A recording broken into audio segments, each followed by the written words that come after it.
All right. All right.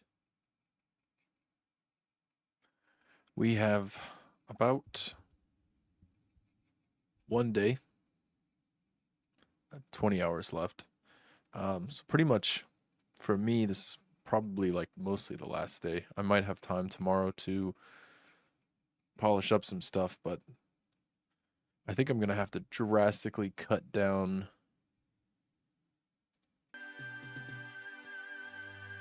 what I was originally planning to make.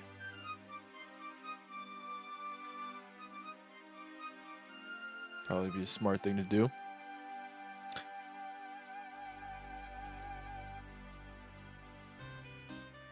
So here's what we were planning on doing.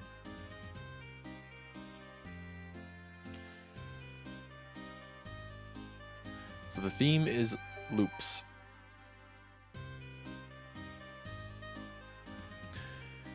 We were planning on having a day-night cycle where you fish during the day and get the weapons, gear that you need during the day from fishing so that you can use them during the night for the dungeon stuff. And so far, all we really have, we have no day-night cycle. All we really have is a couple fishing minigames, which are marginally even game-like.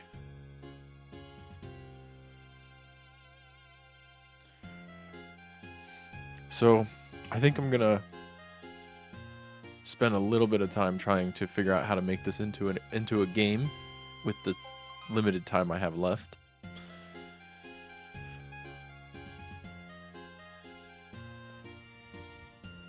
How can we constrain this?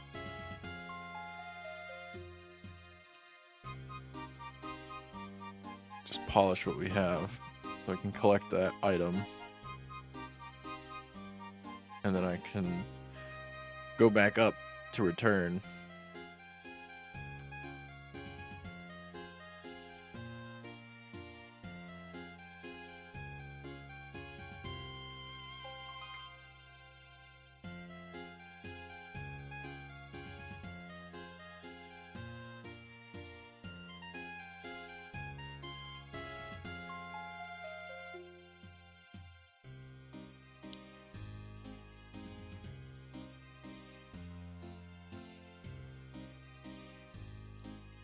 Okay. So I need to cut it, but also somehow preserve the theme of loop.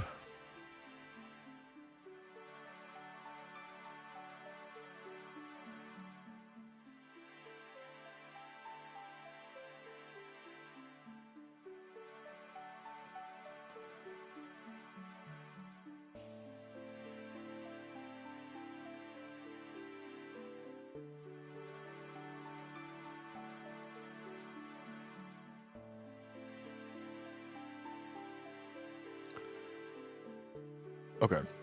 Glow sticks. I'm trying to think of how I can do this. Okay, so one of the items you collect, glow sticks, which will illuminate the dungeon.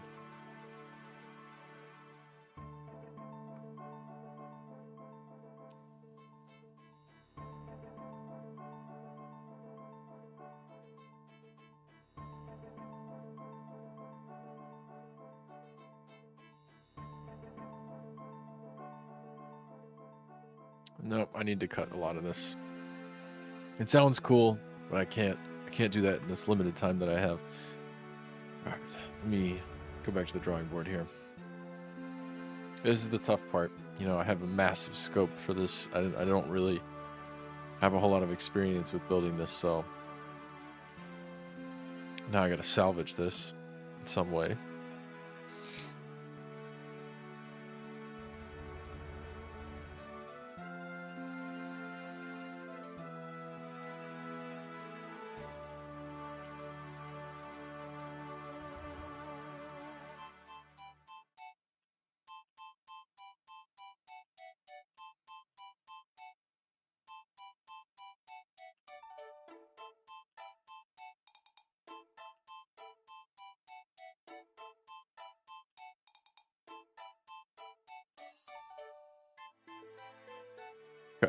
So we pick up the item.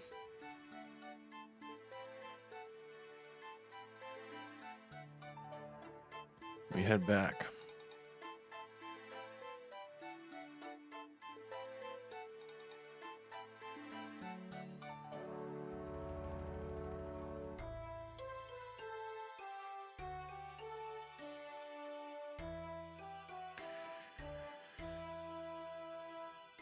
Could we just copy the descent minigame and reverse it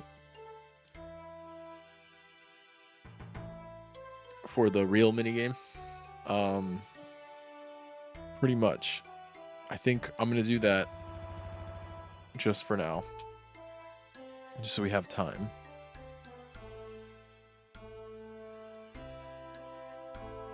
It'll give us a couple more, because I wanted to have a, you know, the gauge where you have to hold the attack button to keep the fish icon, you know, in the right spot on the gauge. I think that's similar to the Stardew Valley fishing minigame and some others.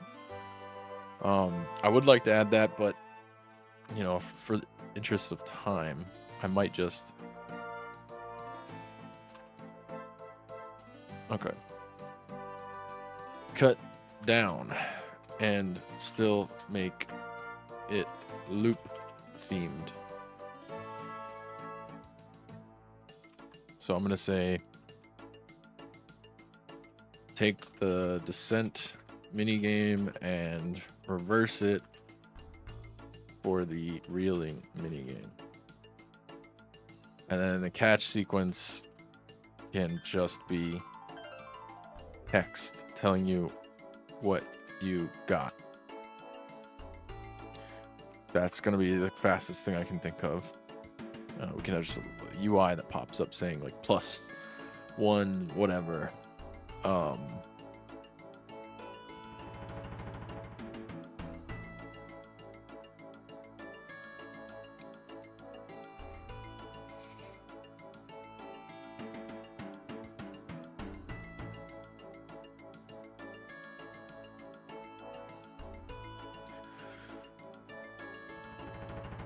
Okay, we should add in a day-night cycle.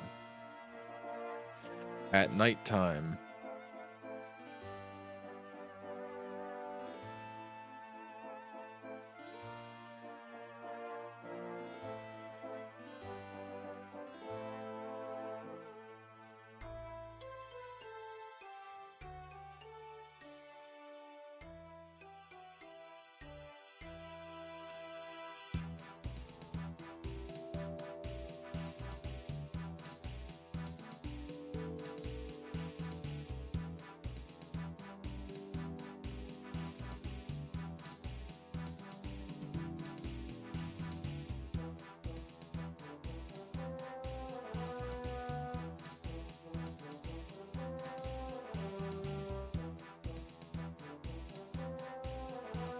at nighttime we dive in. Oh, this is so hard.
Damn.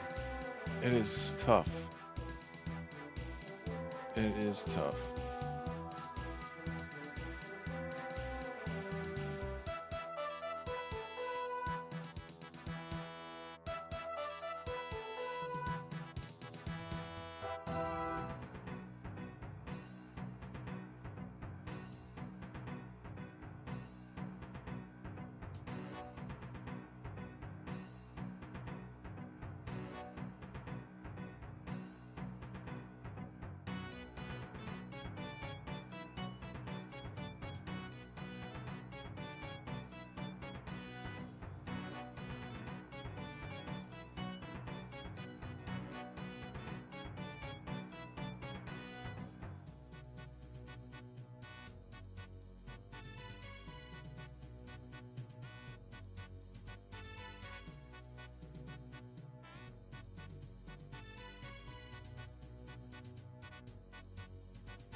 Just gotta make the thumbnail real quick for my YouTube stream.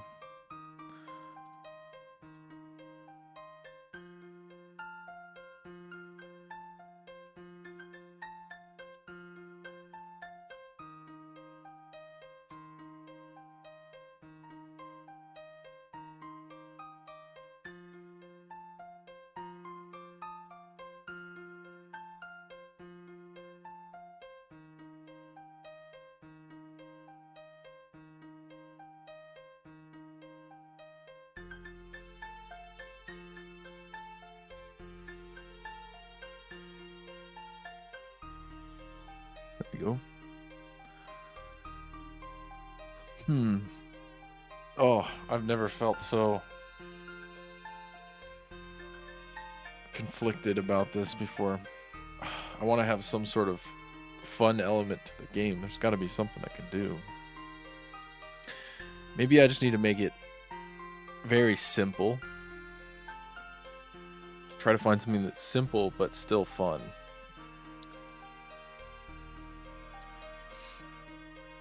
I have an idea.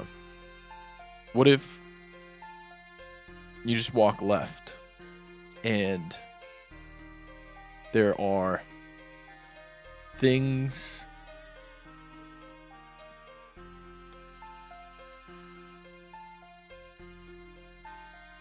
the character can move left at night.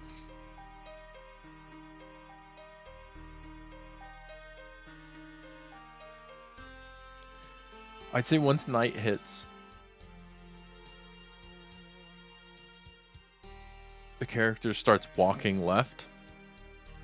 The camera pans over to the left side, and we see just enemies. Like, there's no dungeon. It's just enemies coming. It's just like you have to survive. But if you make it through a certain amount of enemies, then there is... I know. Oh, look, the RNG served me well that time. I got 2 boxes. Okay, that could be fun. That has potential to be fun. Okay. I have a better idea now. Okay. I think this could work. It's gonna be tough. Okay, so at night, at nighttime, once we are no longer fishing, the character is locked as the cutscene plays, and let's not get crazy with this, but the player character moves left as the camera follows the player character. So now the camera will be following the character during the nighttime.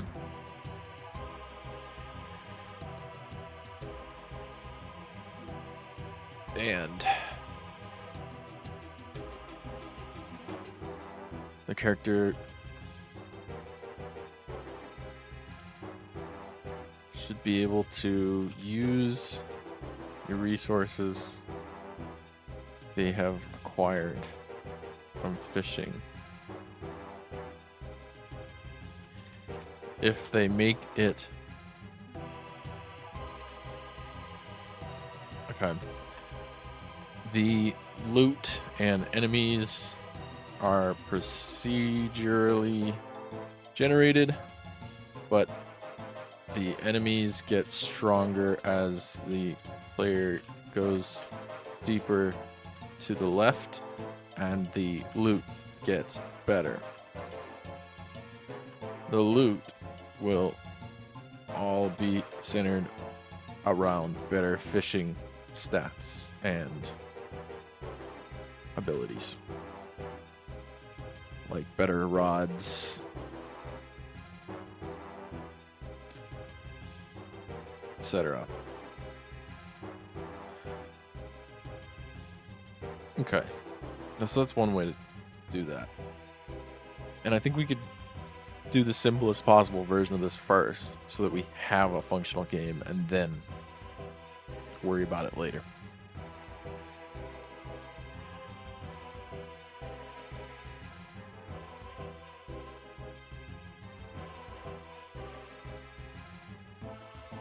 Okay.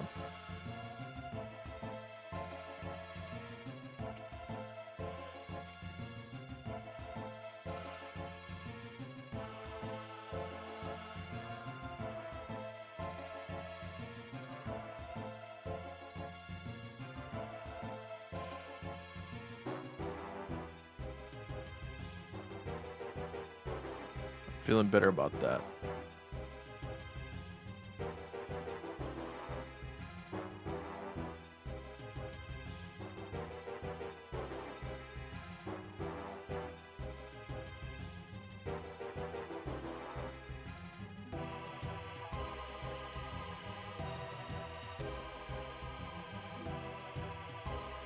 Okay, but what items are we going to be catching first?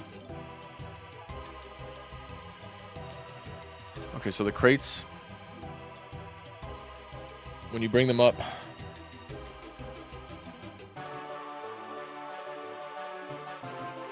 you will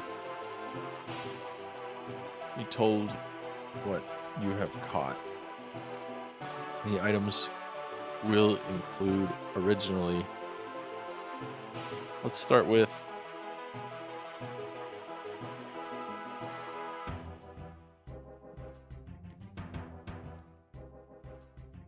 wooden sword and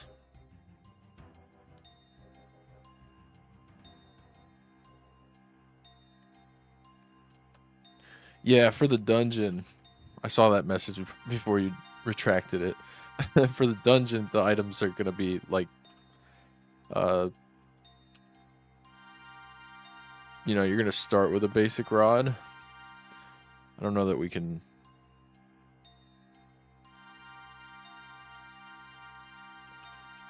A sturdy wooden rod or something. It sounds terrible. Maybe the first item you come across, or one of the first items that you could get in a chest.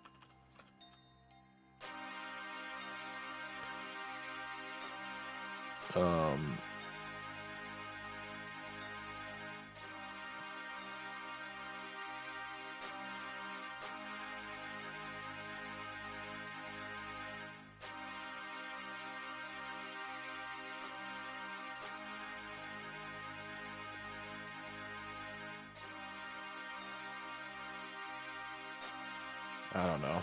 Better rod.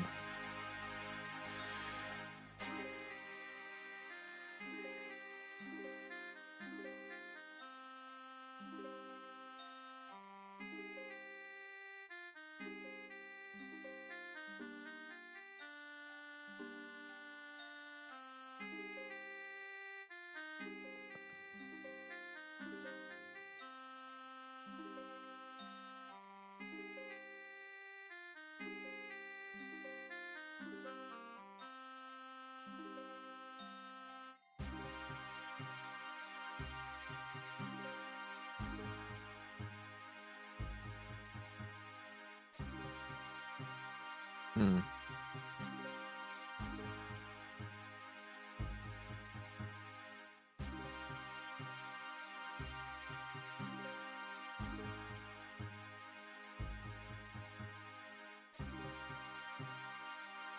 Okay.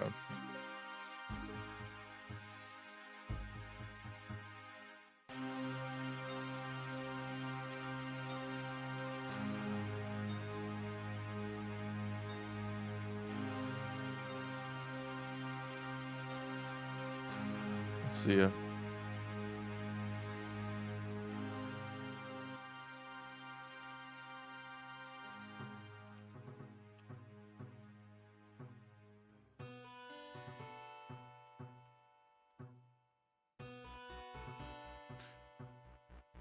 Drawing a blank. Okay, so I think like an oak rod, wooden rod, basic stick, or bamboo rod.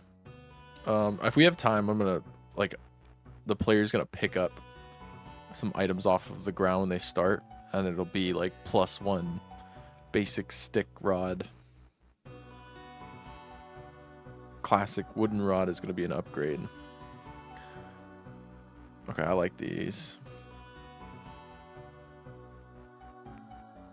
So we'll include these.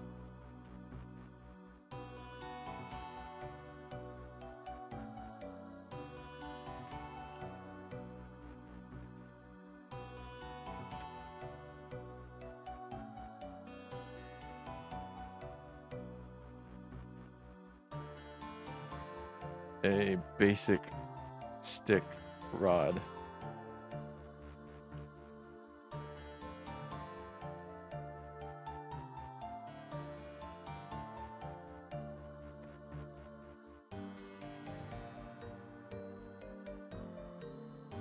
Okay.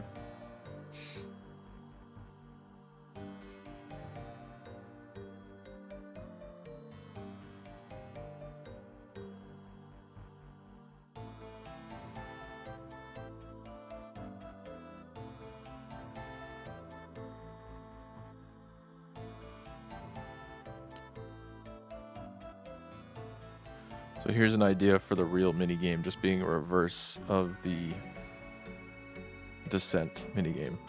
So we have the ascent speed instead of the descent speed. It's basically exactly a reverse. So I think it would start with camera panning upward back into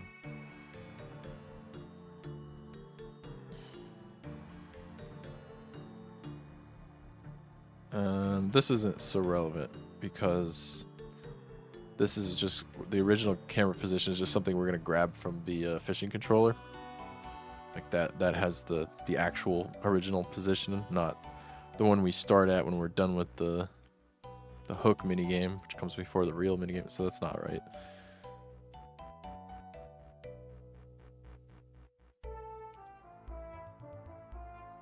So this one will say fishing controller dot instance dot original camera position, I think is what it's called.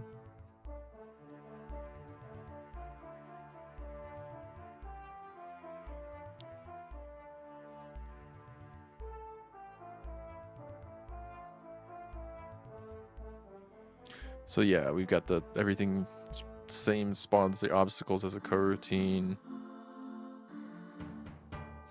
While the minigame is active and the current height is less than the max height. Okay, so max height doesn't really make sense here because it would be like height of, you want to go back to like height of, oh, max height. Oh, not depth. Yeah, that makes sense, I guess.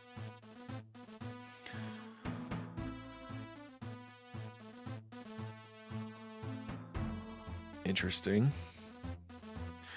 It's just as long as the feet per power is the same for both the descent and the ascent, should be fine. It should all work out. That makes sense.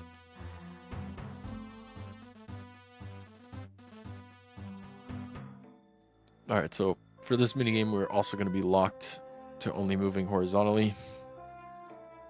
And the bait will move up over time instead of down. We're also going to create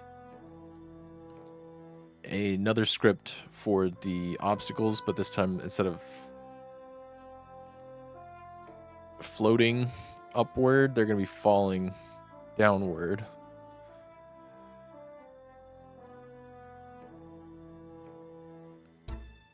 So we'll have to attach those to the obstacles we want.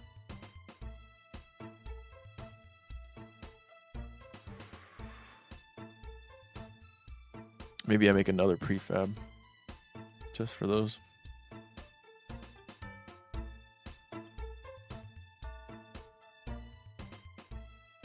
Here's the catch sequence. It's called fishing loot.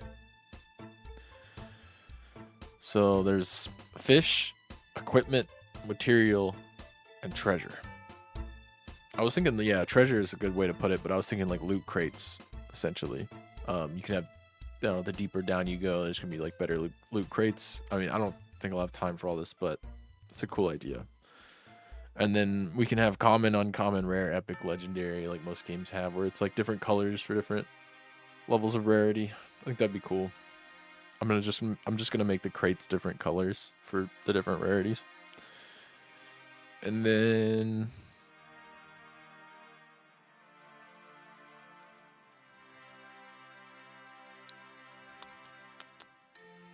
oh, no. Okay, so this isn't the fishing sequence. This is literally like for objects that are fishing loot. I'm going to... It's a fishing item in here.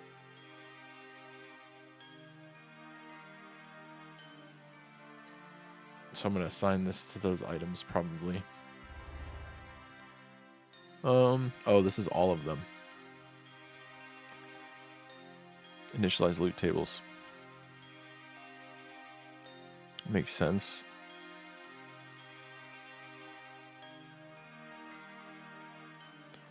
These are probably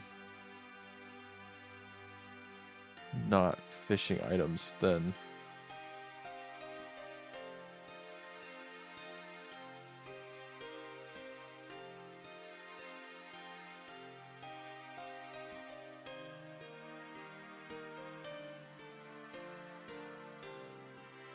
That's fine. We'll mess around with this.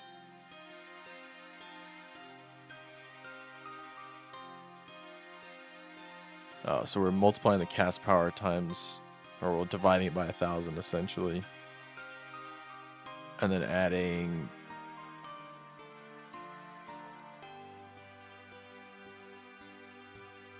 the depth divided by 100. If we succeed, then the depth should always be proportional to the cast power anyway, so it's kind of redundant, but whatever. And then there's going to be a random roll as well.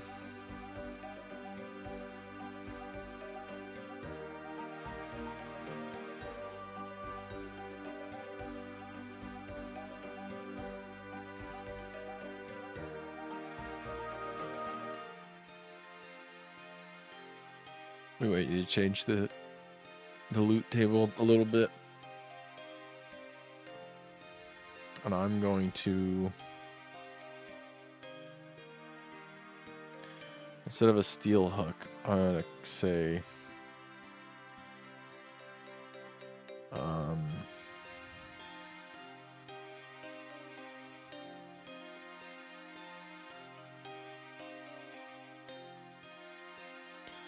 a wood sword.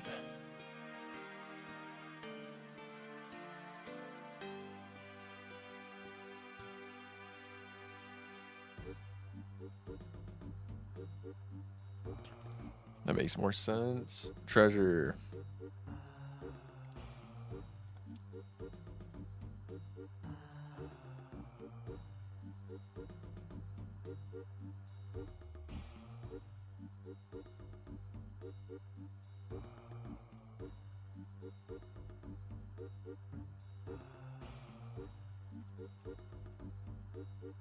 I'm not really sure that this treasure thing makes sense. I'm gonna call this a crate.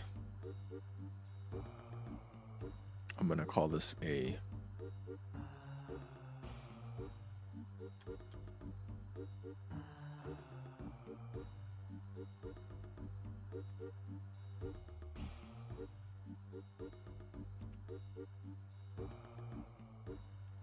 Wooden crate. And then iron crate, steel crate. That's fine.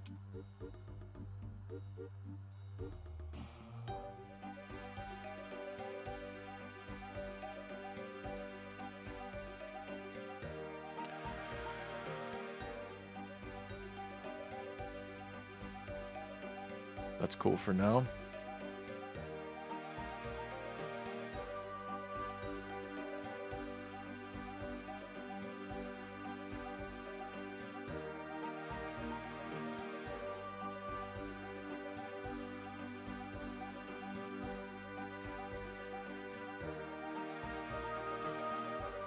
Catch result UI.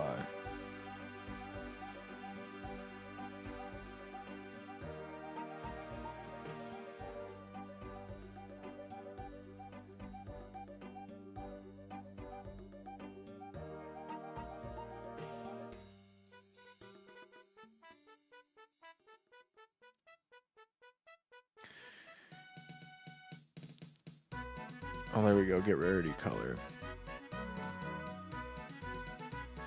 Gold, purple, blue, green, white. That makes sense. So it'll be the text color, probably. Yeah, there we are.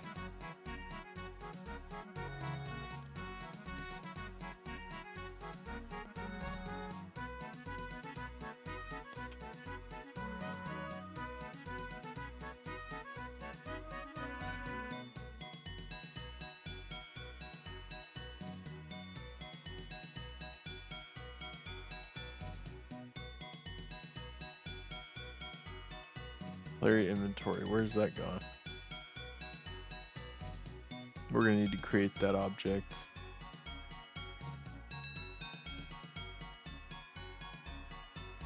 Catch sequence completed here.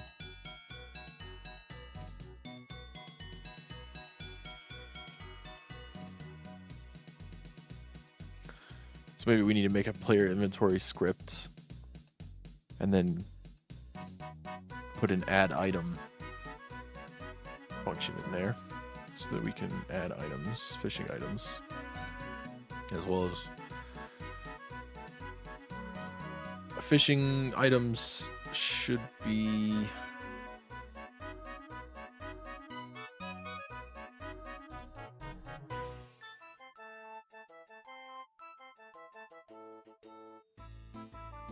I think I'll have two separate inventories. I'll have one where you add a add item fishing item and add item dungeon item.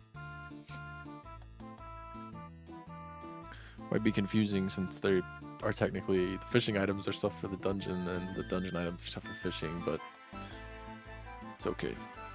Let's not get caught up in semantics here. Catch results. Okay, so then we got the player inventory. There it is. Now we have a singleton pattern. It's an instance here that we set. So we've got player stats are going to be in here as well. The power, speed, and luck. We'll see how those play. I think it'd be cool to catch relics that increase your luck and stuff like that as well as your power and speed. That would be pretty awesome.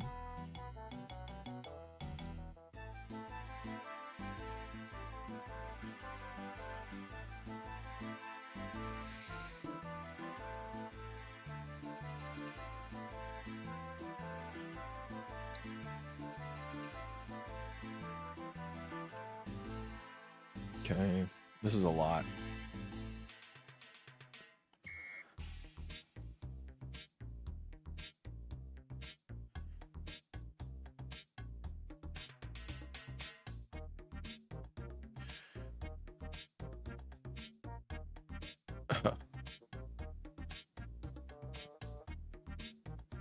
Okay, simple equipment system. So if we equip an item, it's just gonna, if it's a rod, it's just gonna, if it has the name rod in it, then it's gonna equip it. If it has the name hook in it, it's gonna equip it as the hook. Interesting.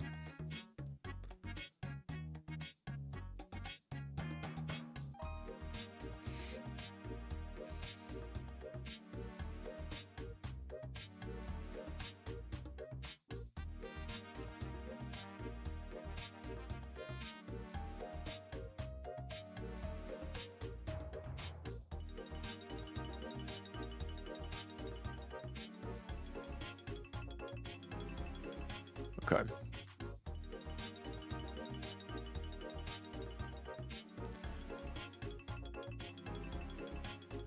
So you got the real minigame ending, and then the catch sequence.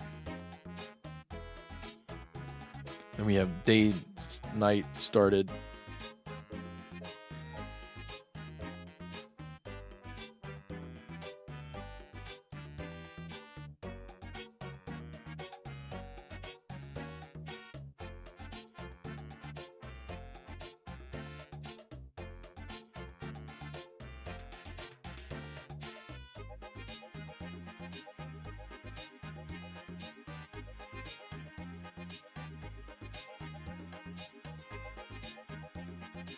So now we create a script for the day-night cycle. This one's going to be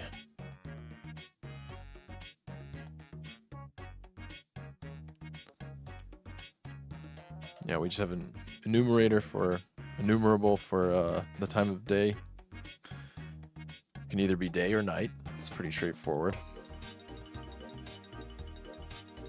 The duration of the day is 3 minutes. And there's 2 minutes of night. It's pretty quick. That's what we want, though. We want a real mini game.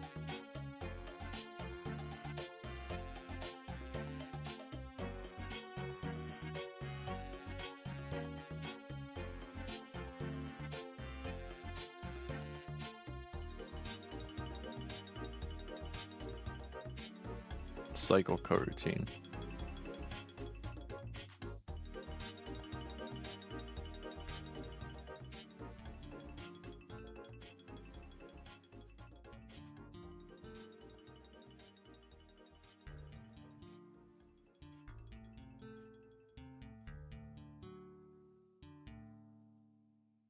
Okay, so for the day and night cycle, we have a while true loop. Basically runs forever while the game's running. The current time equals time of day dot day.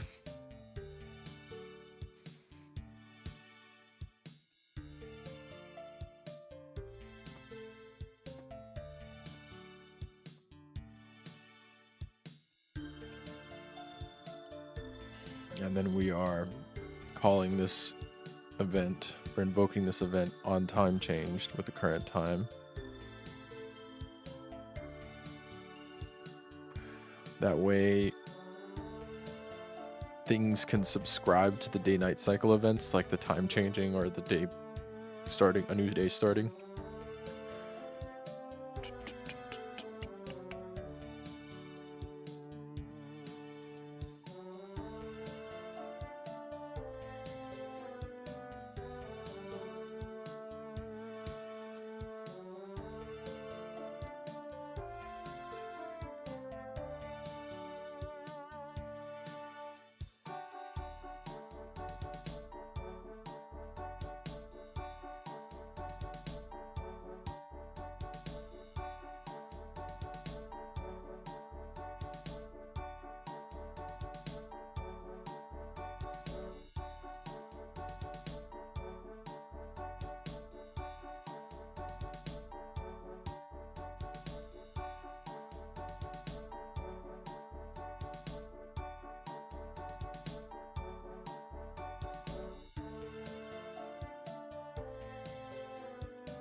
Transition to day. Okay. So we set the time to day. We wait, progress time through the day. We transition to night. We progress time through the night. Then we transition to day. And that loop continues. We add one to the current day. And whenever there's a new day, we also send out this, invoke this event so that people can listen to that. While other scripts can listen to this event, subscribe to it, and then do things according to whenever a new day begins. This looks good to me. This is exactly what I need.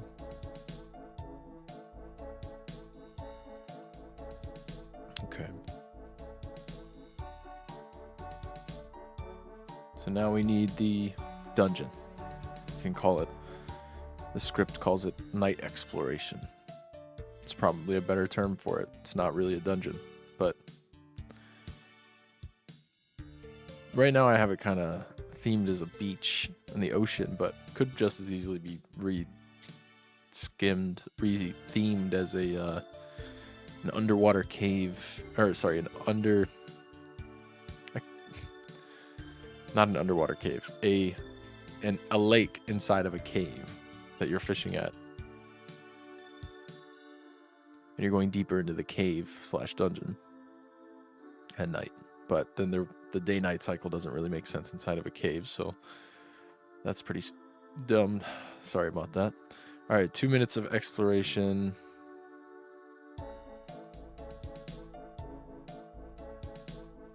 And then we're going to return it to the fishing spot.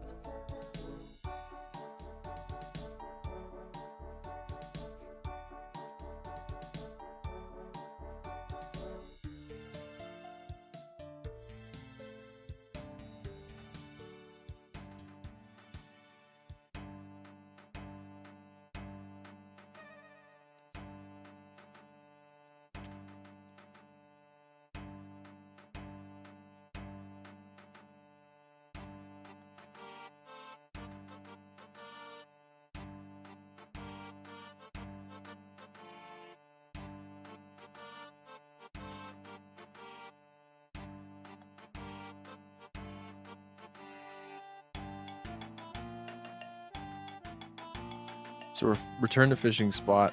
It's going to set is exploring a false, and then it's going to clean up all of the objects that were spawned.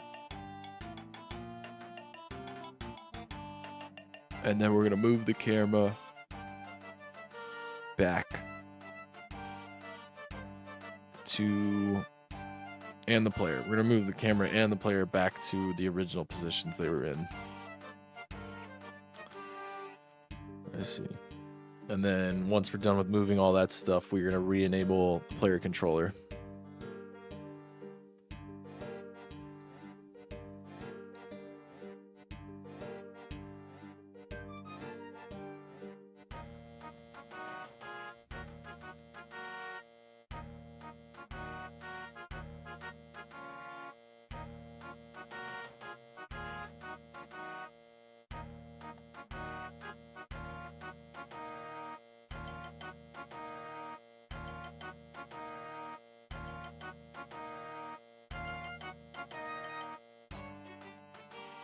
Next, we need an enemy controller.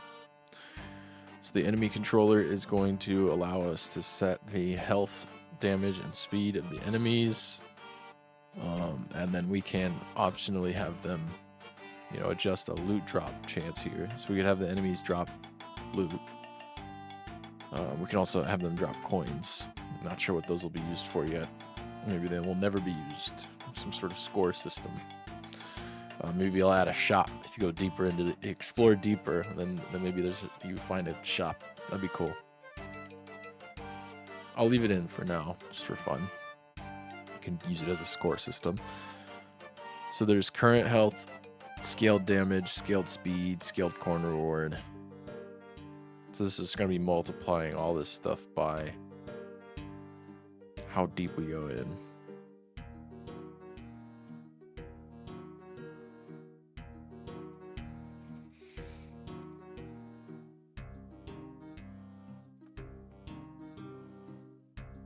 Okay. We're going to scale speed a little slower using the square root instead of just a base multiplication. And the coin reward has to be rounded to the nearest integer because it's, you can't have fractions of a coin. It's not Bitcoin. It's just gold coins. Update visual scales slightly to show stronger enemies.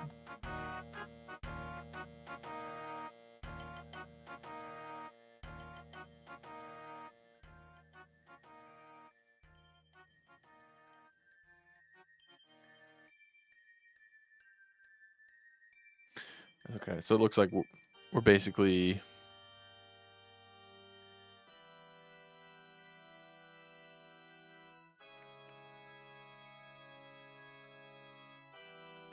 going to grow the size of the enemy.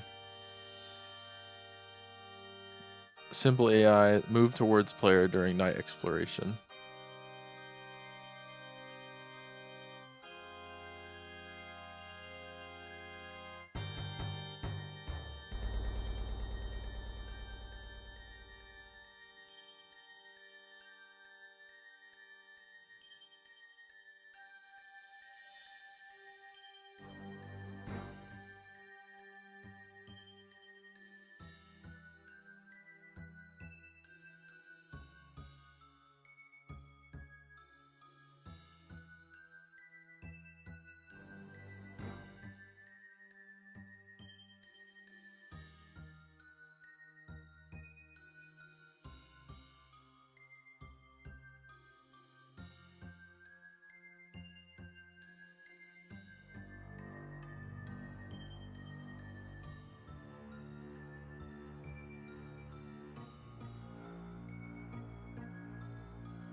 Okay.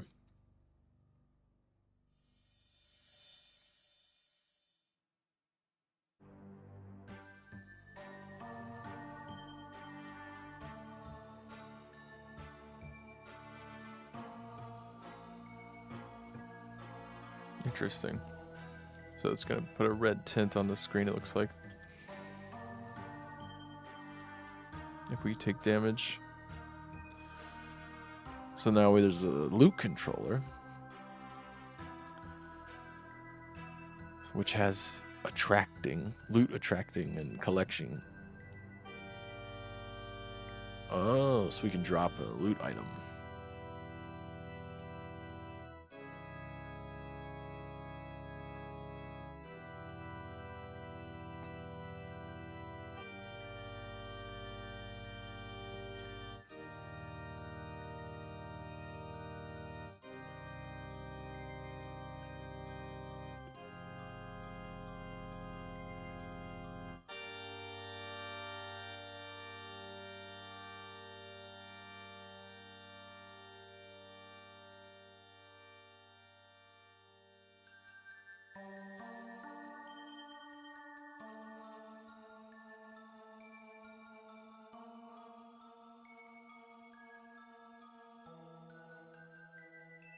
Flow animation. Okay. Play collection effect. Oh, we can do particle effects, but right now it's going to be a sprite. The yellow sprite. And there's an animation of it.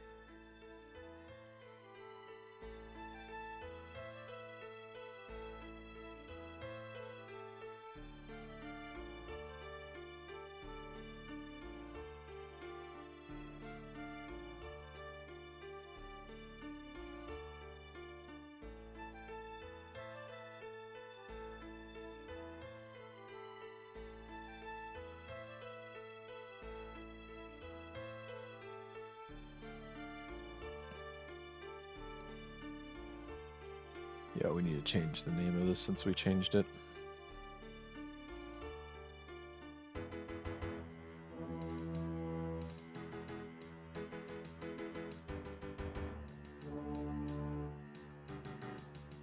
We do need to initialize the depth here. We need to know how far down we're starting.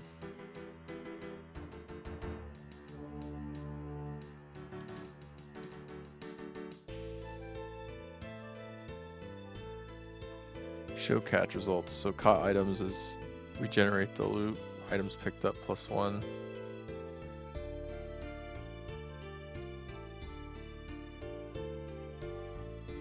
Since we, oh yeah, so once we catch them, then we determine what loot they get, like we said. Makes sense.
All right.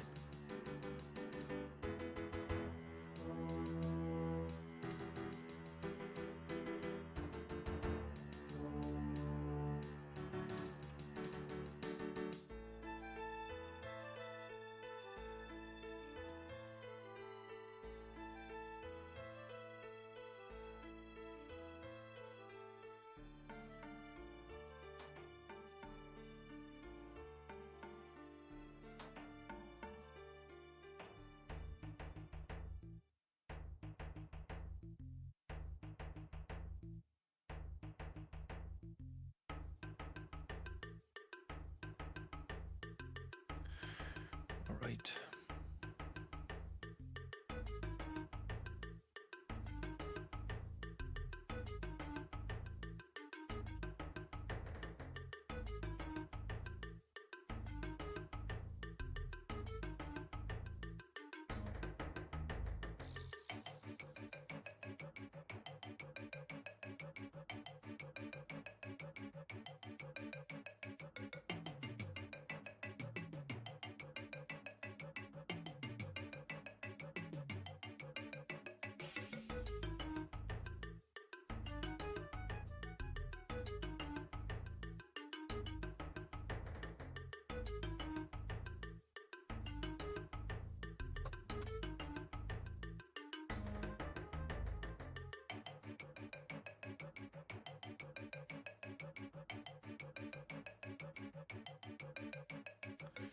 All right.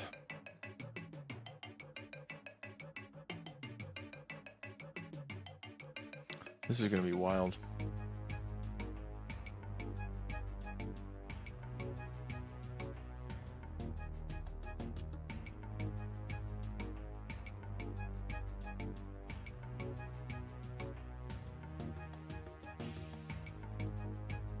So for the player controller, what were we trying to do here?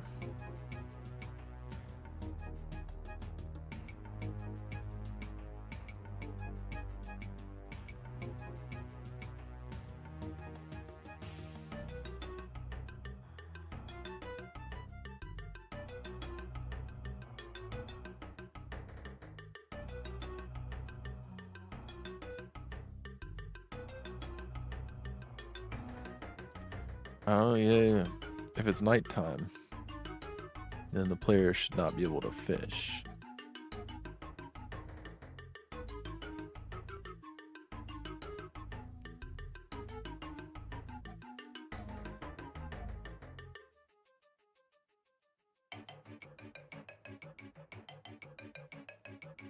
Well, we still want them to be able to use the attack button.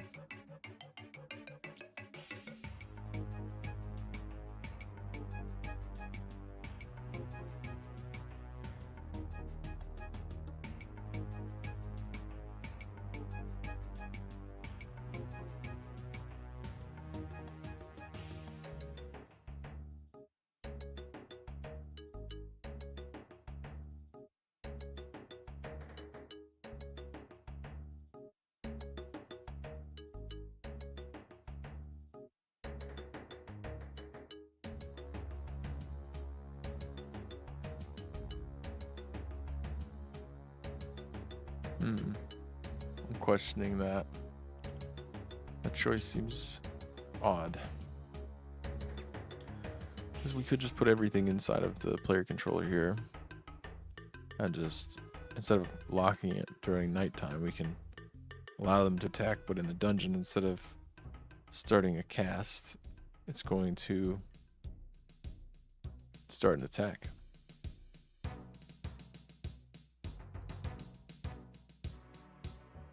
So now we've got a game UI. Time, day, stats, coins, status.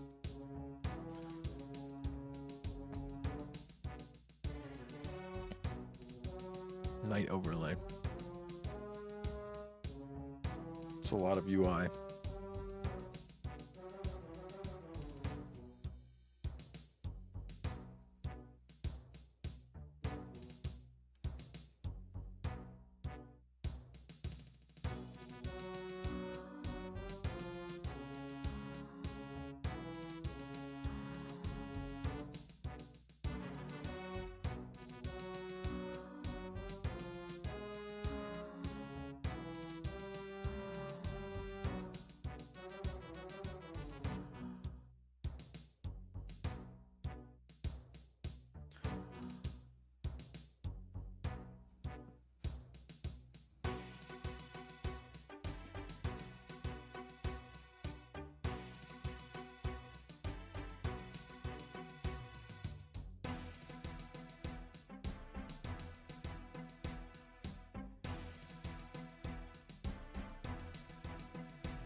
in the game manager.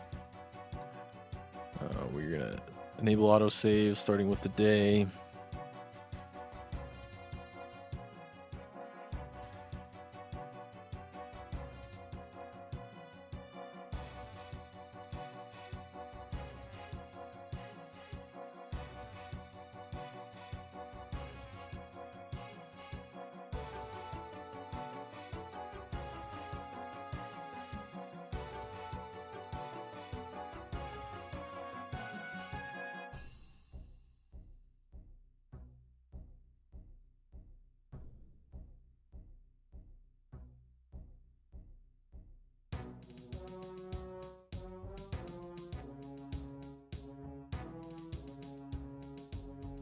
Player prefs.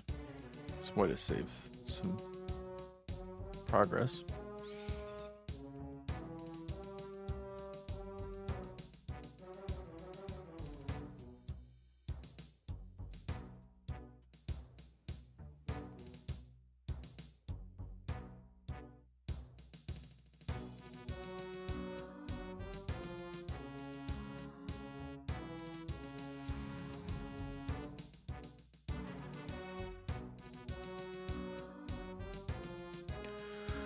So we're gonna have to hook up quite a lot of things.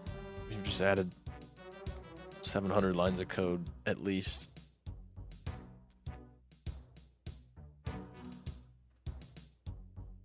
So at nighttime, the player moves left automatically, and the camera follows the player during the exploration. And the procedural enemies are scaled by distance traveled, and procedural loot, better items found further from the base. And the player controls are locked. Also, it's kind of like an idle, like it automatically does things for you.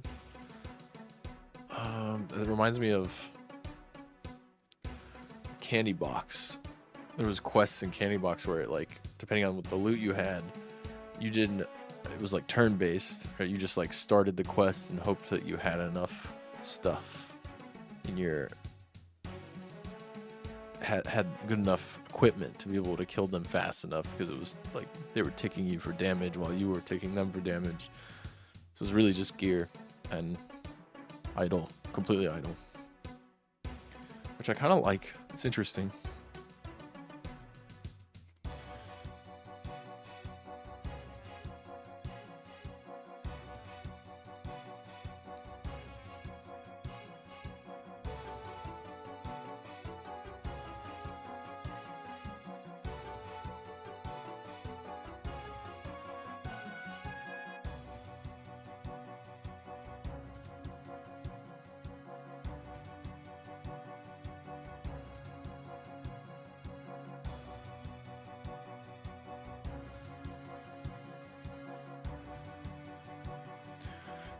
Debug controls with F1 and F2. Not sure what those will do.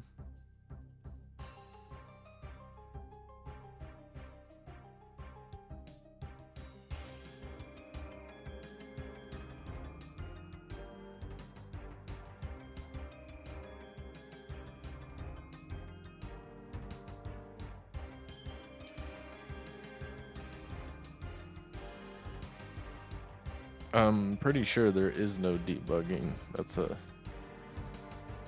F1 and F2 are not thing. So I'm just gonna remove that.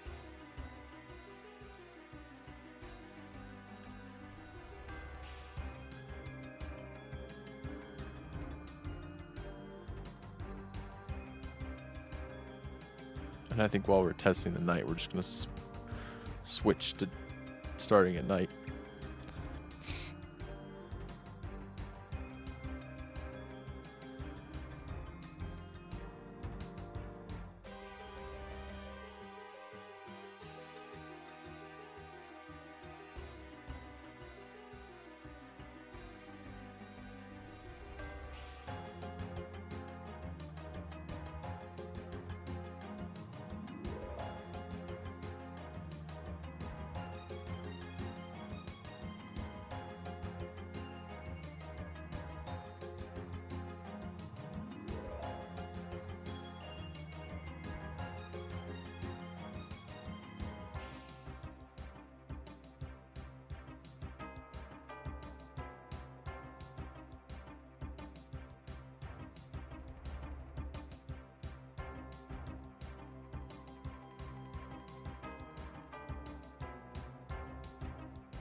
Hey, what's up?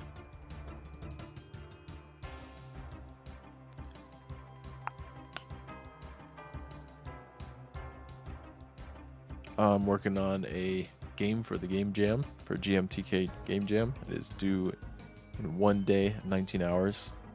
And it's basically a fishing game, fishing mini game with like a sort of, the theme is loop. So I'm trying to add like a dungeon to it as like a, well, not dungeon, but like an exploration as you walk left. It's a day and night cycle. I'm in the middle of adding some stuff, so you can't really see it right now, but yeah, I just have a bunch of fishing mini games, and then you catch gear in the water, well, with fishing that you can use during the idle sort of dungeon mini game at night. It's the idea, at least. It's pretty ambitious for the amount of time I have, so we'll see what ends up making it through the cutting board. The cutting room. I have a lot of fixing to do.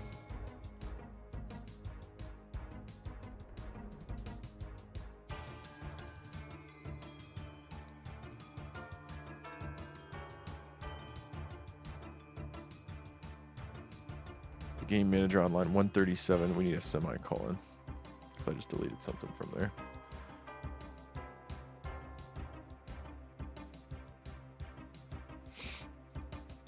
Alright, let's see if we still have some errors.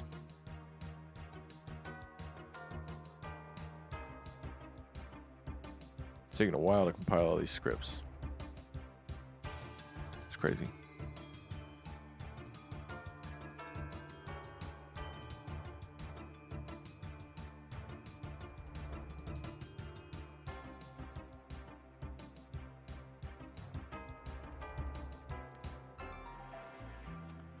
That's awesome. What game are you working on?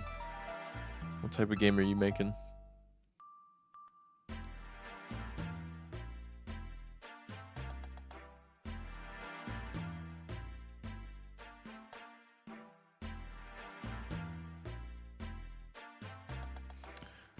Start with day in the game manager. It's never used.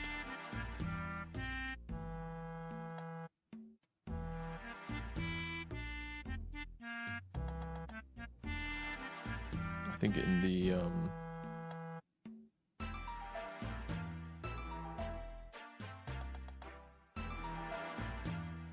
start cycle,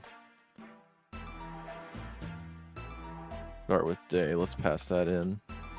So inside of the day-night cycle, I'm gonna add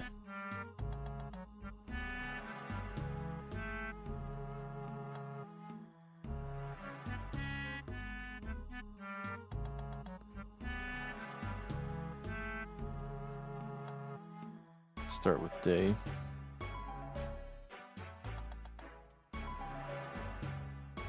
And then in the day cycle loop,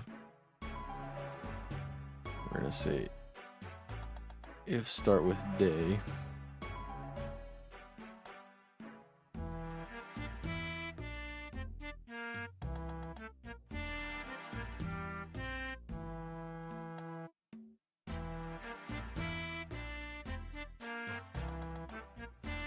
this needs to be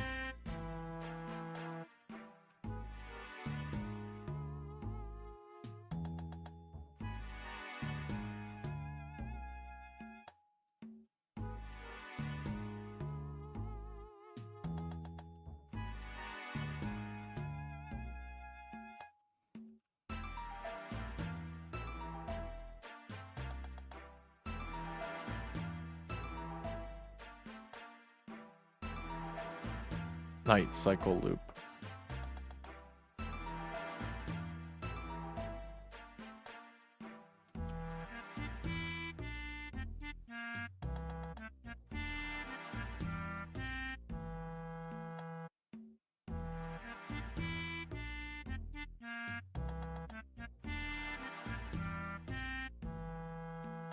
So night cycle loop, time of day, night. 2D top-down racing game. That sounds way more fun and way easier than what I tried to do. So I'm envious. I should have just gone with that. That's what that came to mind. I was like, could just make a loop, you know, it could be like a racing loop. Maybe like a demolition derby sort of thing or something. That'd be fun.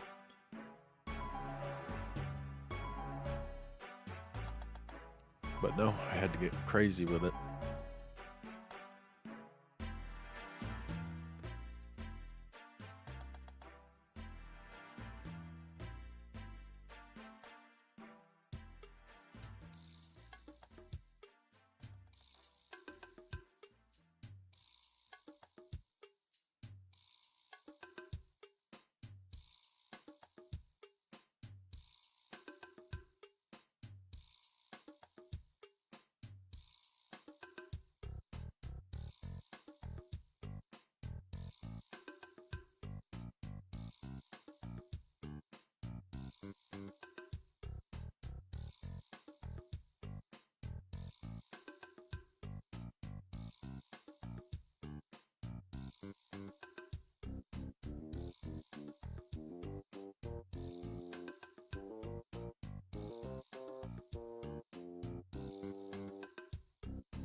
Now it's used.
Looks like this is never used anyway.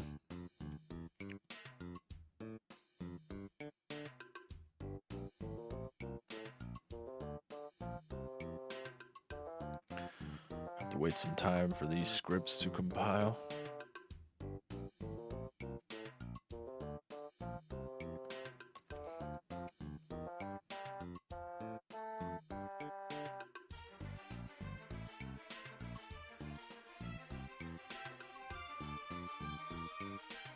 I just realized I can't make this.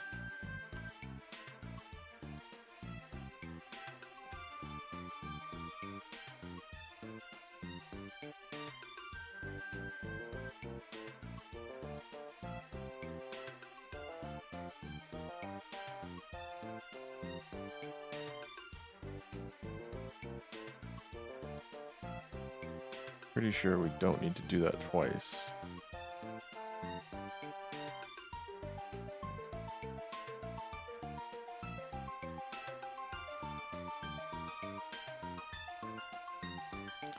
Look, if we go into the on startup, this is going to start the cycle with day. And if we go into the game controller, wherever that is. Game manager, sorry. Then we check if it's not set up, then we start the cycle with day.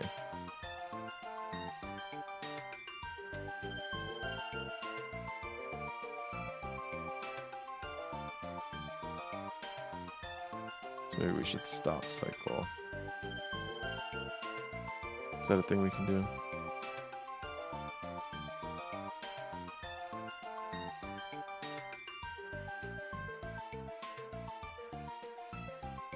Don't actually think that's a thing.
Get rid of all these.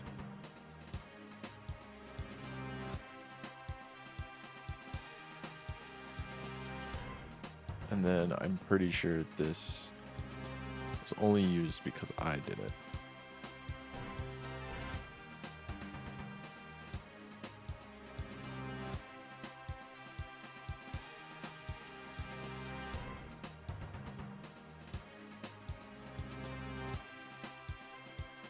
There we go.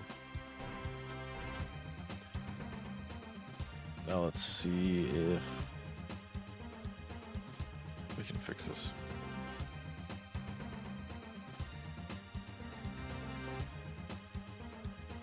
Oh, uh-oh.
That makes way more sense. And then I can just delete this.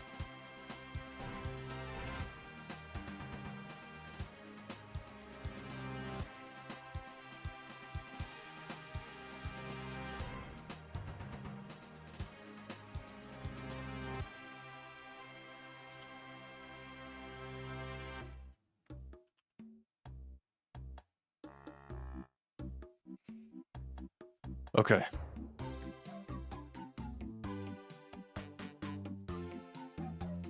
What is going on now?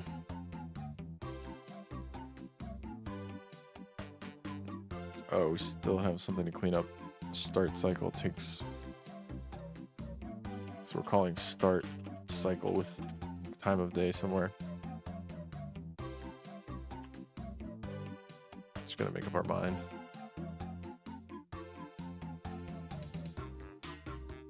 That should be it. Please.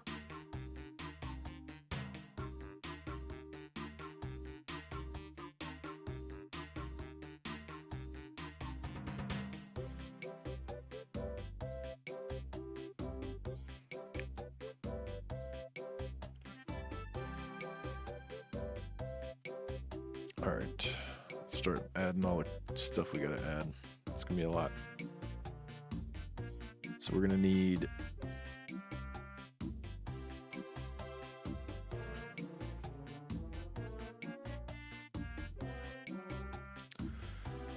an obstacle, but we're gonna rename this one obstacle floating up.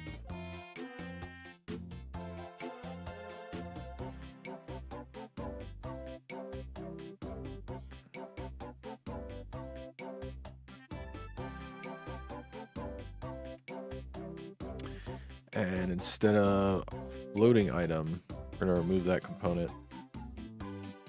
We're gonna add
oh, you know what?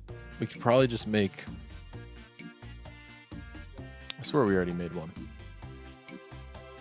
That floats upward, right?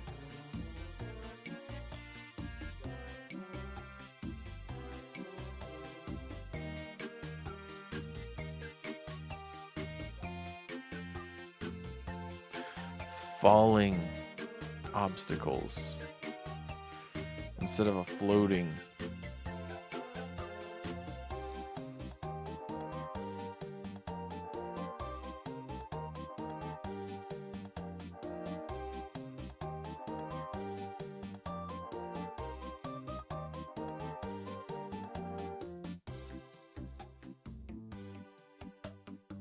There we go.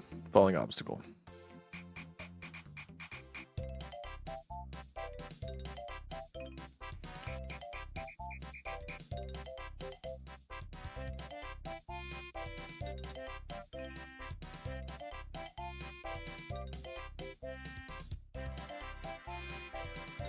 Okay, so now we got that the prefab variant. We can delete it and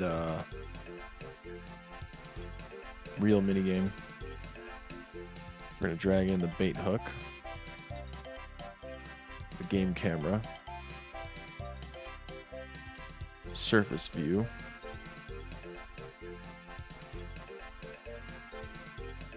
and then the obstacles.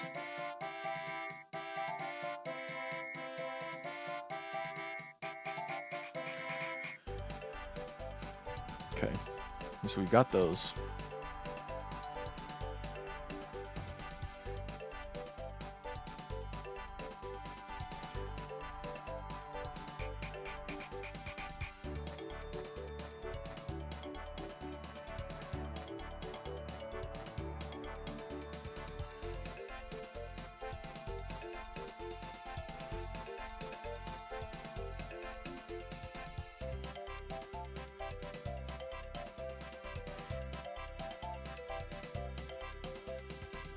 Exploration manager.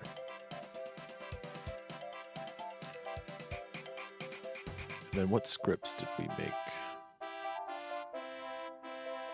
Loot controller.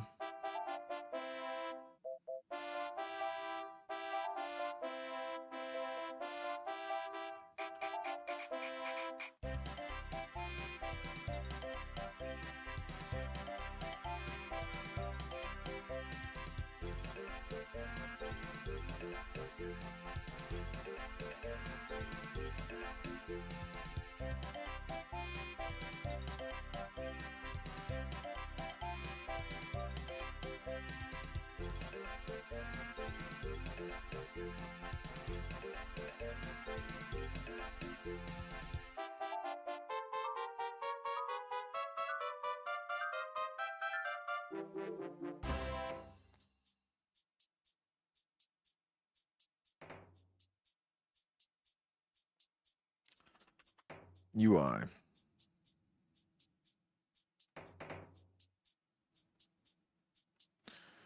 It's time to make this a lot cleaner. Instead of this being fishing manager, let's call this fishing system.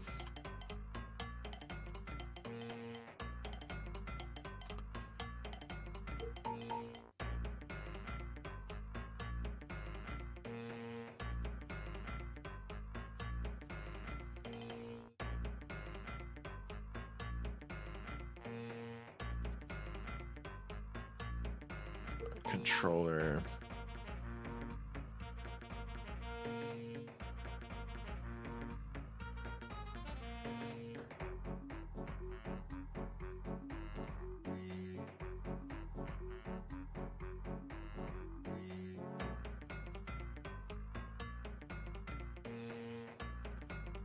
Descent minigame.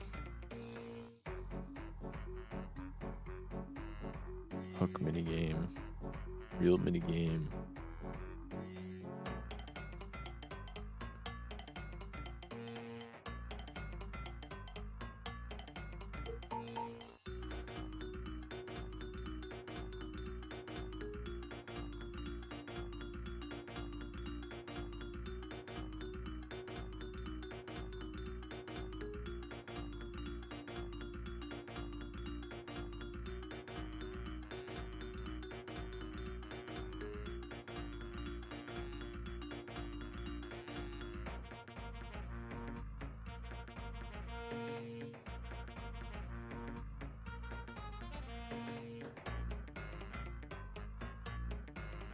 The world is gonna be up near the top.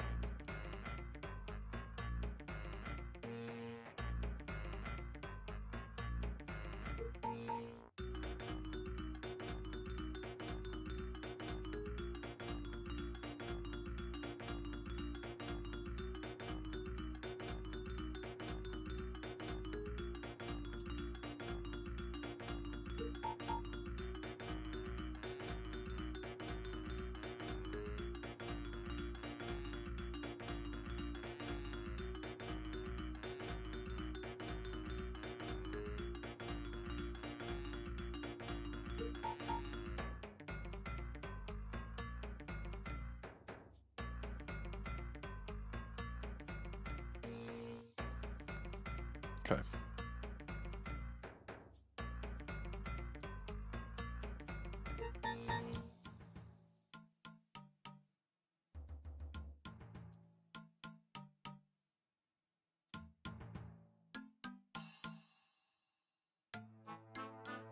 That's way cleaner already.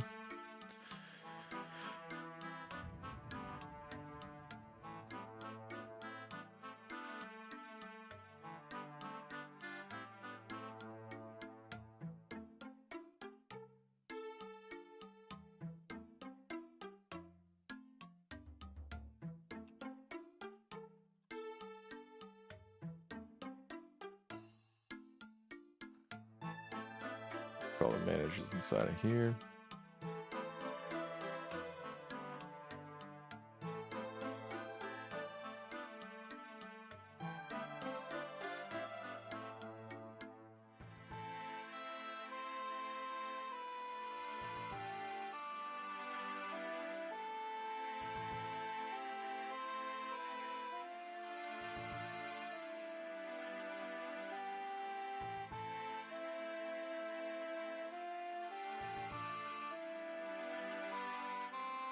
Game manager, event manager, night exploration. And we're gonna need day-night cycle.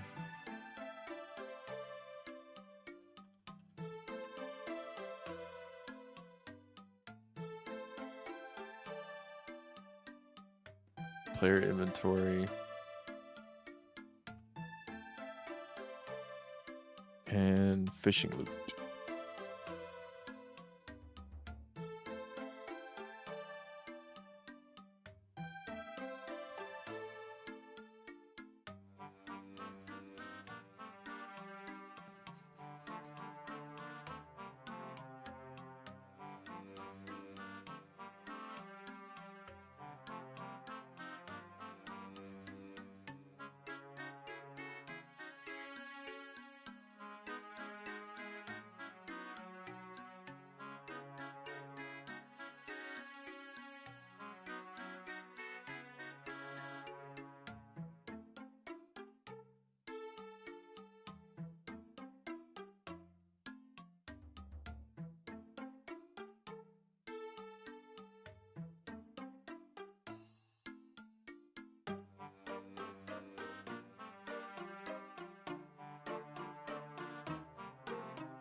Alright, we don't need to overly organize here, but this is already way better.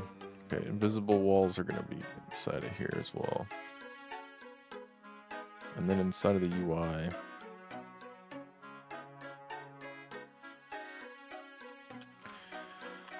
we've got a game UI.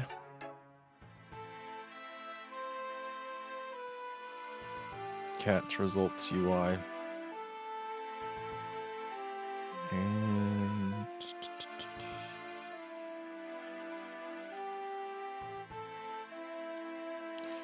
we can just put the cast power meter inside of here.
So we'll add the script here.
Hmm.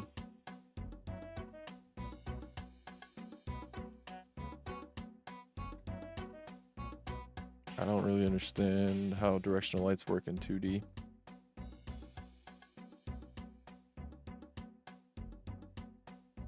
Global, point, spot, freeform, or sprite.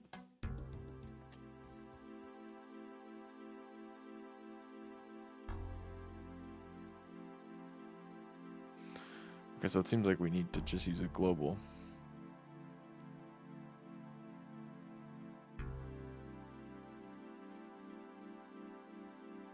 So let's just change the day-night cycle script to allow us to assign let's just call it a light.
How strange.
Oh, okay, so it needed to be a universal light 2D. That makes total sense. So now in the player inventory, we need to add the player inventory script. And we set the base stuff. Max inventory size 50. That's a big inventory. Fishing loot. We need to add the fishing loot component.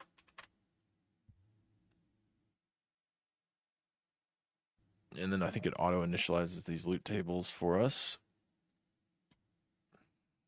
The night exploration script needs to be on this. So it's going to be 3 minutes. Movement speed is 3. Oh, no, sorry, 2 minutes. It's really quick. Okay, we need to drag in the player.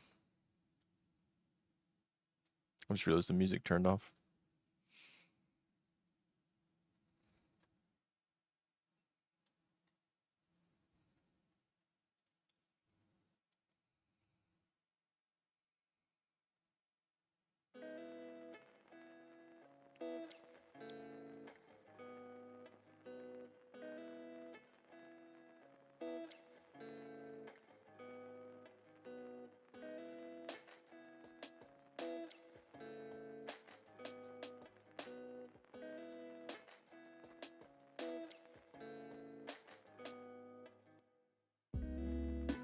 Okay.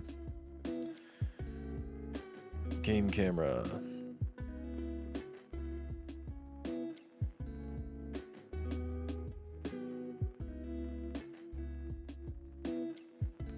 Fishing spot. Okay. So we need to transform for where the camera is currently,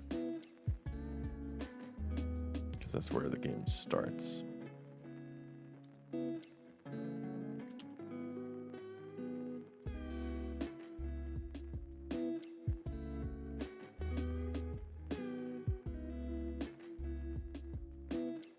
Create an empty transform in here.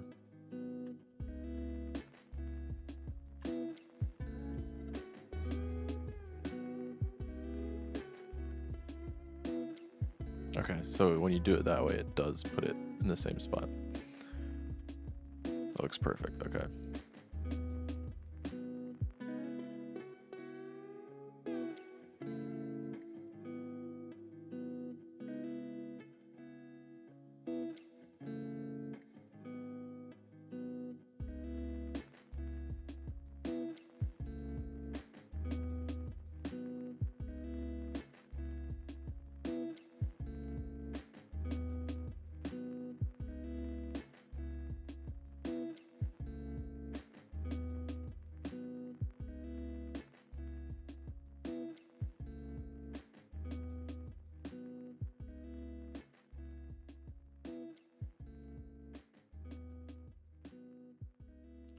So now we can drag the fishing spot right there.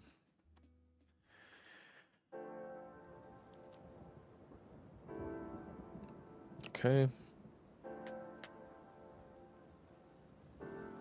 I think we need to drag in the enemy prefabs as well. Yep.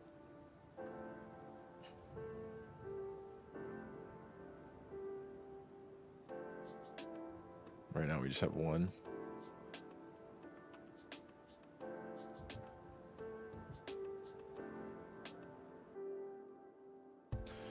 Let me make sure this has a rigid body. We also need a collider, do we? Yeah, we need a collider in here. Let's just add a box collider.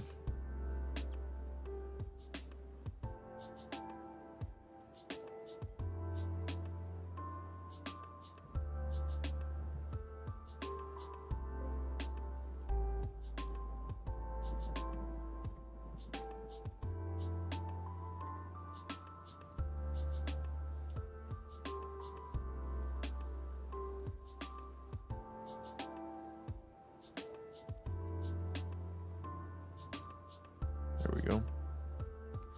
So now we can go back in here. So we got the enemy. And then the loot.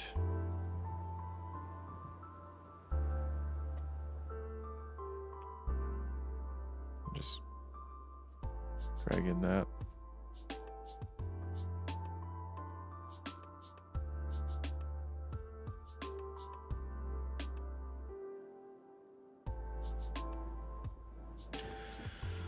Spawn distance 20. Difficulty increase rate is 0.1. Okay. In the fishing system, fishing controllers attached to that. Everything looks good there. That looks good.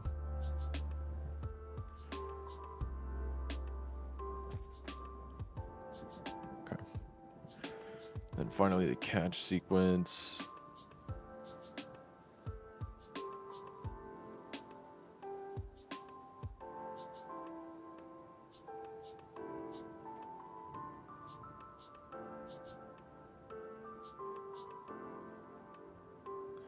Let's add in the casting minigame here. Might as well just have that in here.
Okay, hopefully that's all we needed there.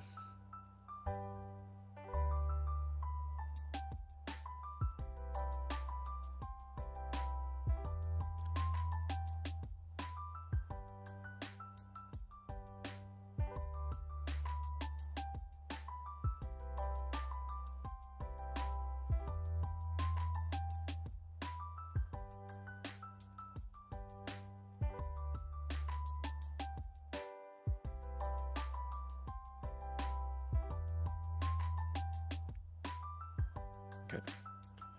So the game UI, we're gonna need to attach.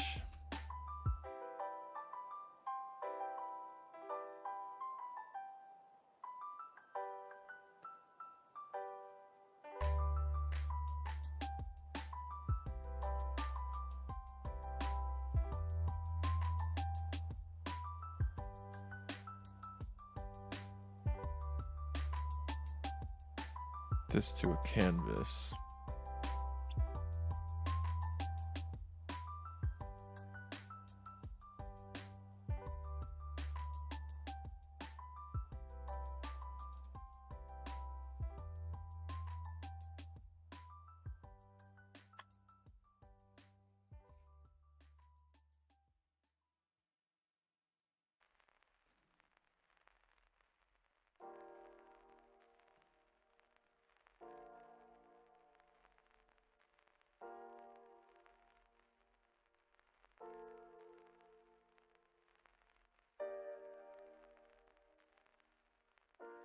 Okay.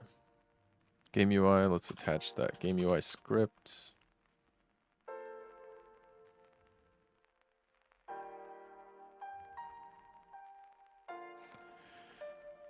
So we need time text. So I think on the canvas,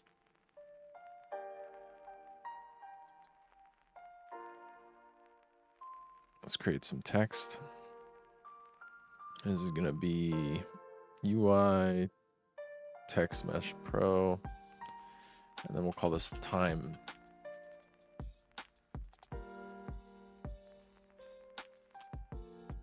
Time text. And we will import the essentials. There we go. Okay, so now the time text, we're gonna attach to top center.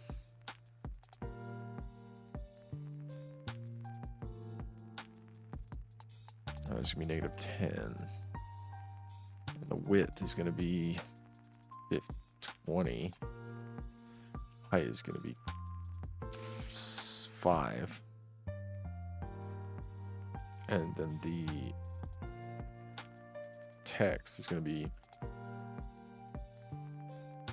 0000, and then the font size is going to be real small. Let's make it 12, 10 even.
It looks terrible. I don't know how to fix that.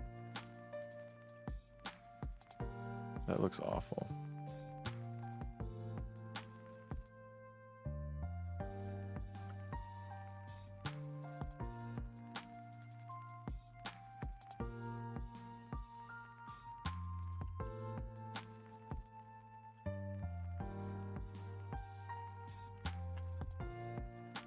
Okay.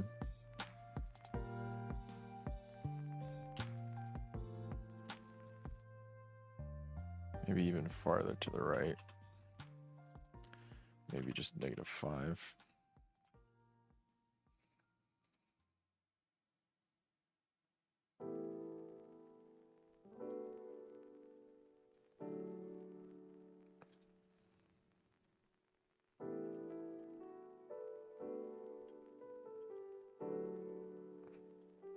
That seems good.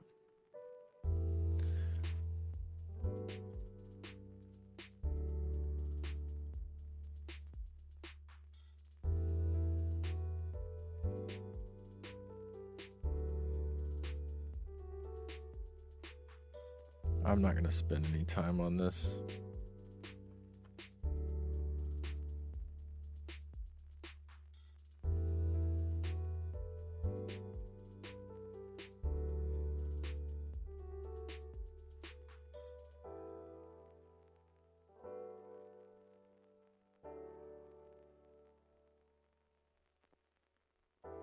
It's interesting. I don't really know how to change the color of this very easily. Let's see. Oh, there it is.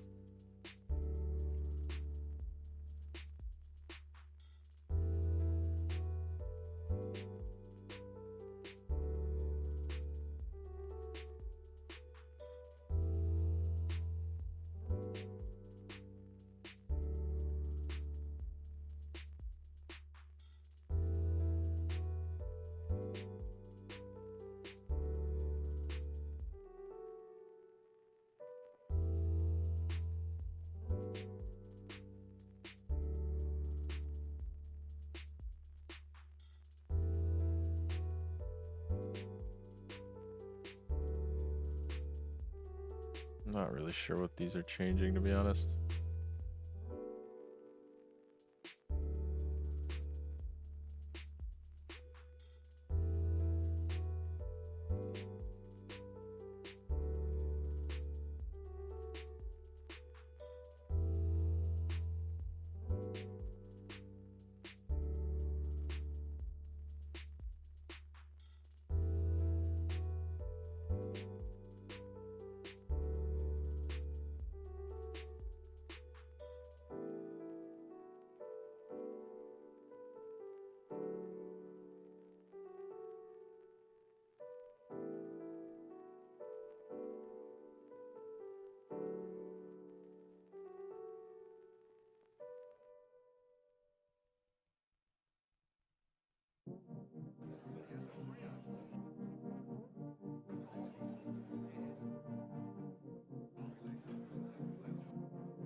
Hmm.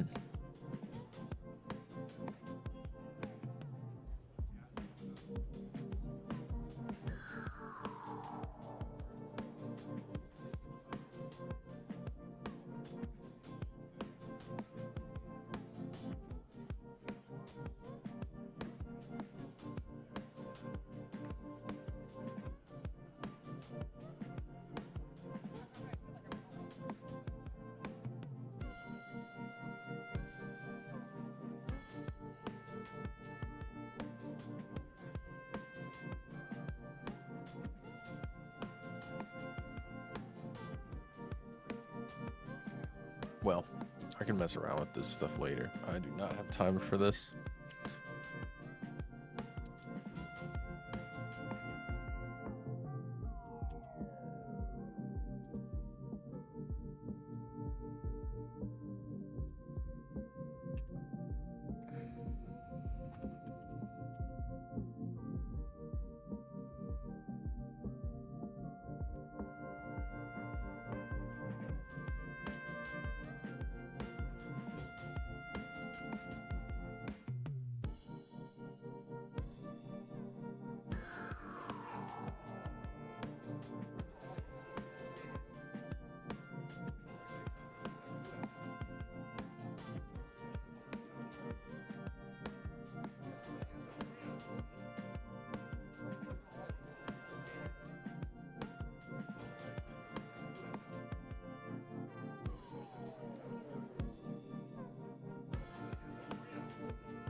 Okay.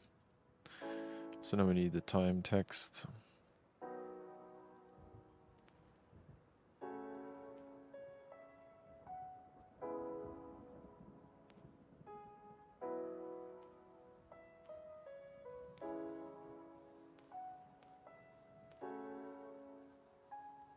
Day text.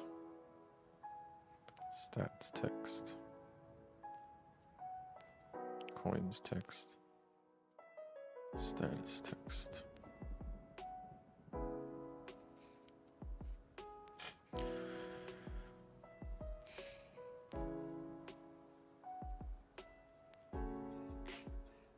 Night overlay. Let's create a UI.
Let me make sure the night overlay is actually being used inside of game UI and just like enabled. The game's story. You know, I didn't really think that through. I'm gonna say that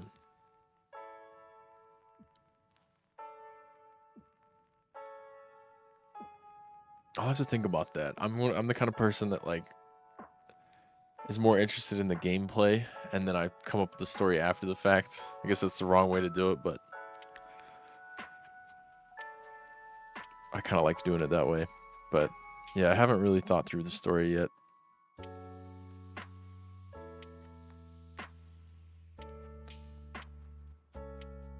Game UI. Where is it? Am I crazy?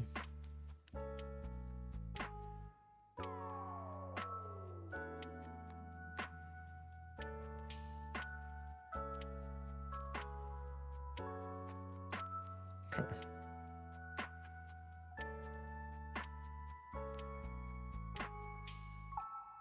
Night overlay. So where is this used? Yeah, here we are. So it set active true. Set active false. Makes sense.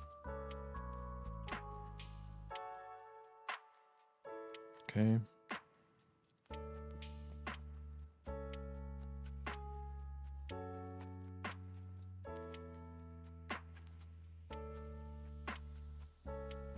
So now we need the catch results UI to be inside of the canvas,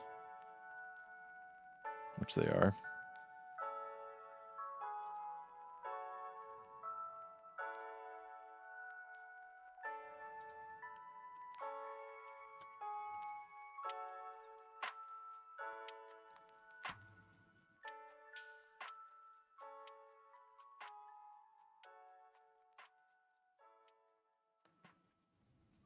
This is Unity. Working on Unity 2D universal rendering pipeline. Results panel.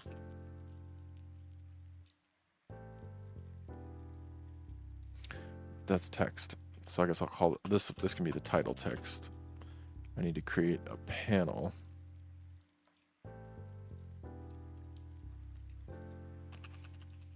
Called results panel. Then I'm going to need to create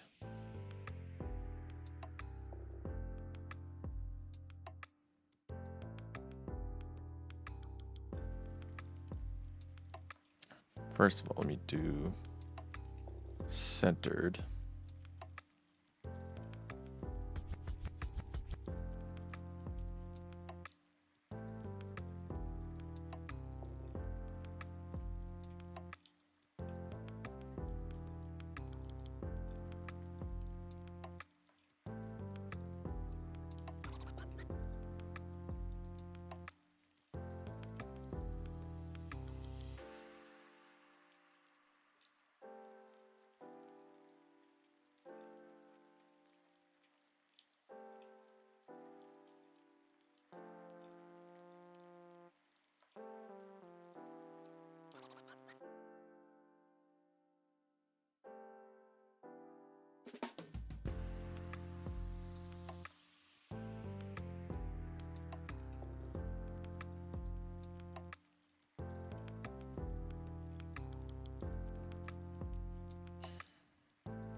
I'm calling this game a fishy dungeon, which is a terrible name now that I think about it because it's no longer a dungeon.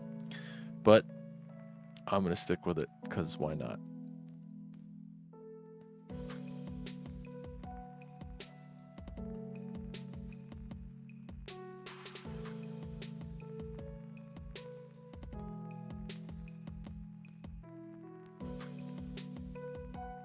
$63.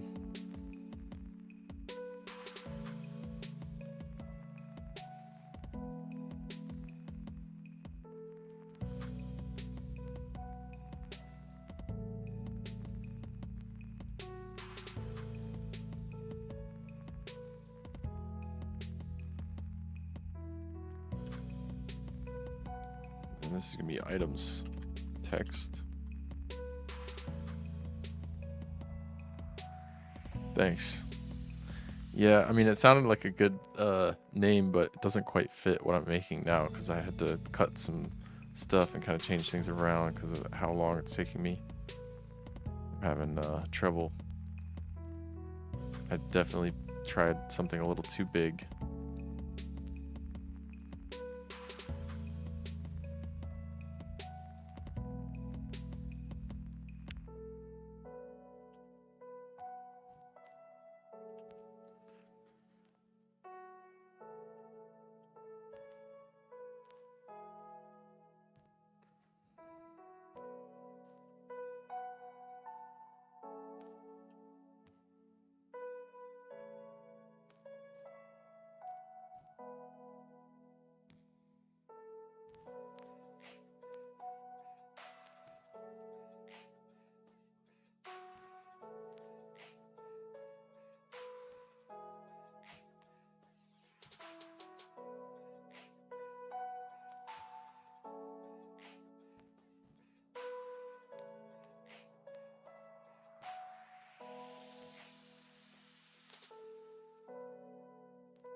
So let's create a continue button here. I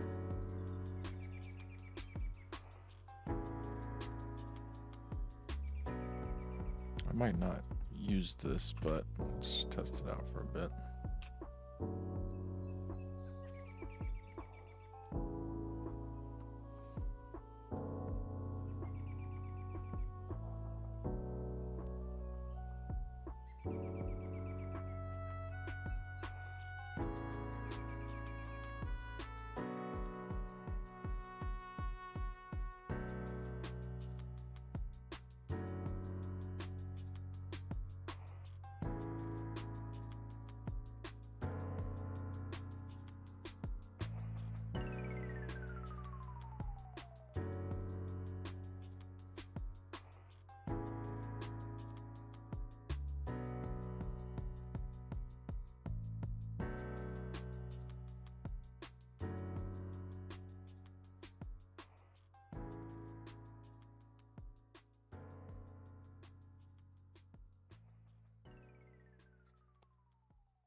Just connect these all together.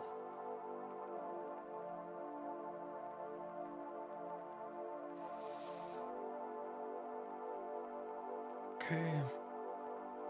Cast power meter.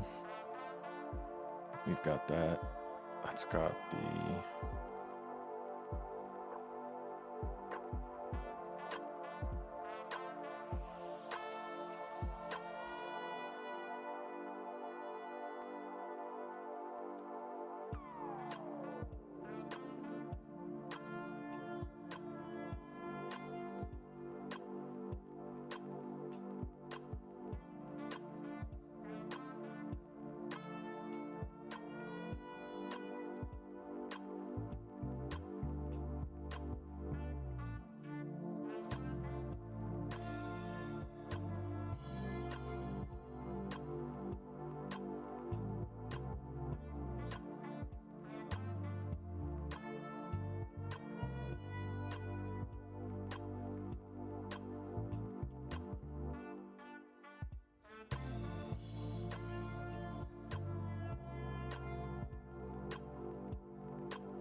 Oh, this isn't supposed to be a canvas.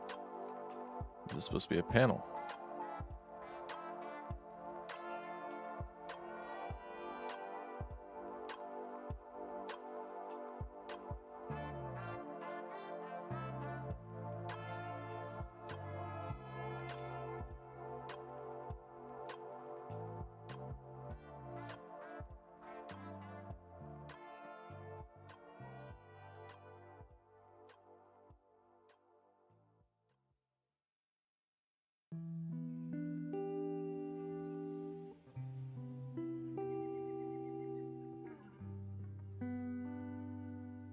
What is the difference?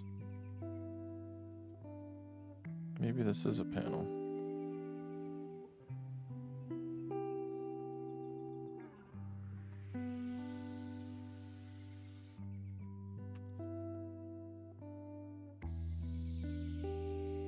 Okay.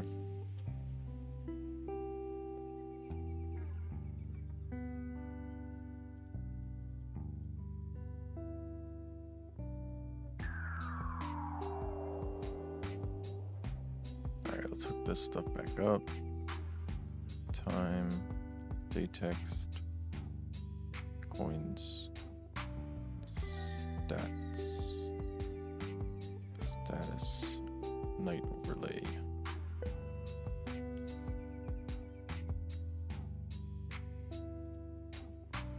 And set the opacity to 0.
Okay.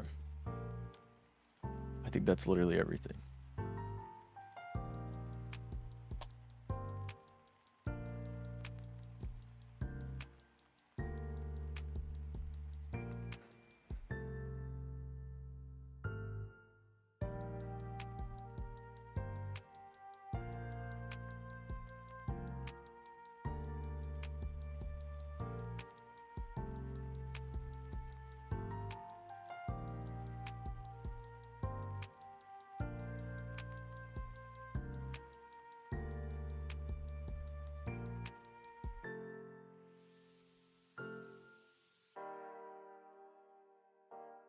Is the player supposed to be...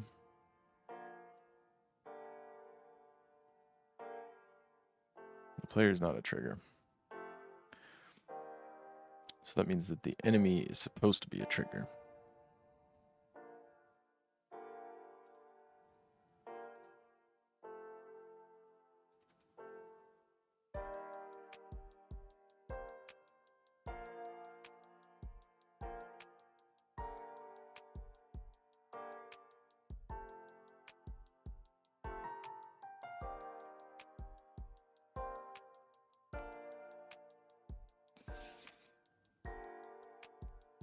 And we need to add the enemy controller script here.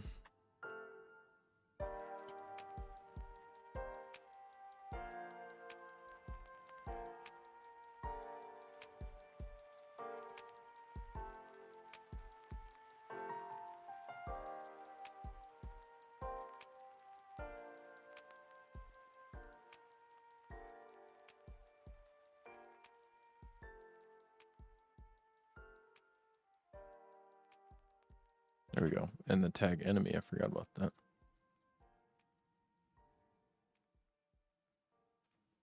Makes sense.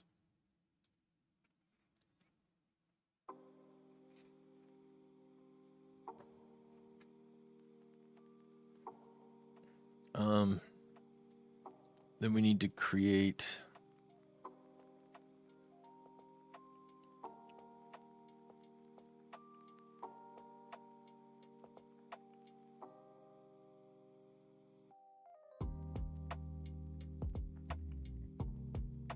add a loot controller script to the loot.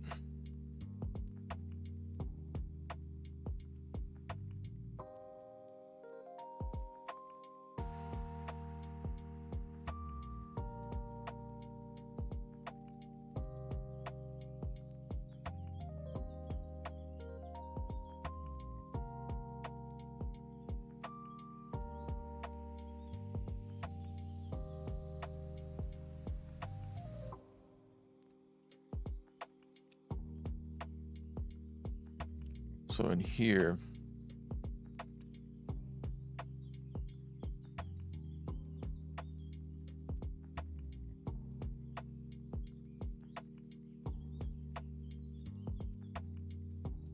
this is a trigger.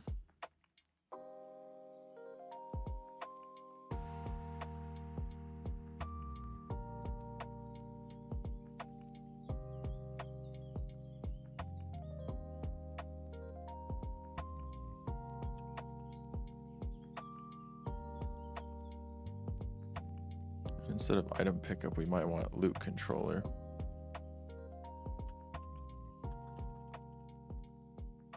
I don't know why I searched it like that.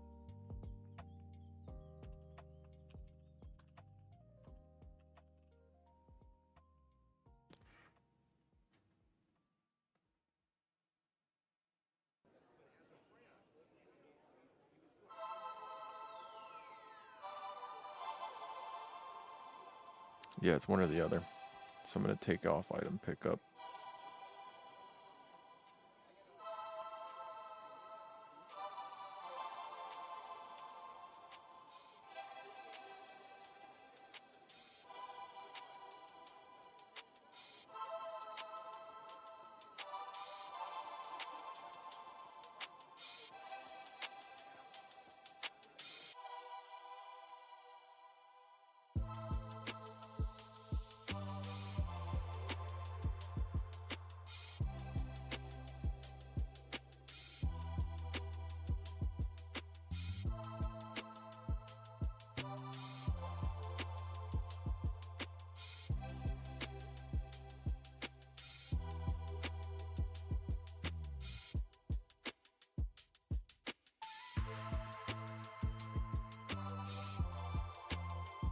I'm pretty sure you have to take off the rigid body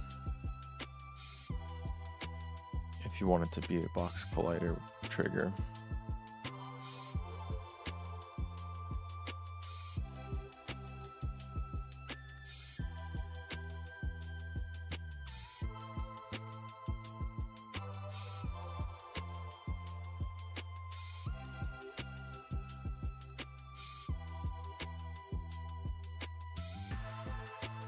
Should be okay though. We'll see.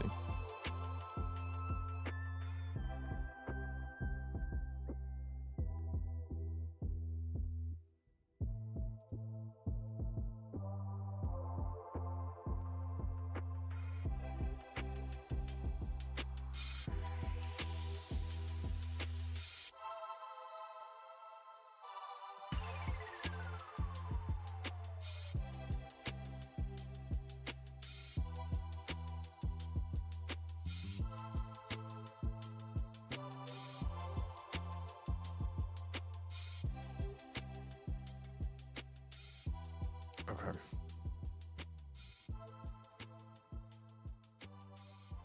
This is gonna be terrible. I'm just gonna have to start it, see what happens, deal with it. Added way too much in one go, so this is gonna be an absolute mess. There's no way this is clean.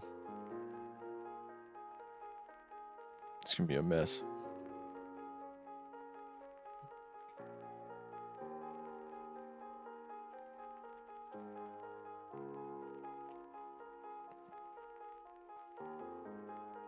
Well, that's great. So right off the bat, the canvas seems to be blocking the camera.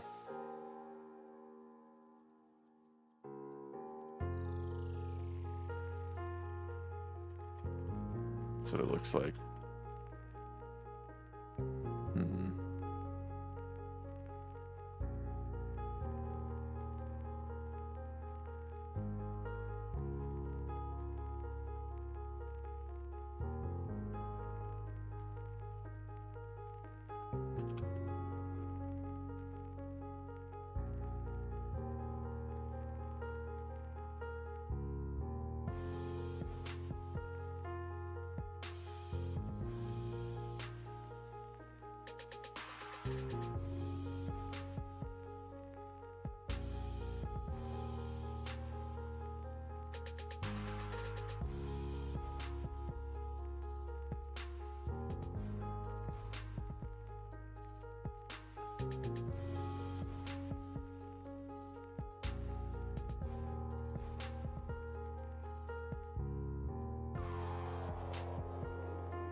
Game UI show notification.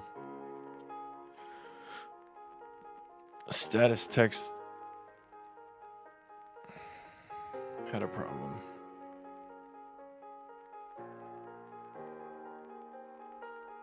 Ready to fish.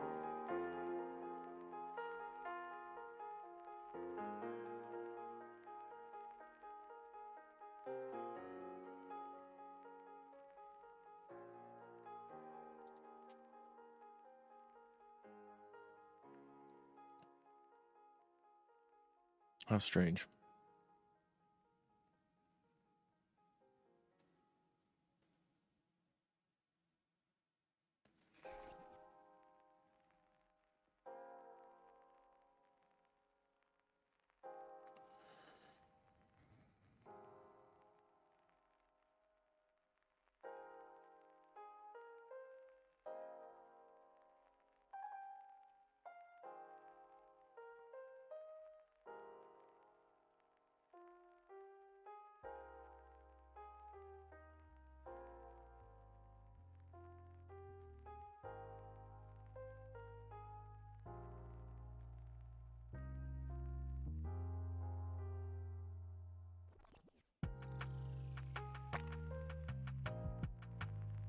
Real minigame line 34.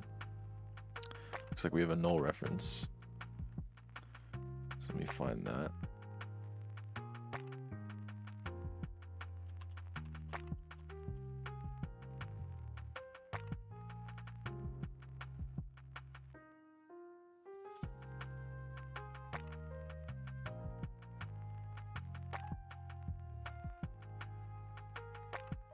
Vision controller. Original camera position.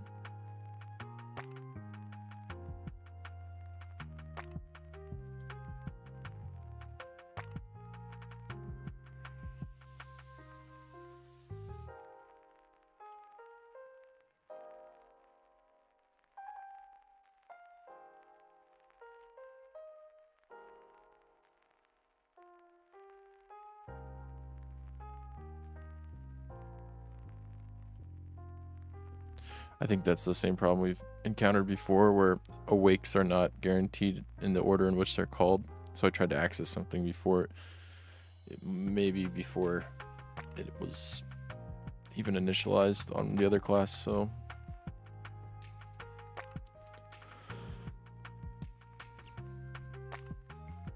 that's probably what's stopping the game from working.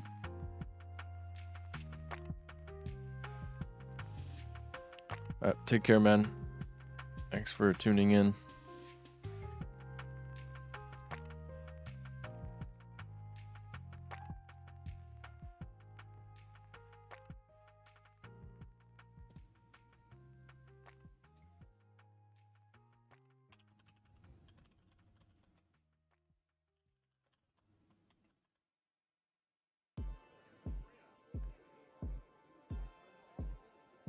Well, that's progress. It's the player controller on attack. Line 85. Got another null reference on line 85.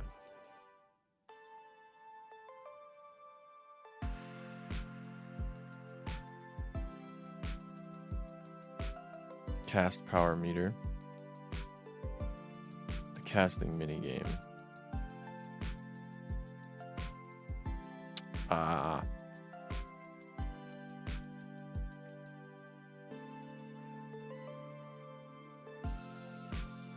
I think it should be casting minigame.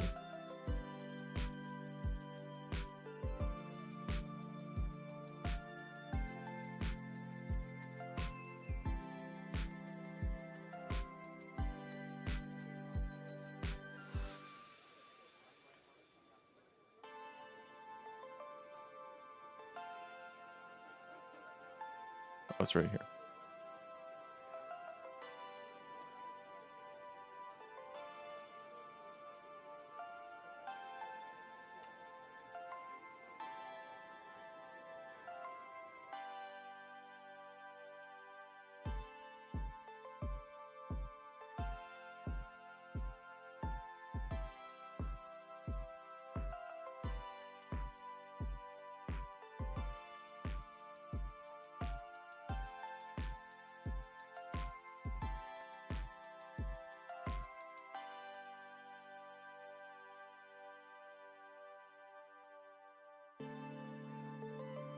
may have been worth it doing all that organization, because now, I mean, look at that.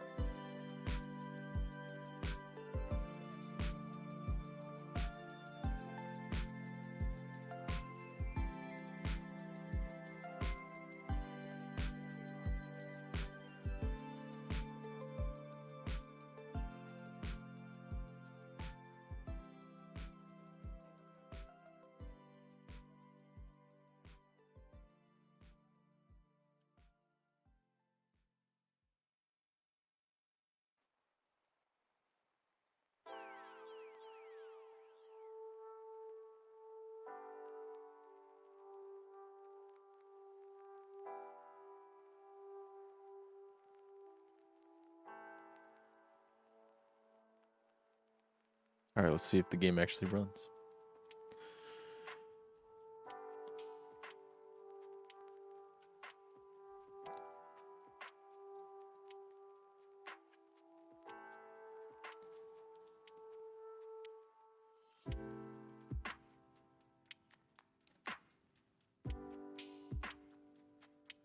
Oh, yay. We see 2%.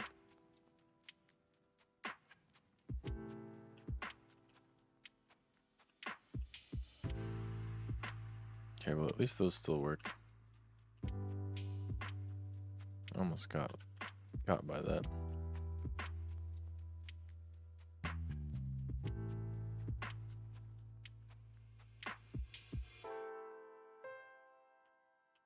Oh, it actually worked.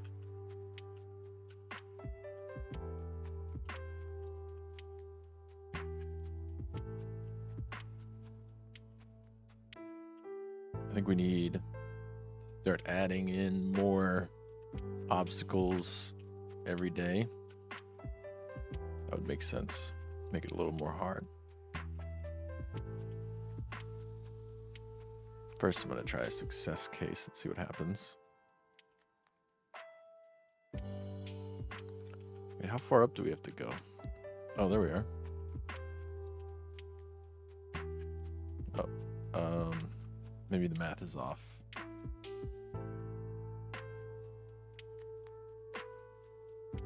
Okay, it looks like ran into an issue. Catch results panel is inactive, so the coroutine couldn't be started.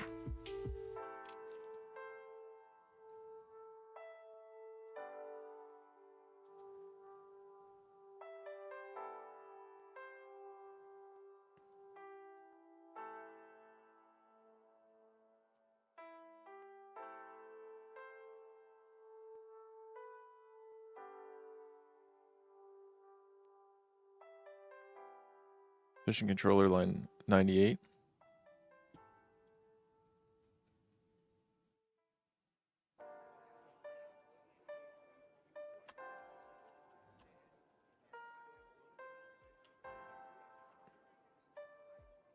There we go. Let's try that.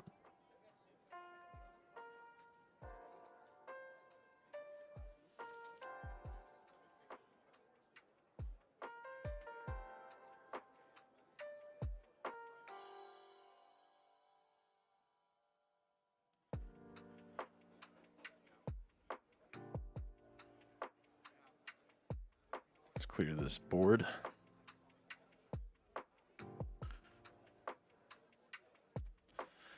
Time to find out what happens.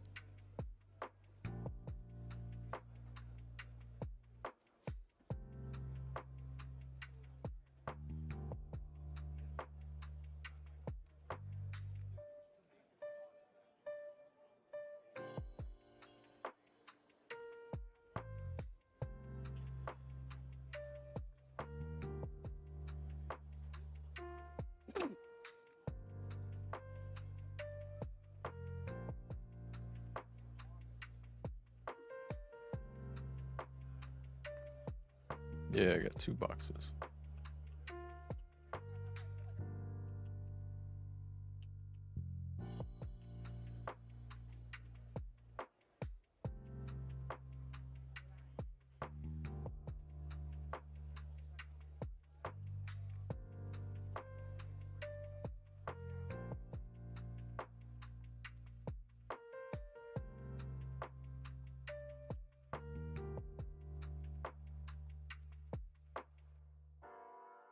Man, yeah, it takes forever to come back up. Maybe this one should be faster.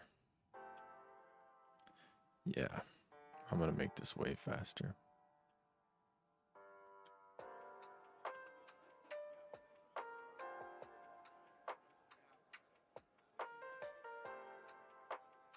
Oh, well, it worked.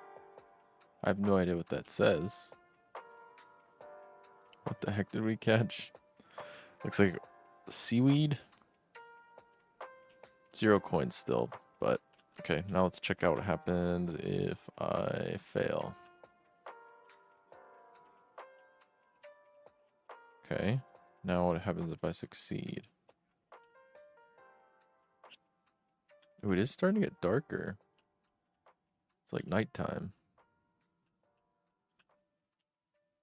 I swear it's getting darker.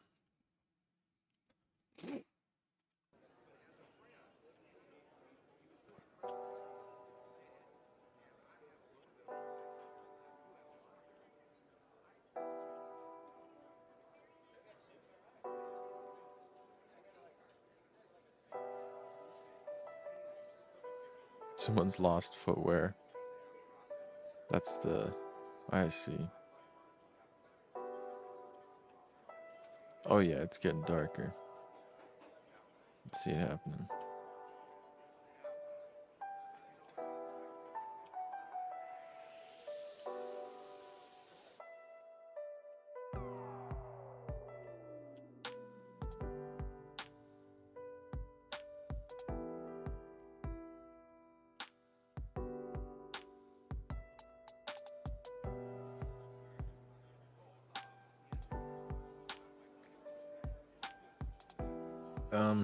I think the max height is gonna need to be like minus some value because it goes.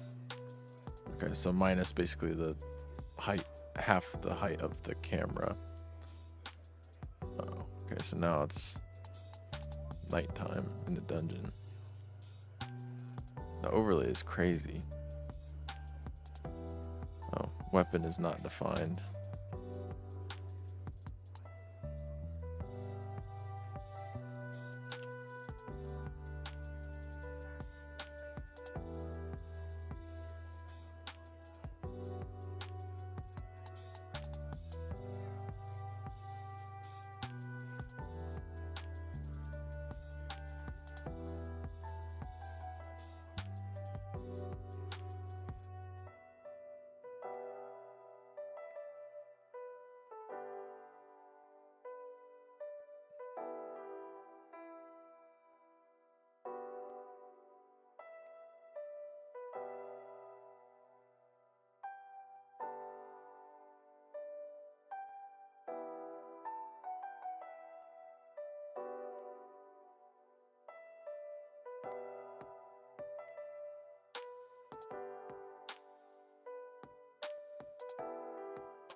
I don't want it to be an idle. It doesn't feel right. I want the player to actually be able to attack and stuff. It makes it more fun.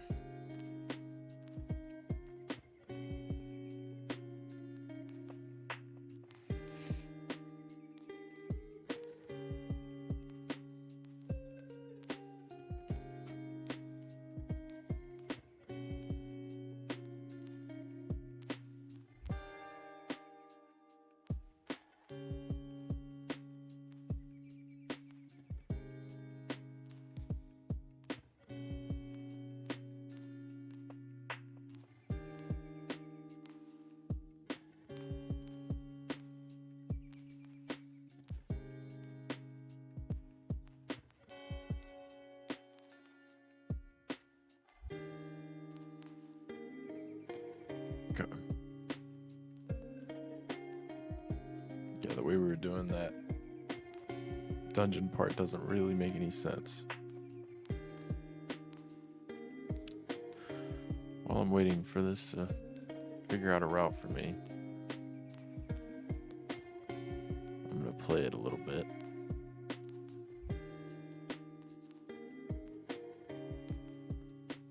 Actually, let me implement those two changes that we identified. So there's the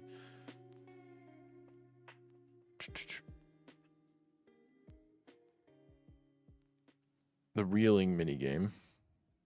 Let's go in here.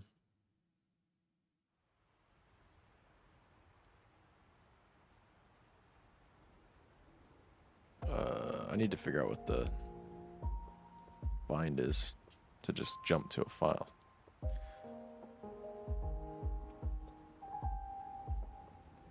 Max height depth minus the screen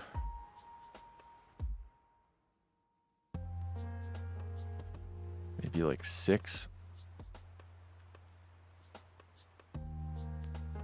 or something. Should be close enough. It's a magic number right there, but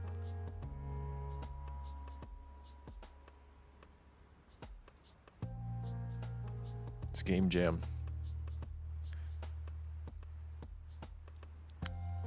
And then there was the speed. I can just edit that inside of here if I go into, after it's done compiling. If I go into the real mini game, I can change the horizontal speed. Right now, I think it's about 3 times more than the other one. I can check the value for the descent one. I want them to line up perfectly so that they feel the same, because they're basically the same controls. It's like confusing to the player to have 2 different speeds.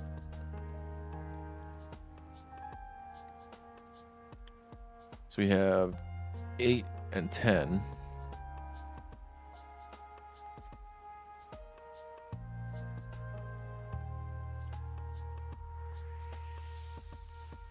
Let's try it that way. Should be close enough.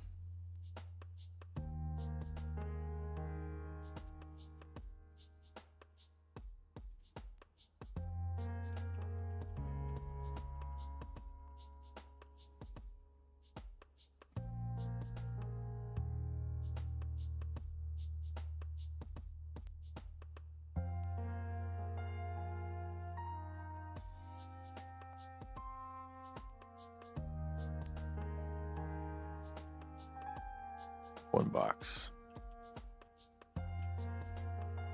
Oh yeah, that feels way better. Speed's pretty fast. Oh my gosh. It's close enough. Ooh, 85 coins. A tuna. It's a pretty good pull right there. Barely any depth anyway.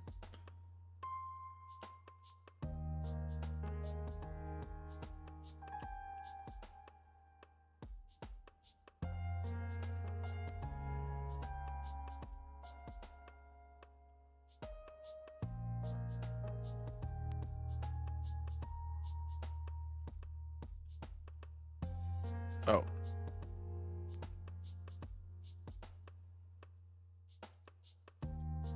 Okay. So that cancels the minigame, but it actually turns out that hitting a minigame on the real part just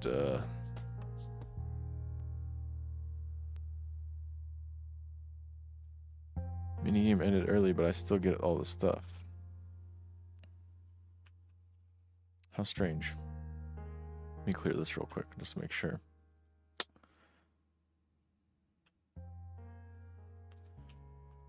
Okay.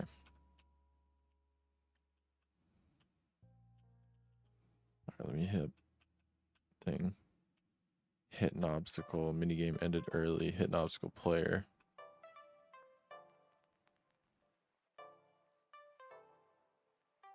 I got a steel sword that time. Okay.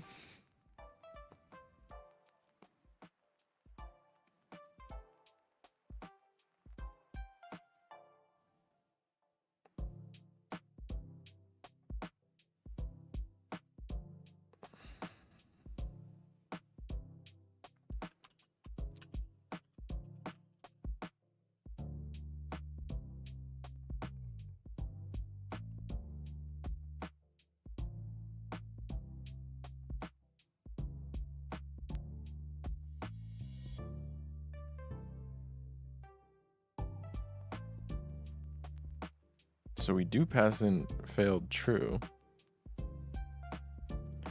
We say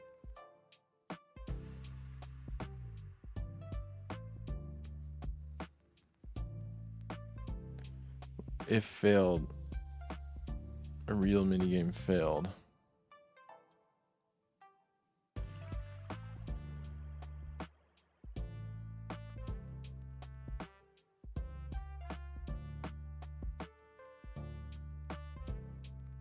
But then it says real minigame completed. How strange.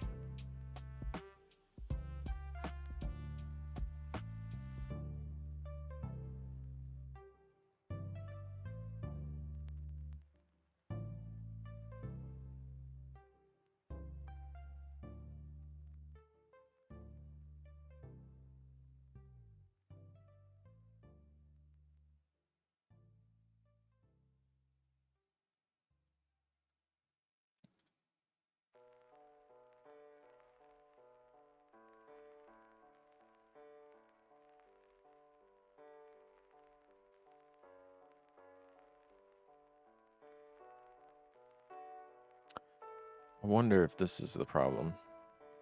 This is actually, this coroutine is...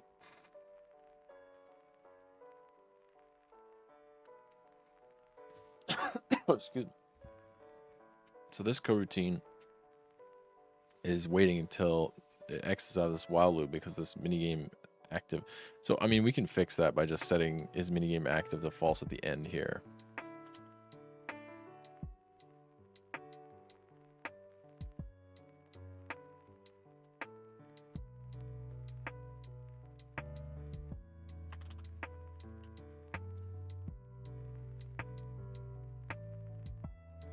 Should fix that, honestly.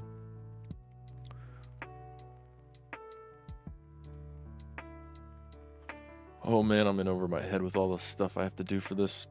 It's not even like functional as a game.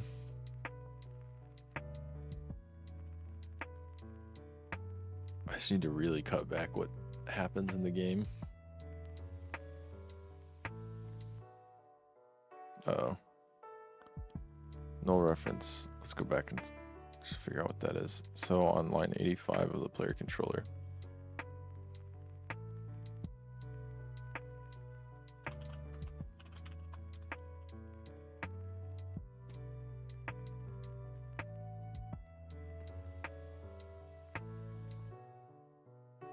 Casting minigame.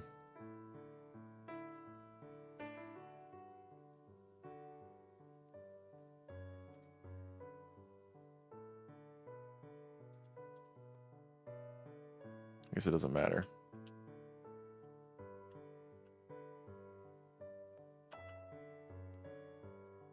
Oh, dang it. Right at the end, huh?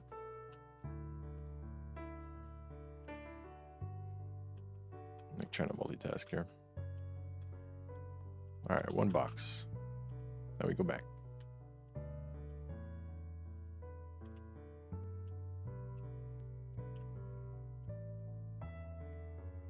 I love how the hook just kept going.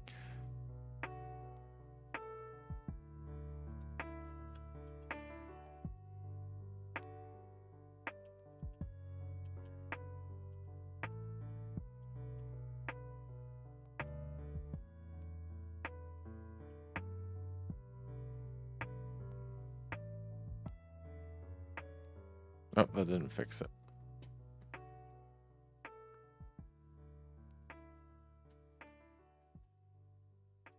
Well, how are we doing it in the real minigame? Because it's literally the same thing. In the, sorry, Descent minigame. Because it's literally the same thing. Oh, we do it that way. Is minigame false? Then we started the sequence.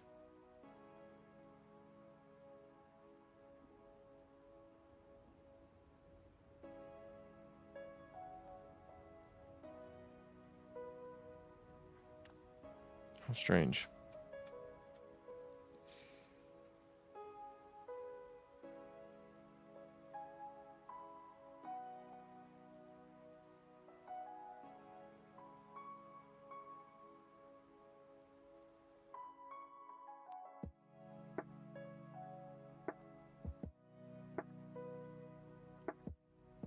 Guess I'll just put it back up here.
I think I figured it out. Okay, so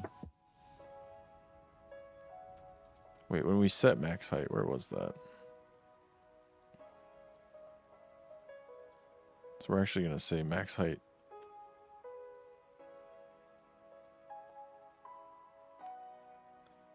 Make that even bigger.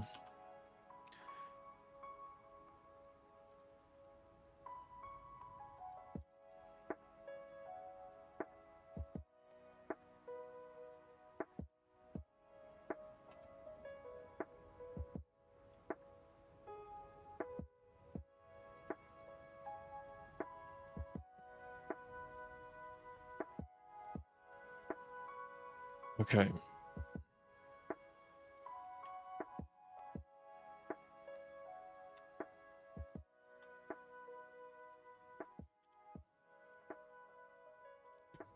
Maybe that'll fix it.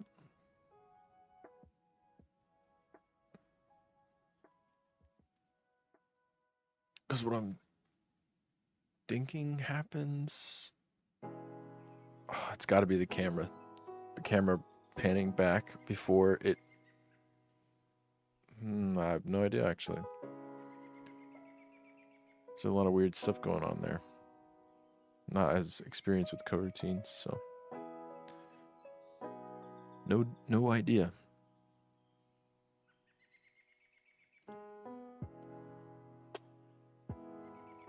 That's what I get for, like, basically going in blind.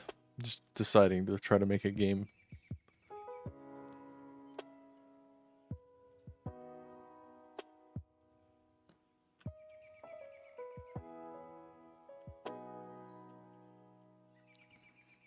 Grab that crate. Get hit by the obstacle. Hit an obstacle. Oh yeah, it is definitely a learning experience. I'm learning a lot.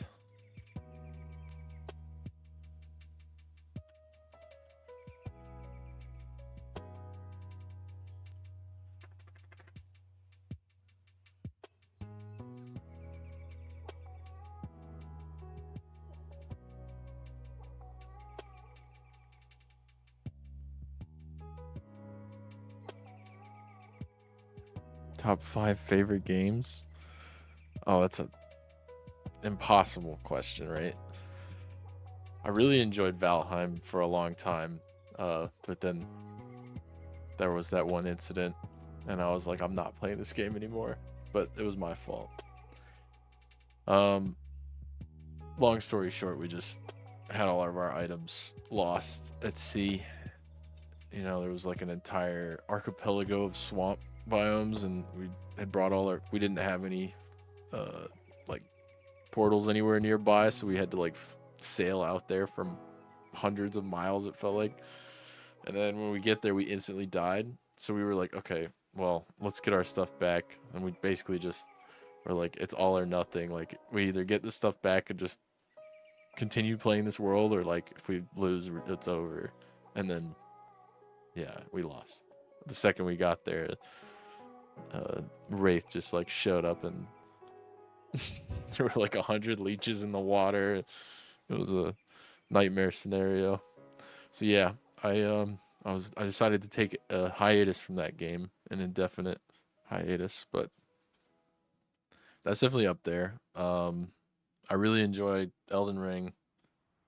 Dark Souls is a classic. Um,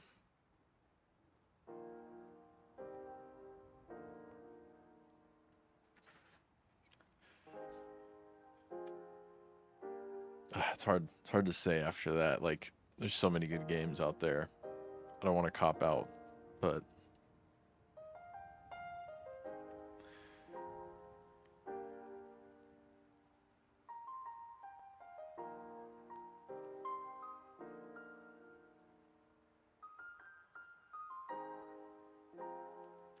I'll have to think on that. I'll need what, 2 more games to make a top 5. But that's just like your opinion, man. Elden Ring does not suck. It is just a really infuriating game if you are not used to that sort of game. But everything about it is cool. If you have the patience for it, everything about it's pretty cool. Like the art's cool, the story's cool. I mean, what little story we have about it is like the setting of it is interesting. The world building is pretty good. It's got a vibe to it.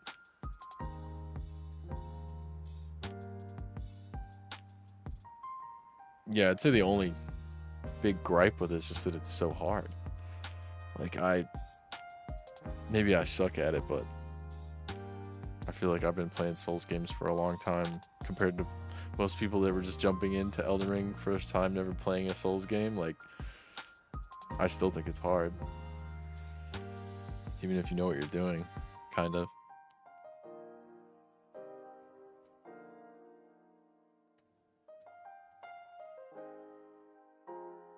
Oh, honestly, Oblivion. I'm gonna count Oblivion and the original Oblivion and Fallout New Vegas as like the same game. They're made around the same time, the same engine, but that'll definitely be up there for me as well. Really love those.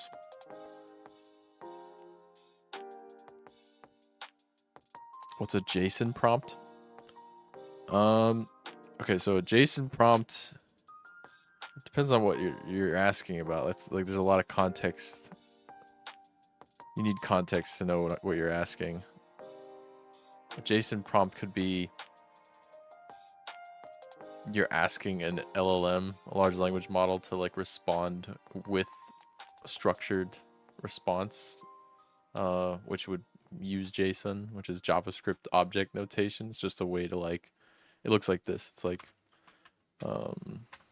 you know, it's always inside of these curly braces, these brackets, and it's like item name colon sword comma, and it's like that's JSON basically. You know, you can see that it's auto completing it because it can tell that it's JSON. And then we can there's also stuff like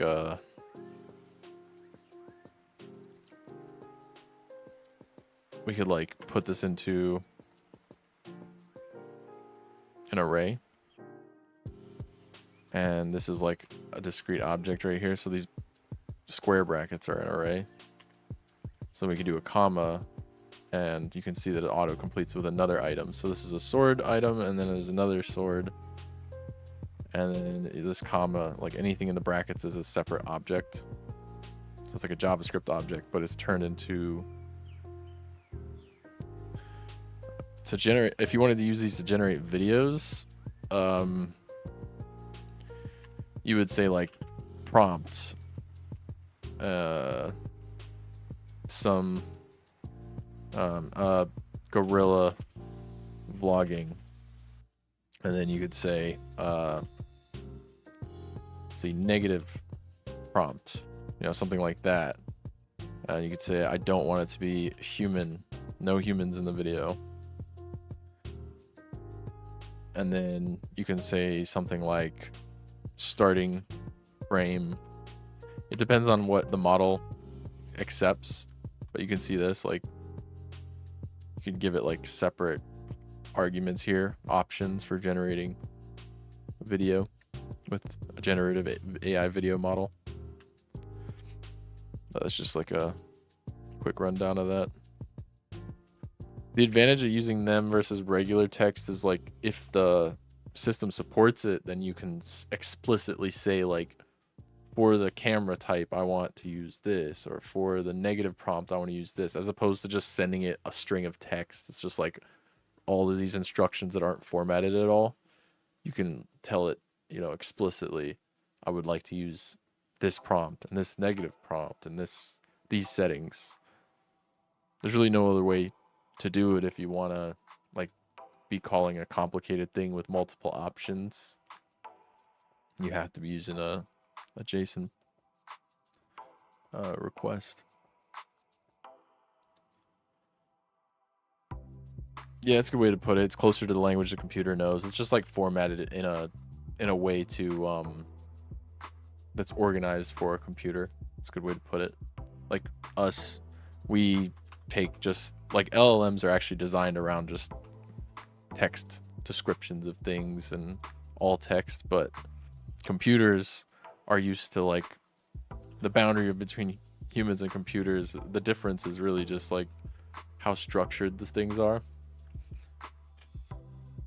So LLMs are actually good at dealing with unstructured data. That's unstructured data would be like, you know, you just go to a website, you just take all the text, you just dump it together, and there's no structure to it. It's just like all the text that you could read, just paste it into one long sentence.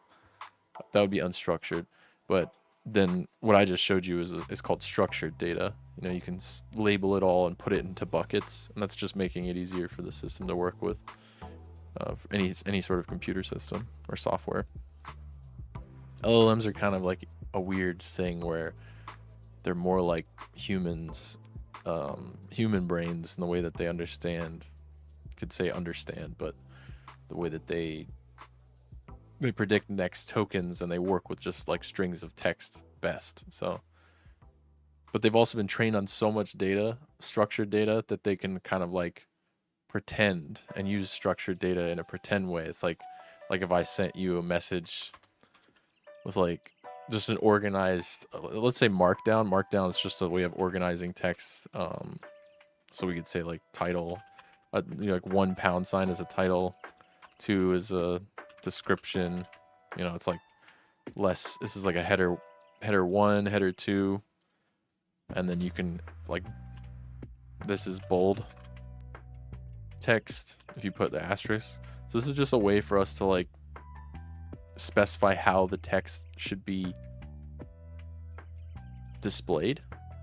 And it turns out that since LLMs are trained on so much of that, they can think in that way. So you can actually give them, you can tell them like generate a markdown like this for something, and they'll understand that, and they can spit those out for you.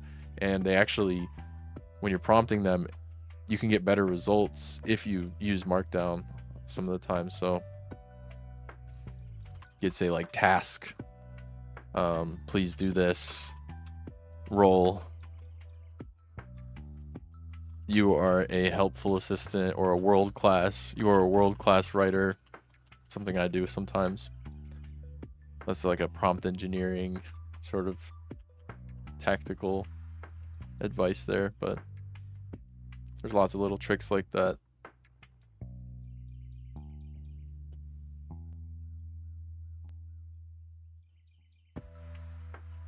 All right. Let me get back to what I was looking at. So I don't have too much time left for this. I'm screwed. This is progress is if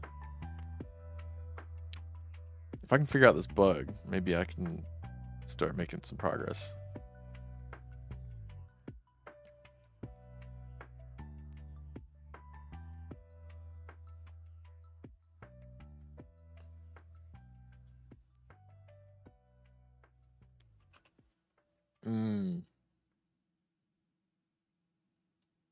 It's so strange that one of these is working just fine and the other one isn't, but they basically share the same code.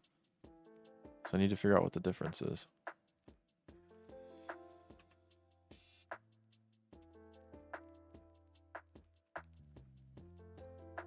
Yeah. Minigame sequence.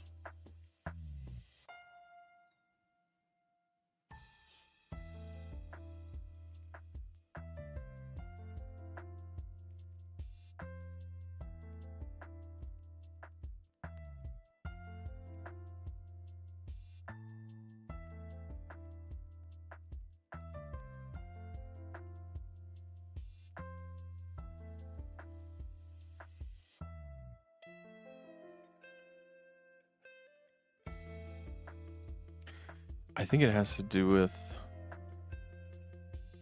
I mean, we can see the trigger happening inside of here. We can see this right here where it says hit an obstacle, player.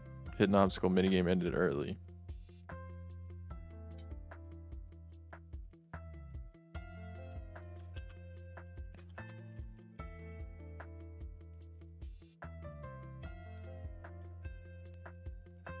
Ooh, end minigame is done without a coroutine here. That's probably the difference. Let me check.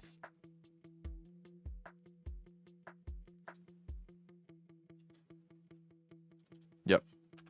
All right, let's try that.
I just zoned out completely. I was like, what was I doing?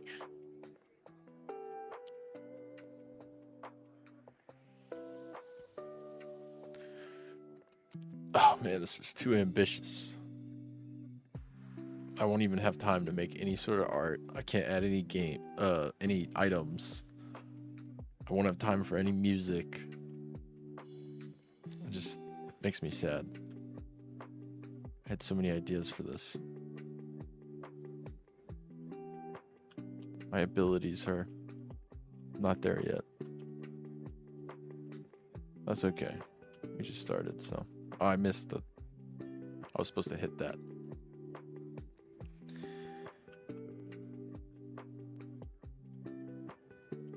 Okay. Nope. Dang it.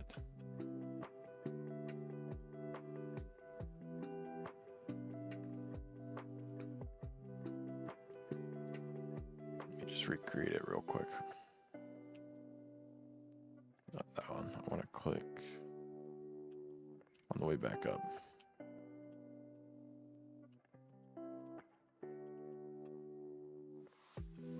Oh, dude. Oh, okay, there we go. Hit an obstacle. Minigame ended early. But then it says minigame completed. I have an idea. Why don't I just...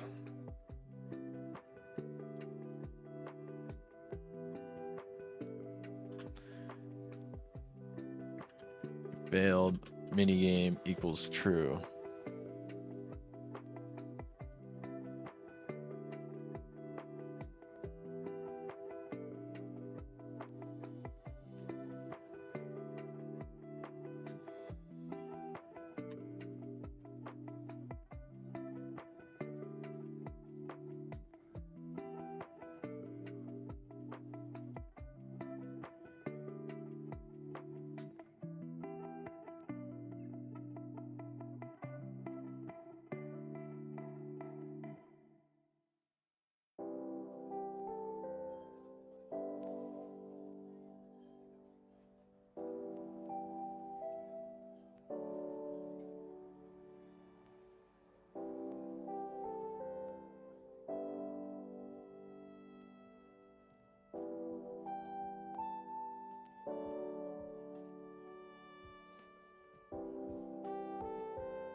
Must be this part. Event manager dot instance real minigame ended.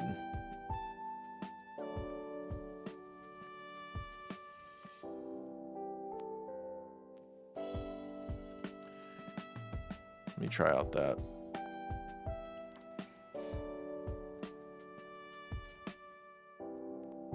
Yeah, it's the only thing I can think of is that the coroutine is finishing faster.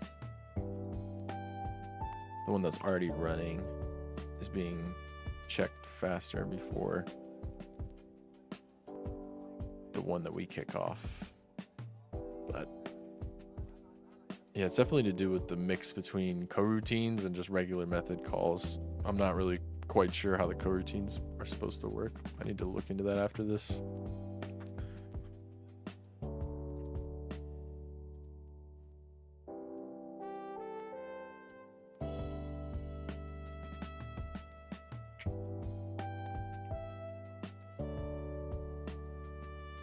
Oh, it's tiny.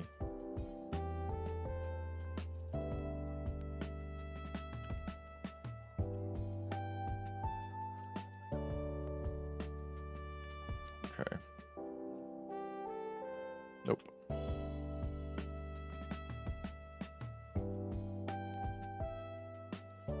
That's so annoying. I got a bass and an iron sword though.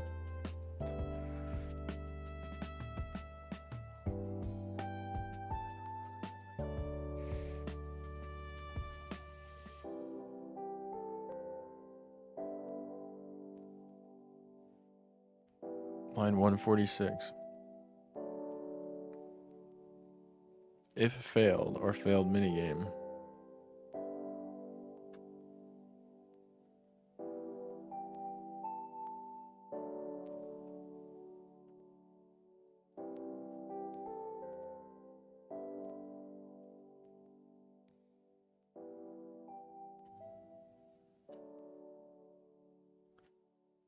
Okay.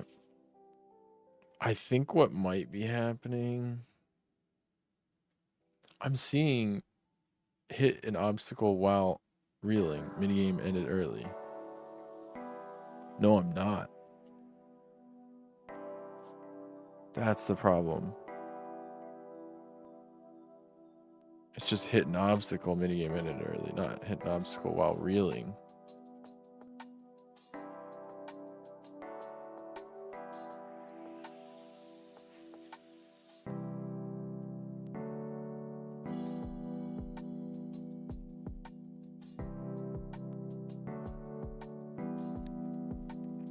We have two competing systems, it looks like.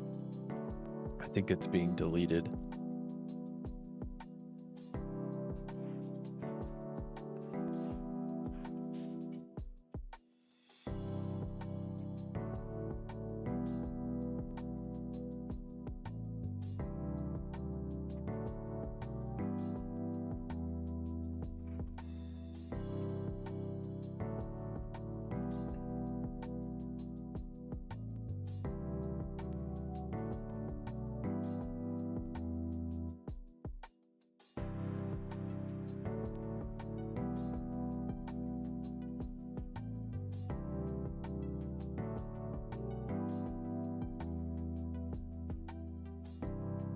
Oh my gosh. It's just because I forgot to all this.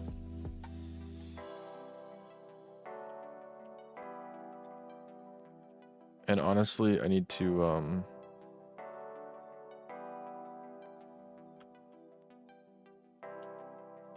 let's try that out. Yeah, that's totally what it was. It is two competing systems. It's very confusing.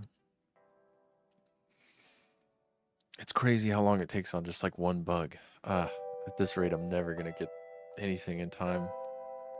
I haven't even started on the dungeon part. I was gonna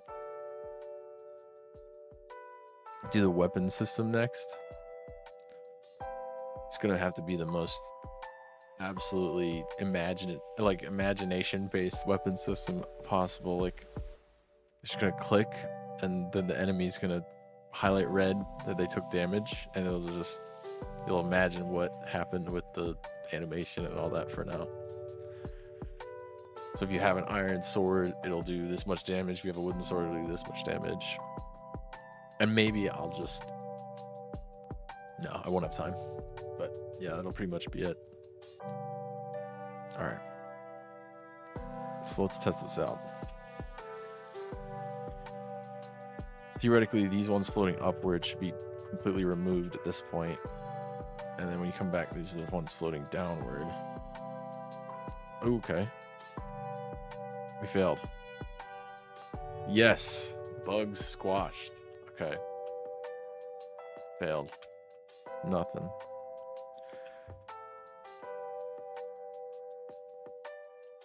And eventually I wanted to like swap out the sprite when you're moving back up and you have items, so it looks different. So we got a... What do we get?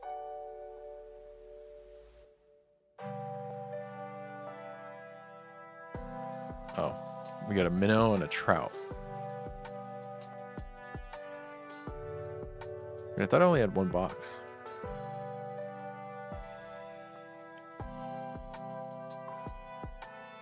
I'll have to figure that out.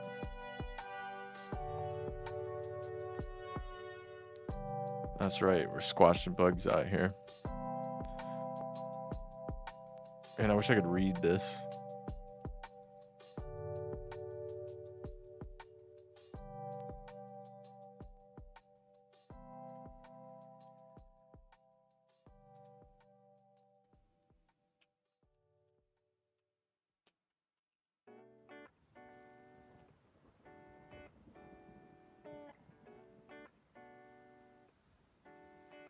Seaweed. 50% sea, 50% weed.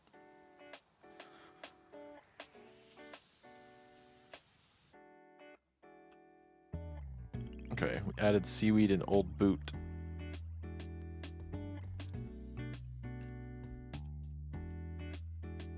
Oh crap.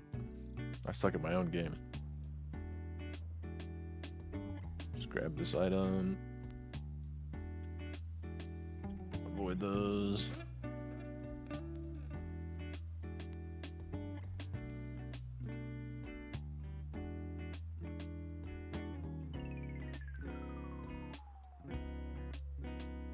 I want to make it a little bit faster, but now I feel like it's going to be...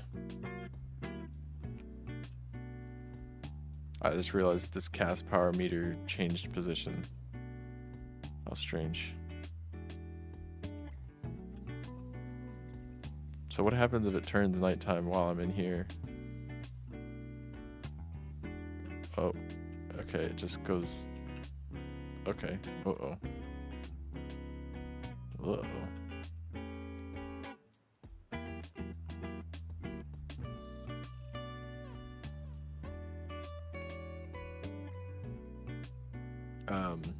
And then the night froze, it looks like. Oh, it just crashed because weapon's not defined as a tag. I mean, we can add a weapon tag here. It'll be okay.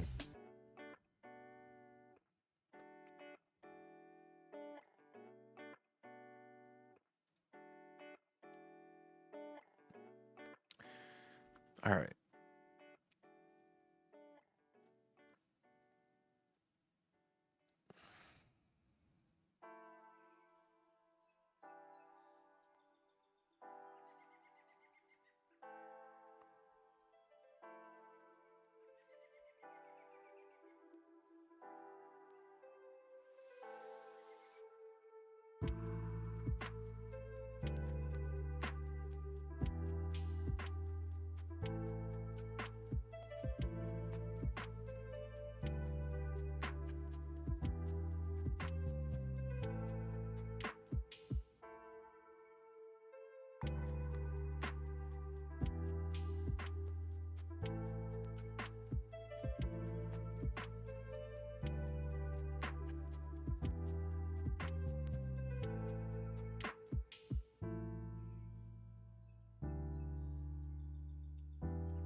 mean, I guess we could just quickly try to...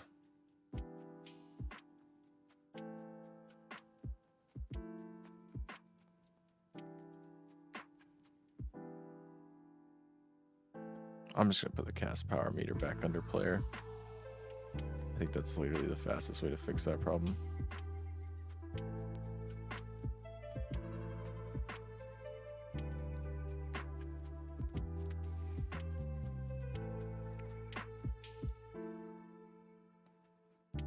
Kind of makes sense to put it in the... It's a world item. I mean, it's UI, but it's kind of a world thing.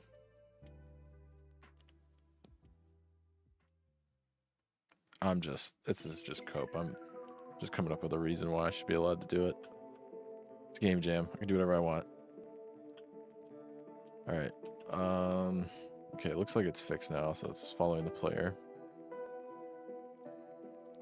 Oh, but the player can cast backward. Not a problem right now.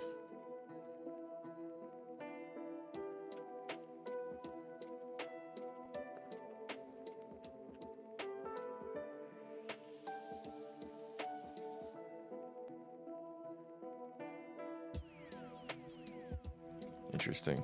Another bug. I'm not touching anything, and it keeps moving. We don't have time to squash all these bugs, sadly. They're not really gonna break the game right now. Okay.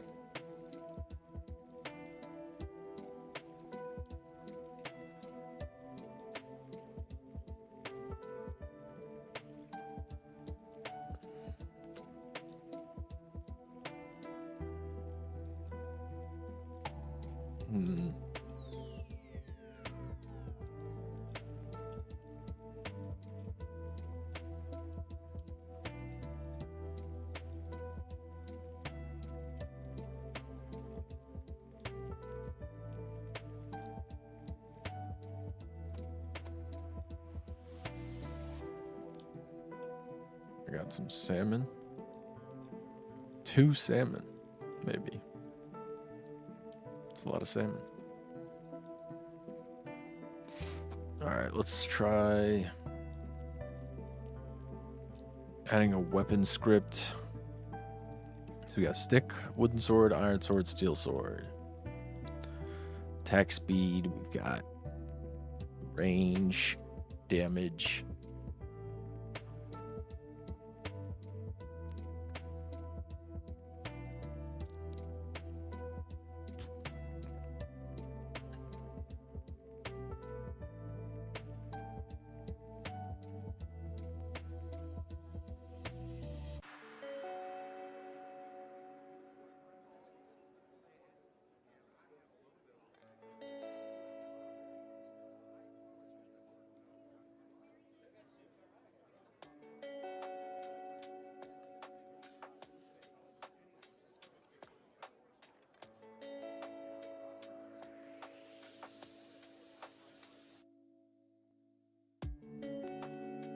And then we'll have a weapon controller.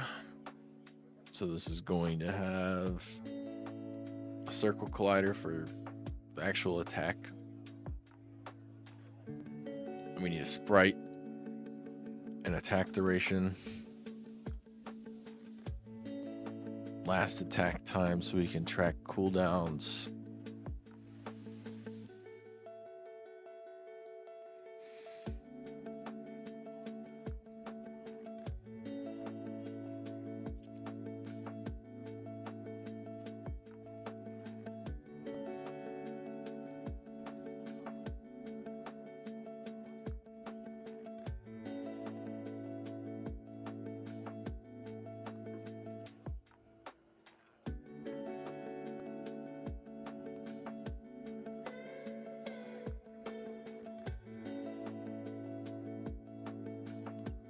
Okay.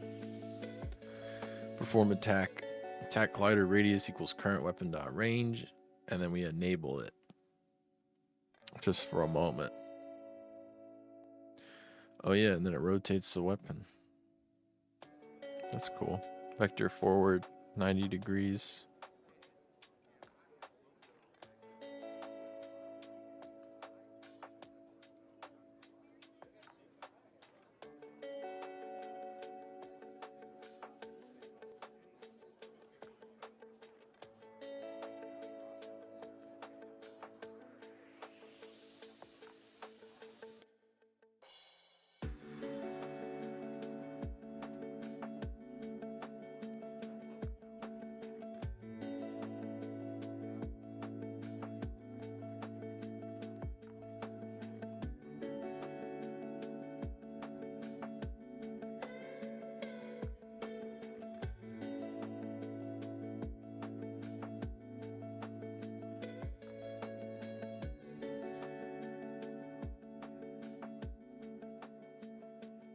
weapon sprite, like a component sprite renderer. Oh, beautiful. We just have one sprite and it's going to change the color.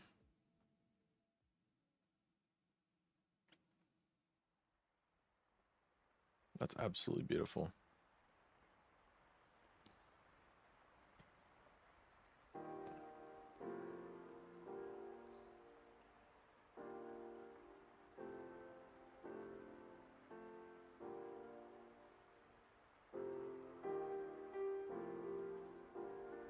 Dungeon controller.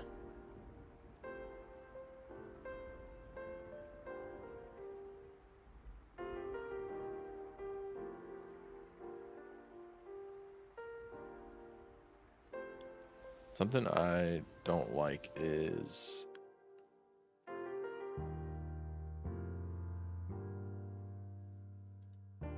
night overlay. I think this is what's causing it to look really, really dark and ugly. And I just want to turn that off, honestly. I'm just going to make this completely alpha 0. So now it should basically be irrelevant.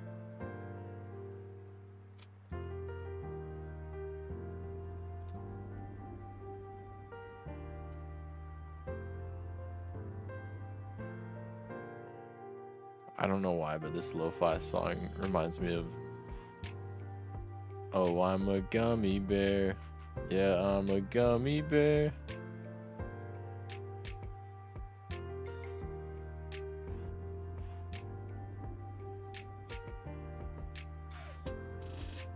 Grooving, moving gummy bear. Oh, alright. I don't know why, it's just like stuck in my head now. Dungeon controller.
Oh yeah, so the camera's gonna follow the player here. So while we're in the dungeon, the camera should follow the player, but then once we leave the dungeon and we're in the fishing spot, camera should stay static. I like it that way. We can add art to make it look more like a dungeon for sure. We could add like torches on the wall or something too later, but I don't know that I'll have time for any of that. I might just give it a dark rectangle and call it a day. Sad, but that's what you gotta do.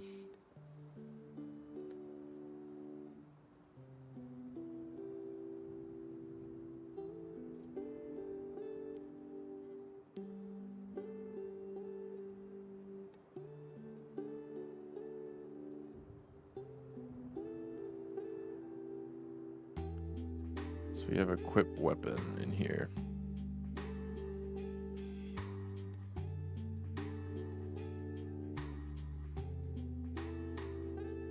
In the player inventory.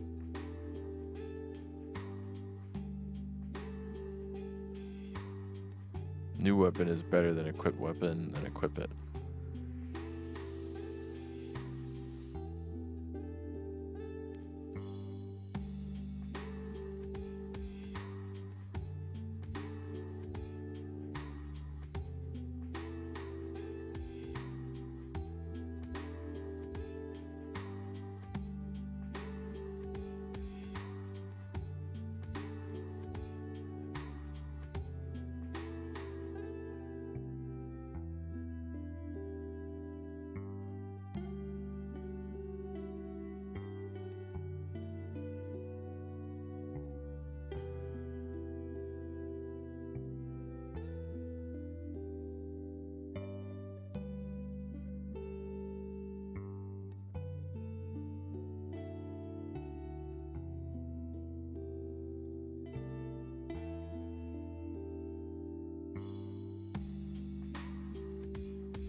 I guess this switch statement ended up being useless, but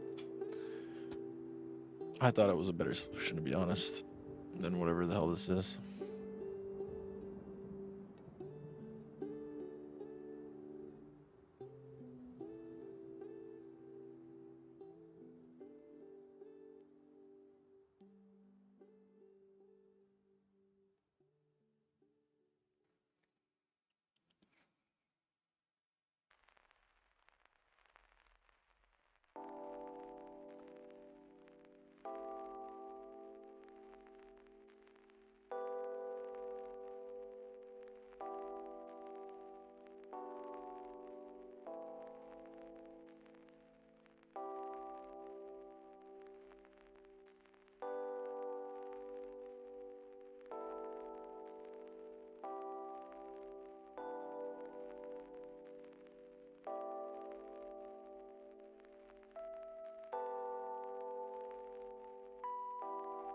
Okay.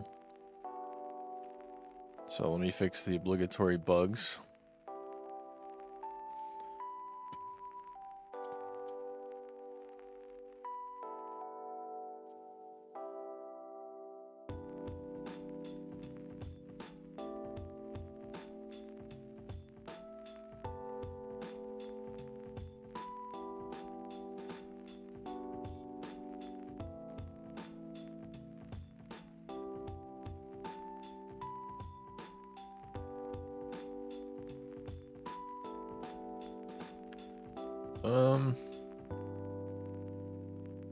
Honestly, these are fine.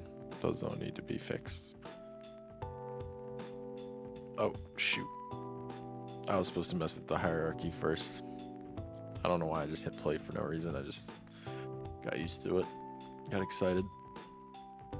I still need to add all the weapon stuff. I need to make a weapon sprite, so let me start doing that while I'm waiting. I think it rotates from up to 90 degrees forward. So I guess I'll just make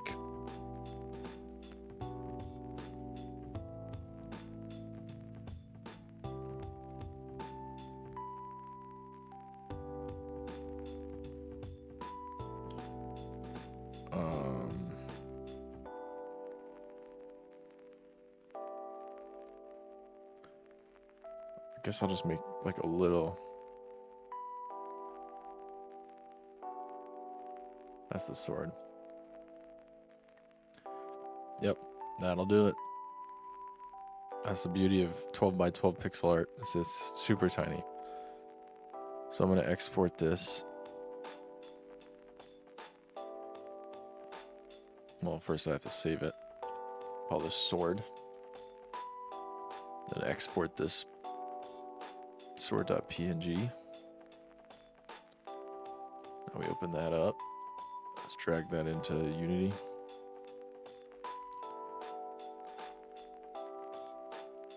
Sprites. I'm going to paste that in here. Did that work? No. Okay. Guess I'll drag it. That works. So single sprite, 12 pixels per unit. No compression. And we want point with no filter instead of bilinear filter.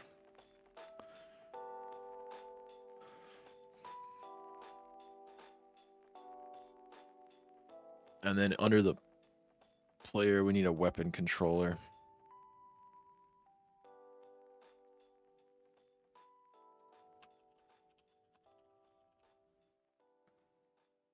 And we need to attach the weapon controller script to that.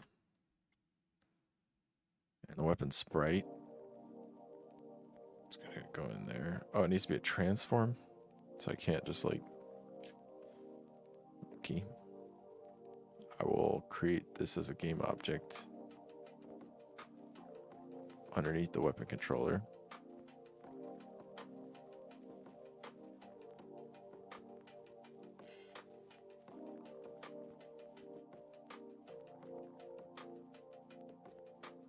We're going to need to create a weapon, or sorry, a 2D circle collider.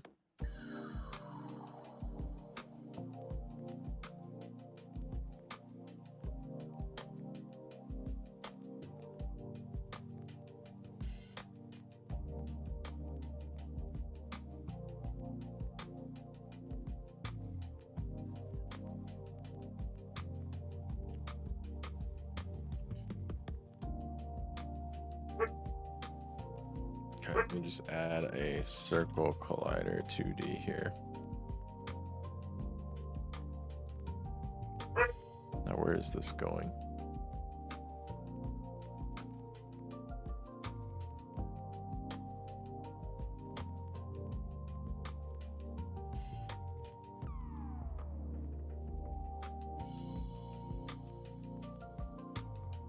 So the player won't be able to jump.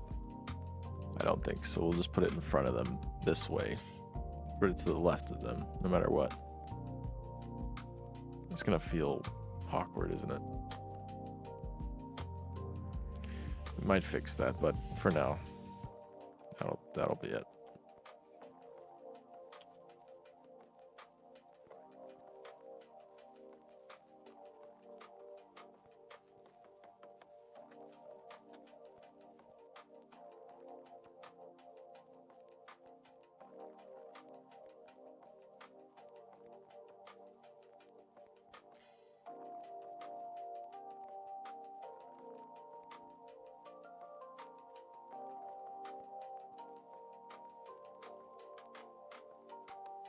Circle collider is actually going to be a trigger. And then we want to disable it.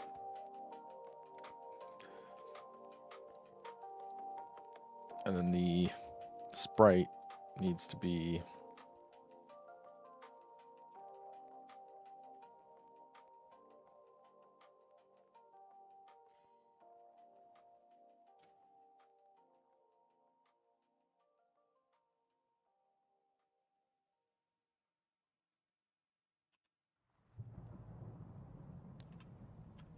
probably like there, -0.7. And then also we need to put it on the right layer. We need the player layer.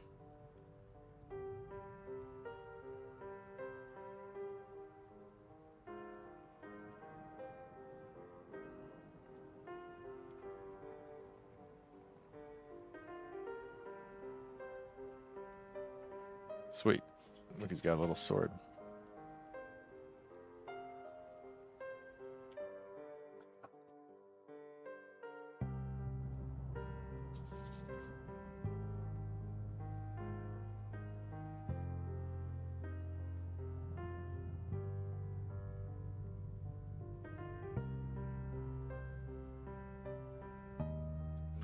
I think I'm gonna switch these to +1.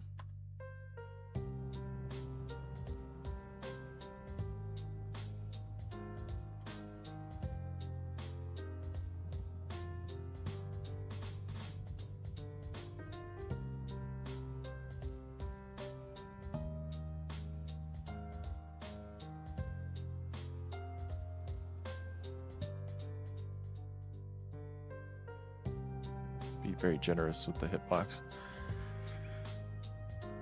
I think I'm gonna try to swap directions so that if the player's facing that direction, then it'll go that way. That makes way more sense. Weapon sprite, attack collider. Okay, and then the managers are gonna need a new one, and we're gonna call it the dungeon controller.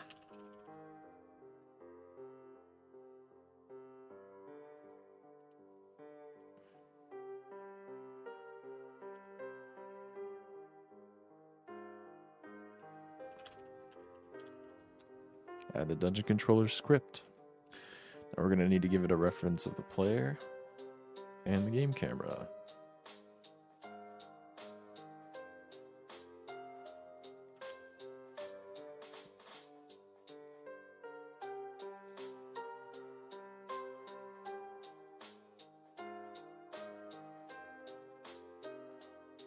So when we start off, we have a wooden stick that's going to change the sprite to be a brown color, hopefully. That does 10 damage. Then there's a wooden sword. Does 25 damage. Then an iron sword does 50 damage. And a steel sword does 100 damage. So it goes from gray to steel. So it goes from brown to light brown to gray to steel.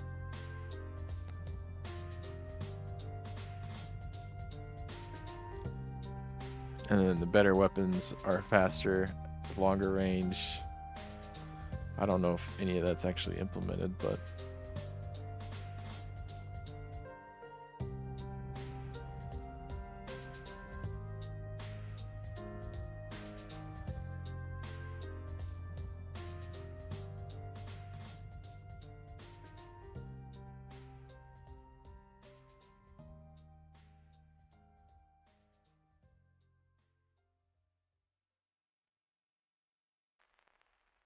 okay. I guess I have nothing left but to test it. Yeah. It'd be nice if something just worked for once. It's wishful thinking, though.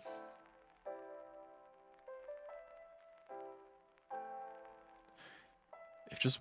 Oh, okay. The sword changed color. And it switches direction.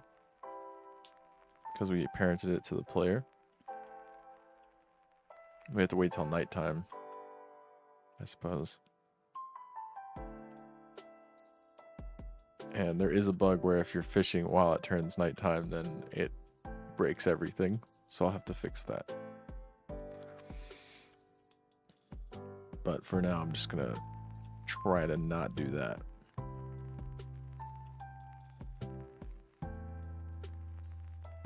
I have no idea what we just caught. But we need to try to get like an iron sword. That would be nice. So I need to get a perfect cast. Weapon damage 0. That's not accurate.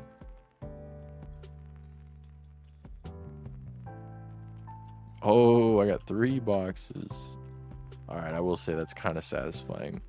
When you do a good cast and you get RNG and you just get extra crates. I wonder how much stuff I'm going to get.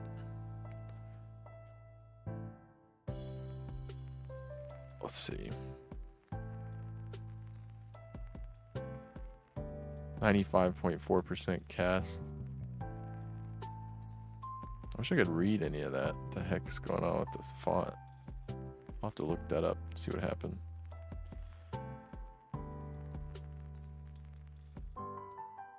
I have no idea what I actually got, to be honest. I'm just looking to see if I can get like a wooden sword.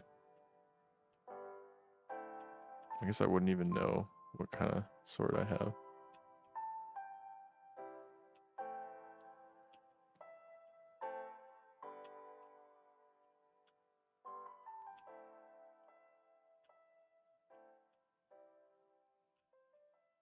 Oh my gosh, there's no way. That one at the end, I need to fix that. That stupid obstacle at the very, like above the water. Shouldn't even be there. I need to set like a height limit where they despawn. That's so frustrating. I got 3 crates that time, cool. Alright, I'm just gonna go over this way because they don't spawn this way.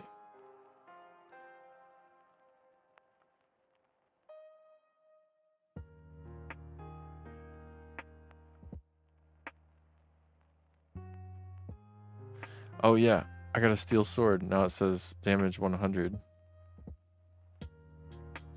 Oh right, I can't be fishing while I'm nighttime. Okay, I'm gonna wait. I'm gonna wait for this last few percentage. 100%.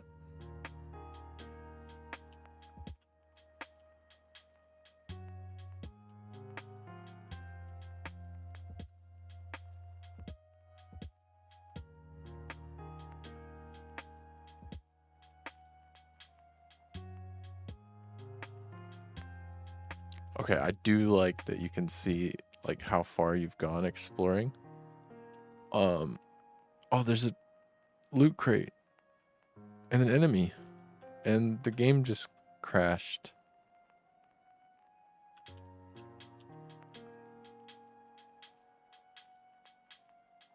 That's actually cool looking.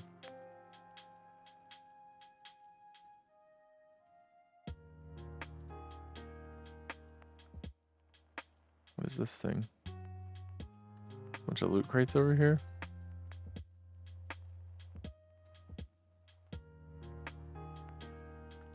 So close. We almost had it. We almost had it.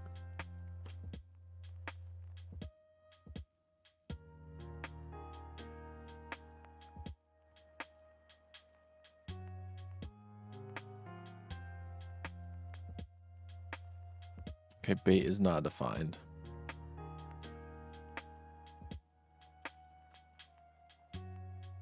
Which script was that in? I think it's the enemy one.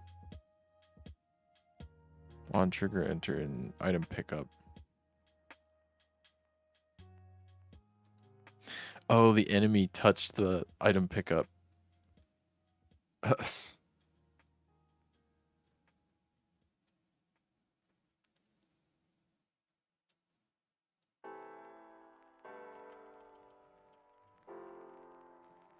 And it crashed the game.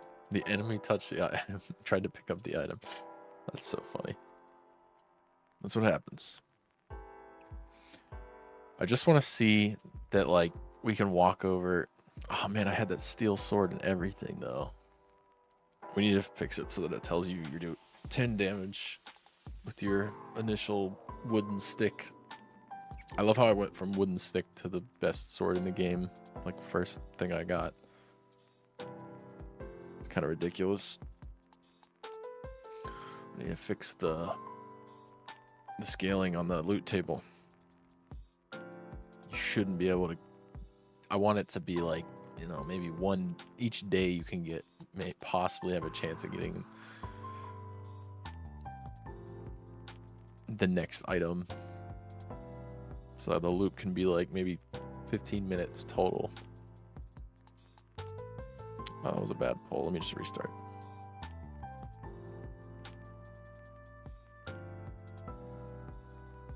Power 50, speed 30, luck 10. 50, 30, 10. 1, 2.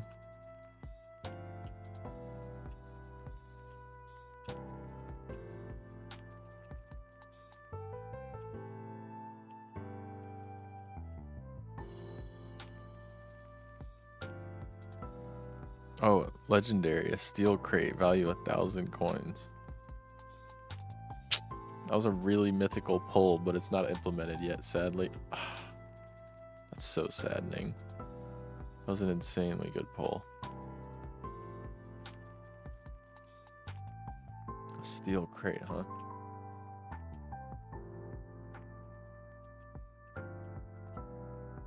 One box. It's not even worth it. Well, it might be. Could be a steel sword.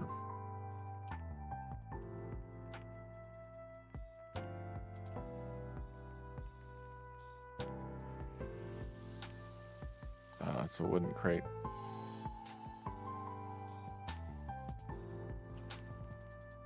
Let me try to do a really good cast. Maybe I should allow the people to right click to cancel the cast because you're like stuck in the minigame.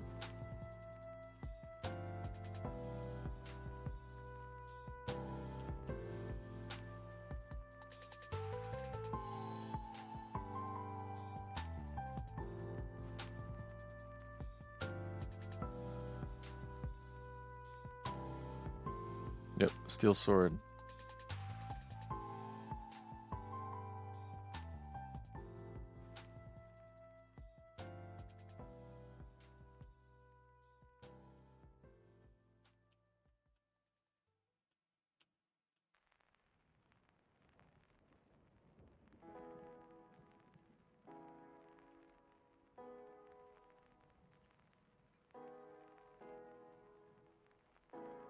I don't think there's anything better you can get.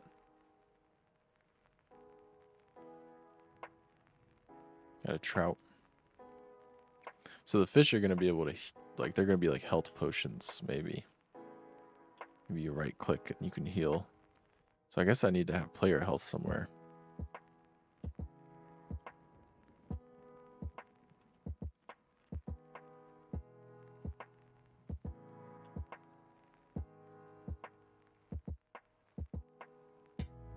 Oh, I screwed up. That's so bad. Oh, I caught a trout while it was nighttime. Oh yeah, the sword rotates. That's sick.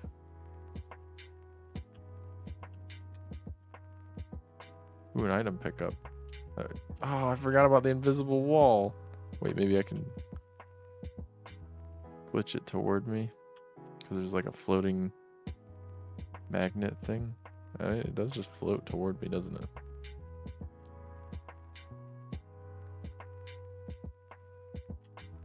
I needed to like walk away.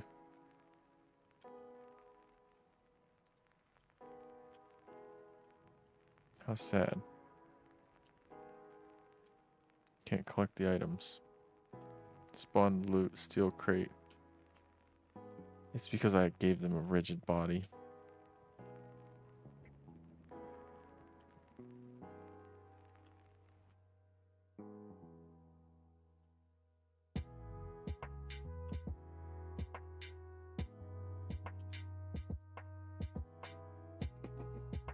Wait, I got it. Or did it despawn? Looks like it despawned.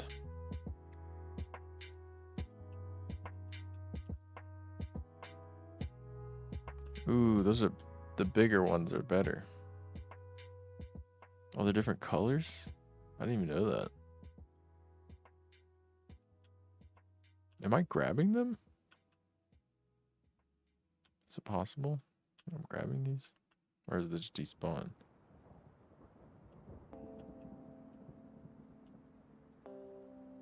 I need to remove the invisible wall. It's super frustrating. Oh, wait. The day-night cycle kind of works. It kind of works. It's almost there. I didn't think I would get this far today, honestly. So, I'm okay with this. It may be horrible, but it's technically functional. Like it, almost. I mean, it's really close. I just need to remove the invisible wall and stuff.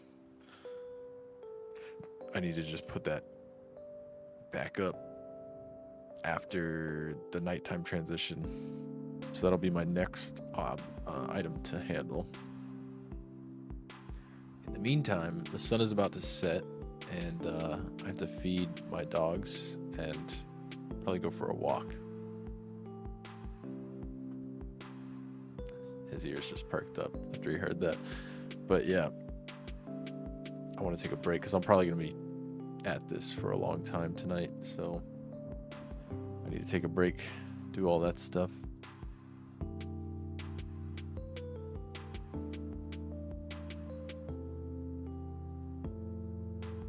But I'm going to keep the stream going.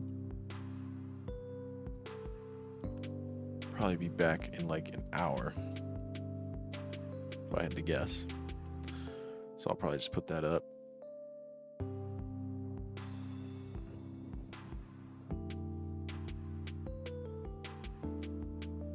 And honestly, we could just keep the days ticking. Just watch this transition over and over. So why not?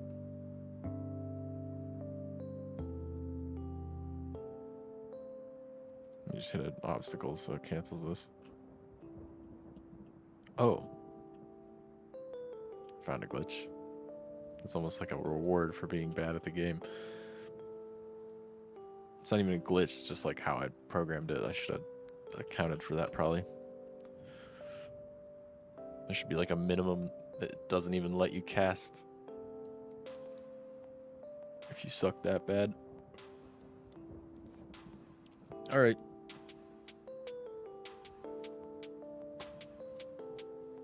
So I'm going to go ahead and turn off that.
All right.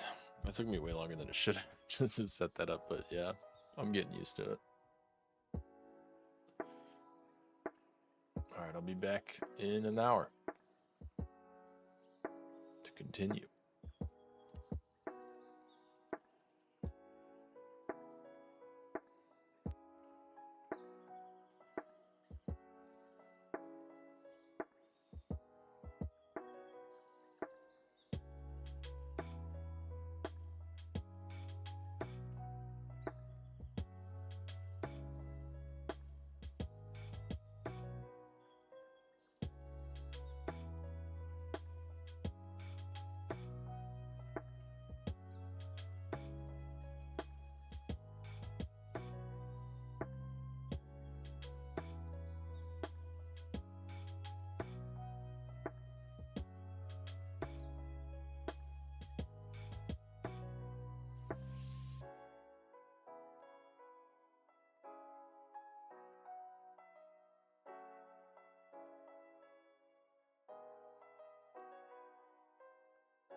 All right, I'm back.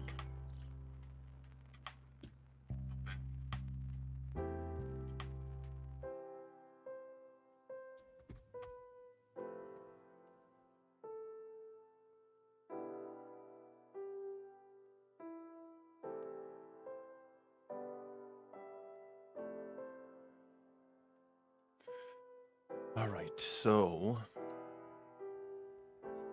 I had some ideas.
Okay. I wonder if we should have walls that you have to attack. Oh. You know what? I can't attack anymore. I wonder why that is. I left click was attacking at some point.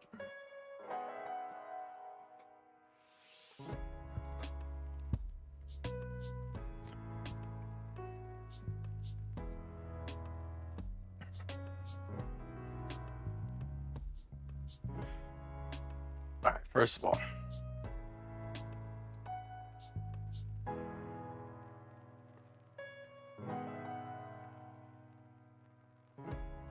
at nighttime, we should just remove the invisible wall, the left one.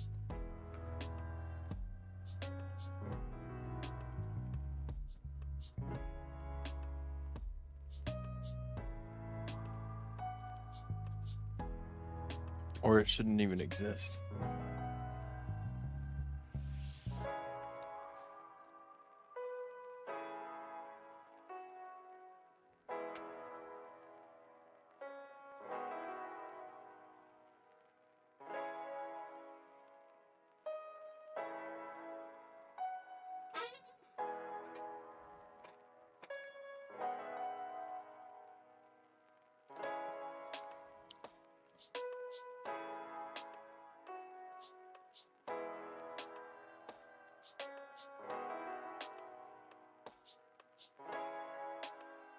I'm gonna change this into like a cave.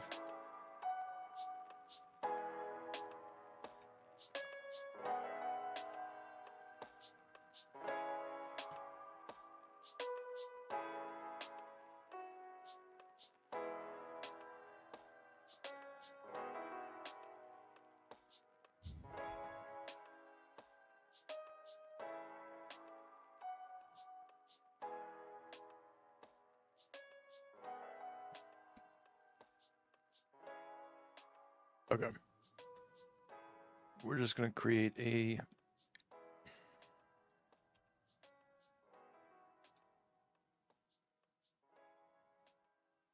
(2D) sprite square. Where'd that go? It's going to go like right there. And we're going to make sure it is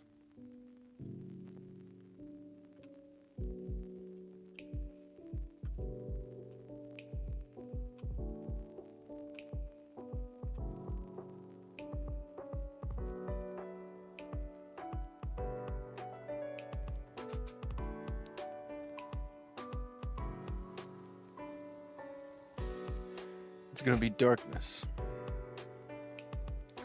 We're going to make sure it's on the right layer.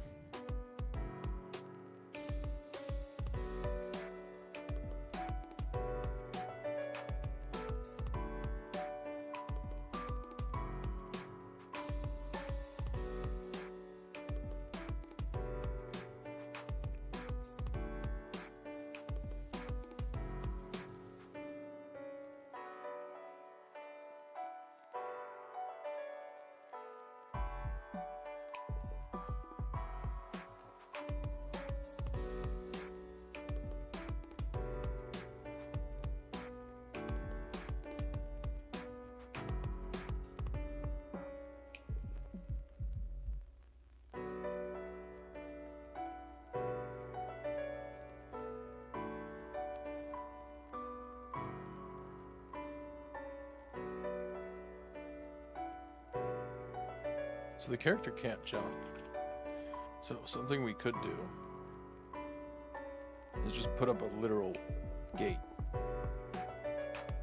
here. I can just change the scale of this to be like 0.25. Or no, the Y scale is gonna be tall. It's gonna be like 5 tall, 4 tall, something like that.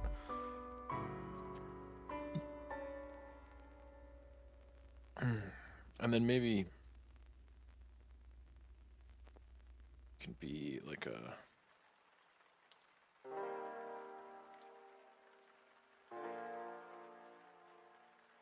stone color.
You can call this the dungeon entrance. And we can put this in there. Just like duplicate these.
It'd be better if this was just a square.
Oh, so technically it's I have the countdown at the bottom right of the stream. It's got we got a day left. So technically instead of 3 days, I should have said 4 days.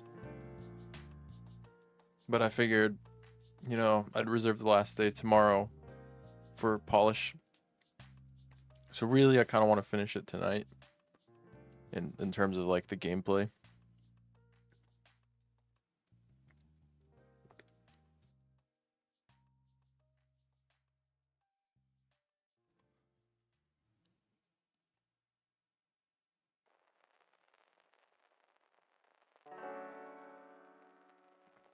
Man, I'm not sure how to make like a dungeon entrance.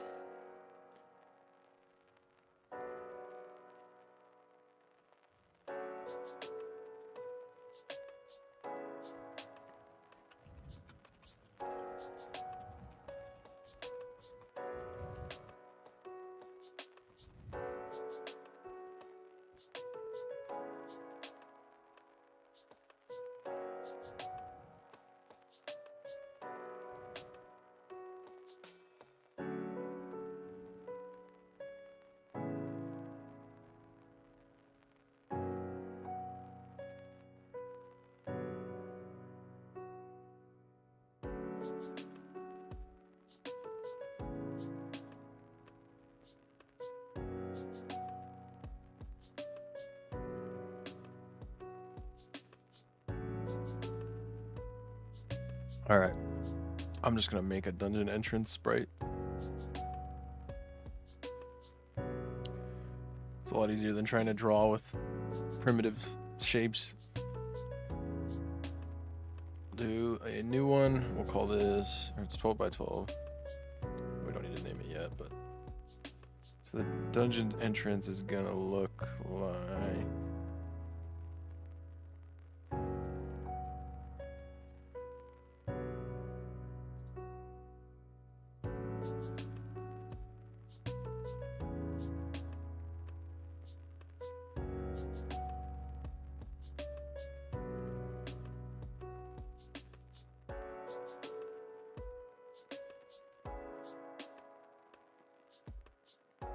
Think about how this looks.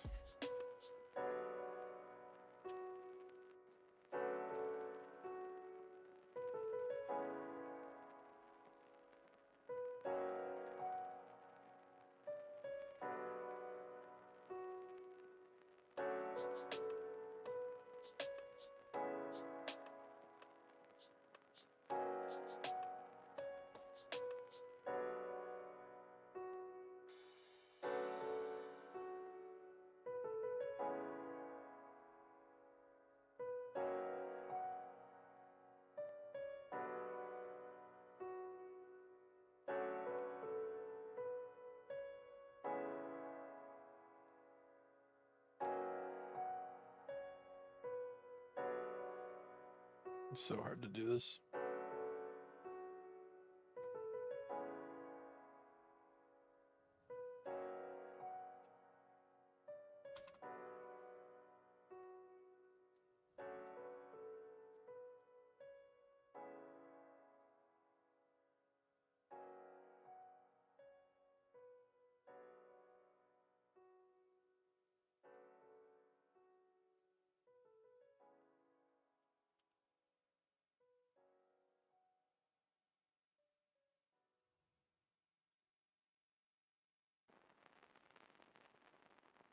I almost think that makes the most sense. And then as far as the background goes, I'm going to start at, so that's brighter.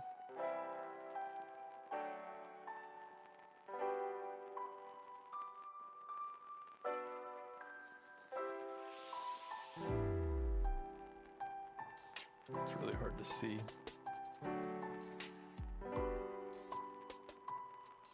Oh yeah, here's a darker.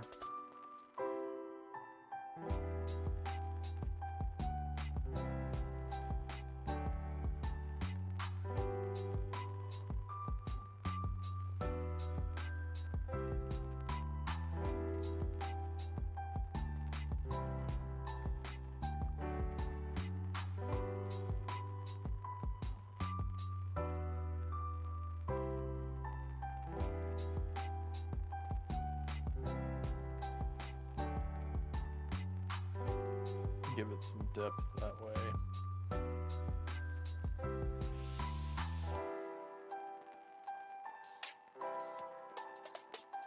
And then maybe a little bit of a lighter color.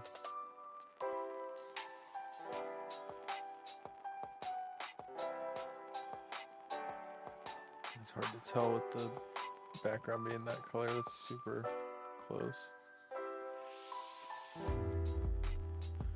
I don't think we'd have that in view from this angle. Kind of going for an isometric sort of view on this.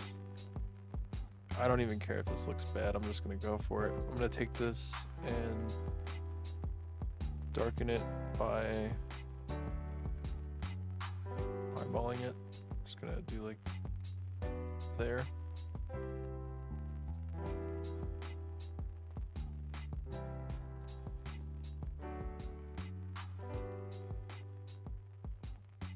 And then we're going to darken one more time to there.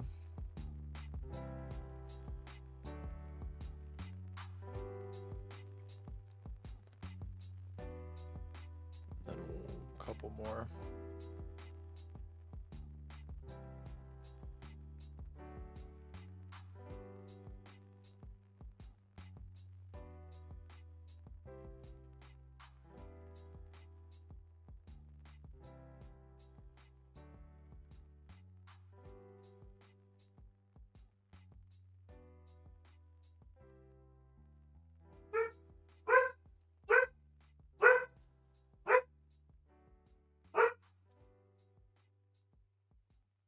It's actually not bad, I think.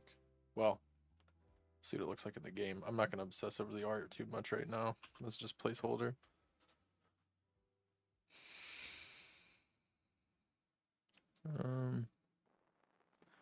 But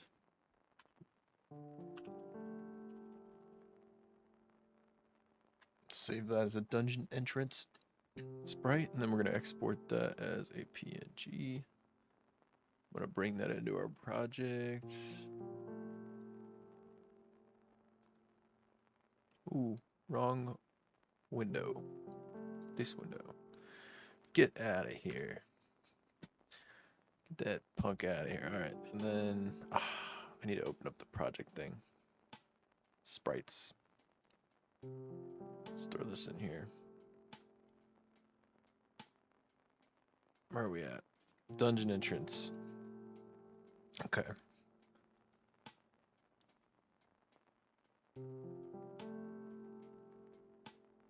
Now we got to do the usual stuff. Single, 12 pixels per unit.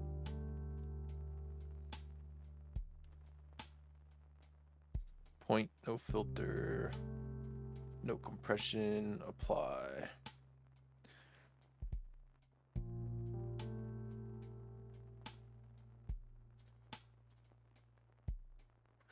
Probably shouldn't do this, but here, okay, I'm just gonna throw it in the scene under dungeon entrance. Where is it located?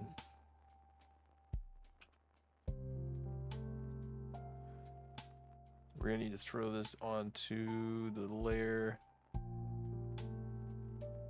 interactable player.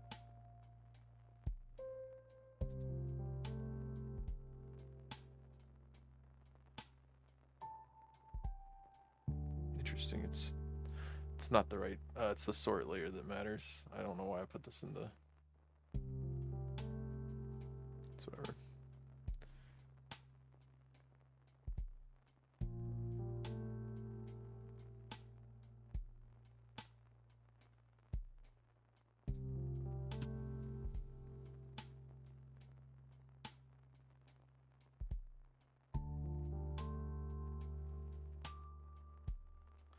So the sorting layer, we need to put foreground.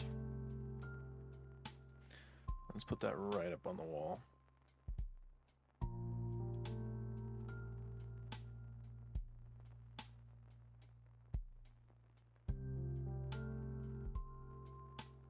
What's this value? 12.416. It's so weird. It's such a weird positioning. Everything is all random, but it'll have to do.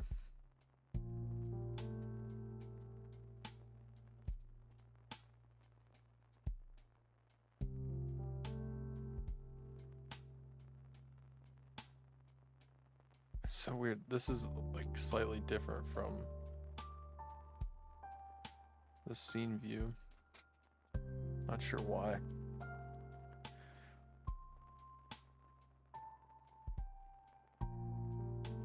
I'm going to draw. Also, let's add in a rigid body. Static. And then I think we should be colliding with it as the player now. And then something we could do is add a collider on it, and if it's nighttime, it should teleport us through. Or we could just have animate the player walking in.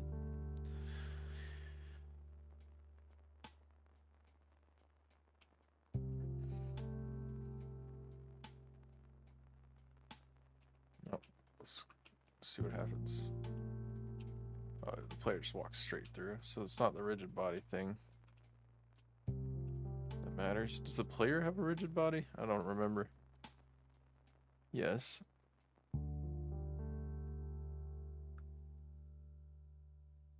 And a box collider.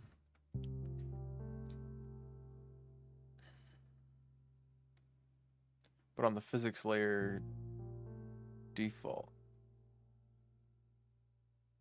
does that matter? Yes, I think it does. That's so funny.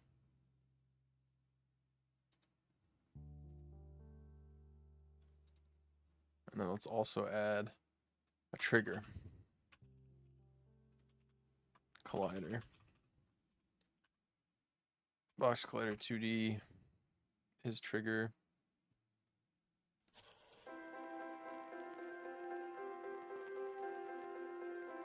I'm just gonna draw a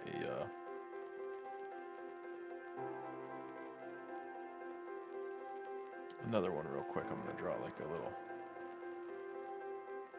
boarded up version of it.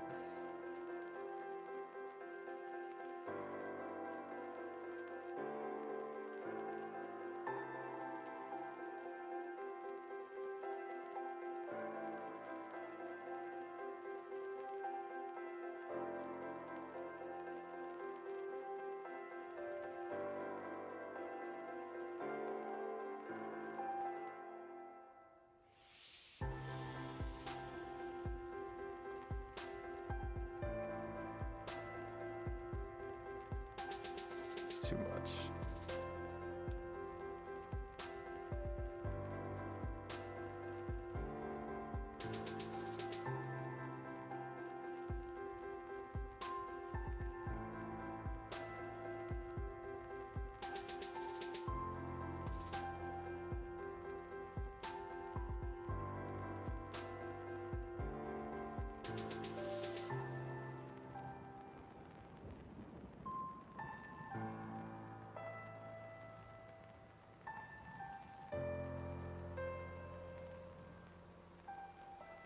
You know, I preferred it the other way, actually.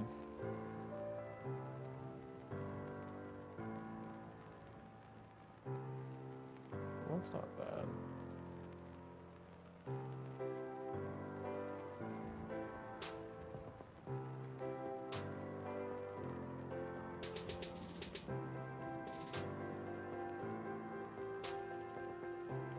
That's not terrible. Actually, I should have saved as.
Needs to literally be.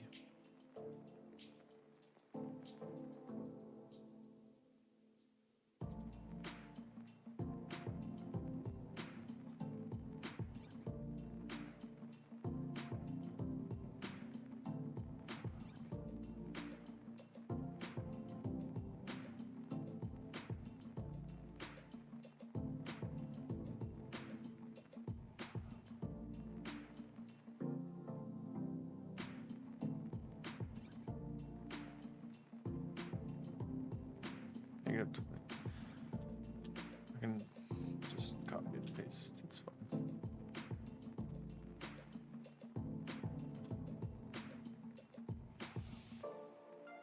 Wait, why are these at a Z of... Oh, that's why everything's being weird. Well, at different Z heights for some reason.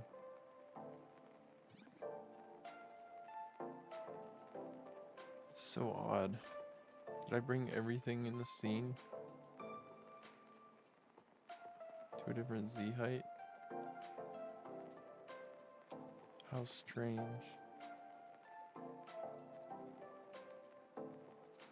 Everything should be at 0.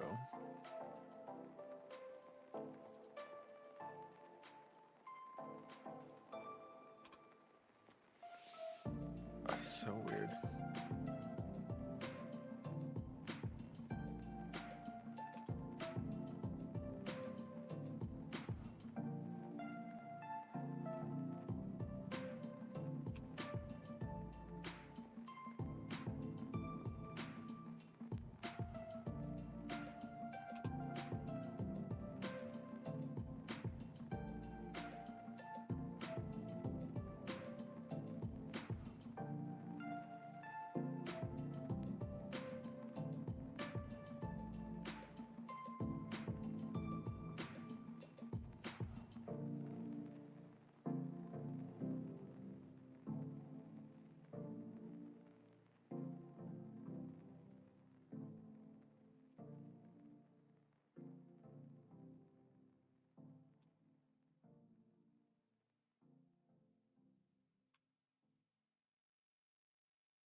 Heard this at like Random tiny variations of Z height. That's so weird.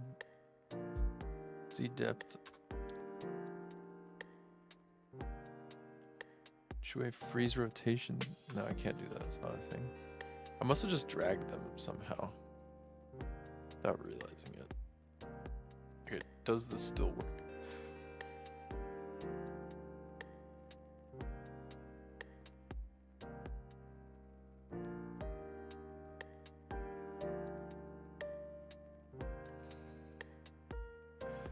Theoretically, since they're both on the default physics layer, now the colliders should, the rigid bodies and the colliders, actually just the rigid bodies should stop each other from passing through.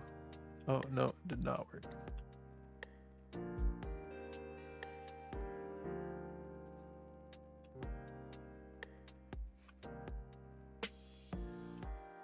Make sure the game still works.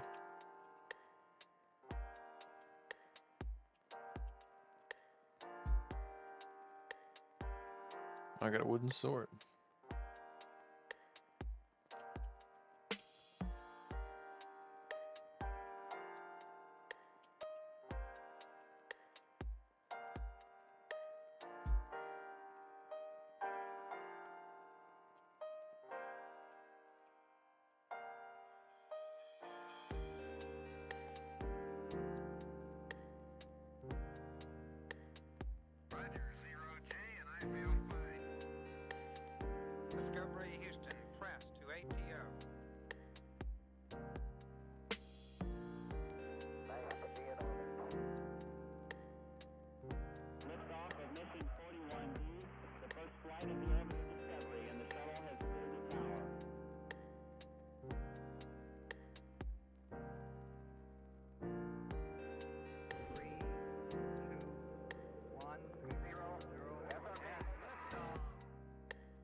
Discovery's 4 computers now have primary control of critical vehicle functions.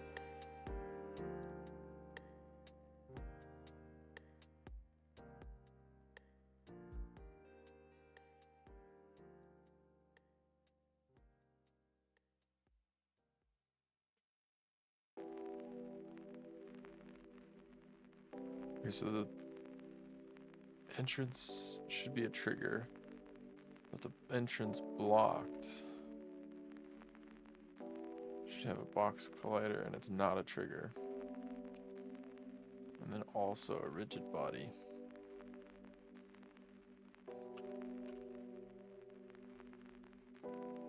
We freeze the Z on the ones with rigid bodies here.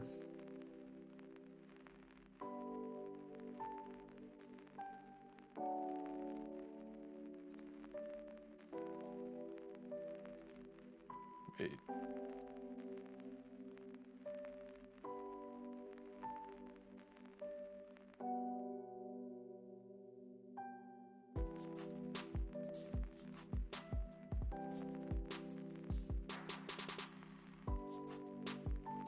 Oh, it's because it's not static.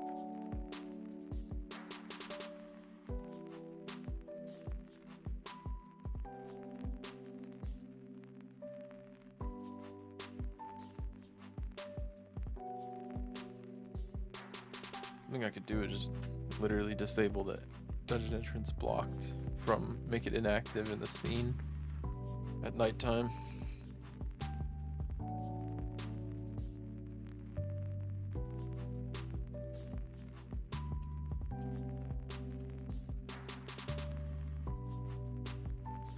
There we go, that works.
Hold up a second.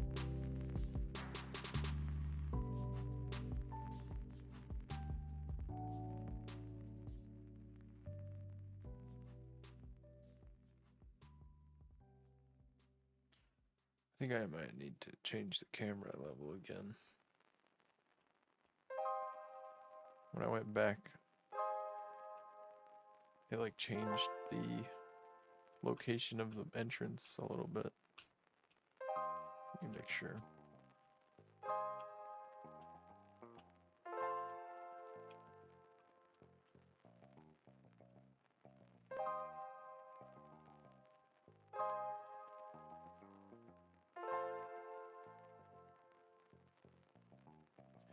To test this, I'm gonna do a fail, like a success. We got a steel sword and pull there. Oh yeah, it did move over a little bit. That might be okay actually. It's not a big deal. Let's do a failure. Straight off the bat. That looks fine.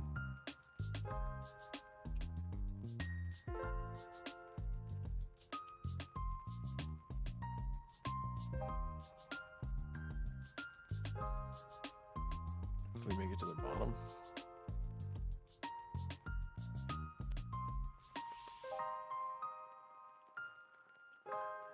Come back up after it.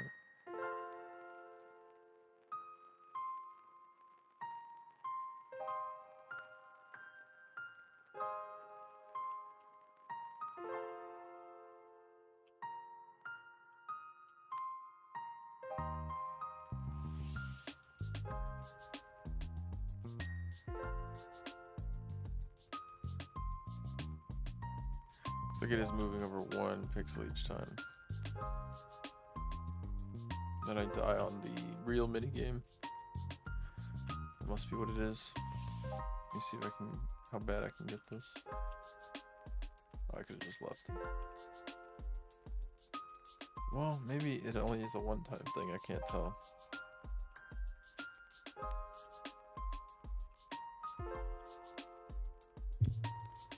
It doesn't look that big of a deal.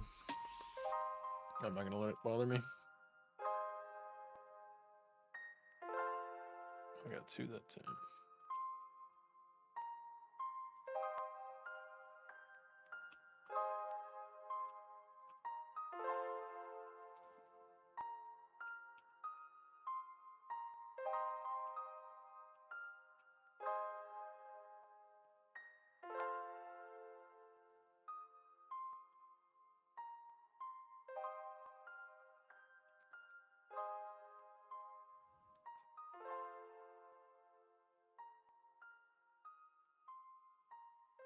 Okay.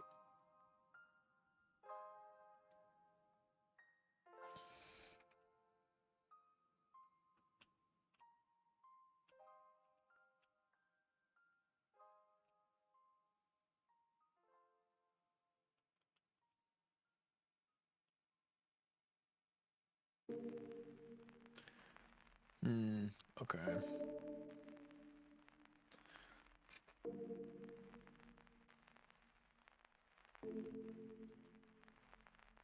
We essentially want to walk the character over to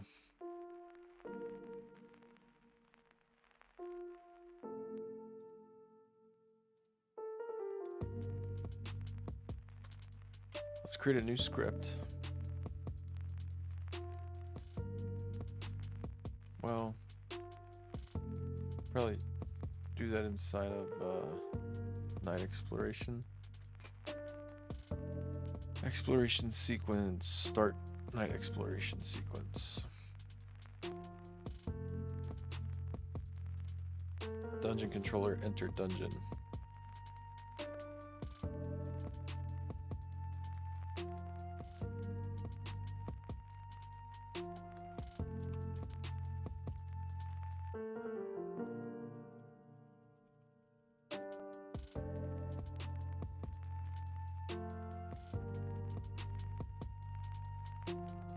Where's the dungeon controller?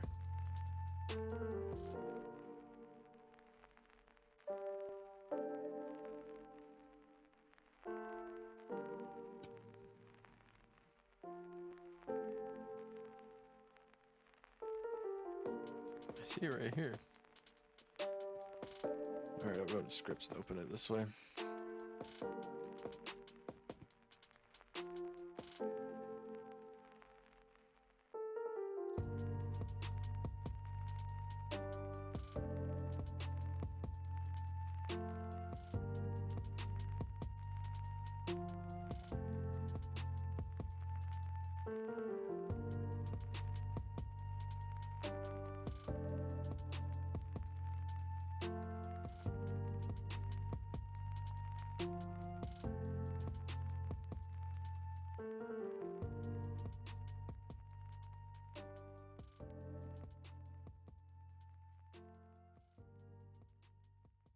Um,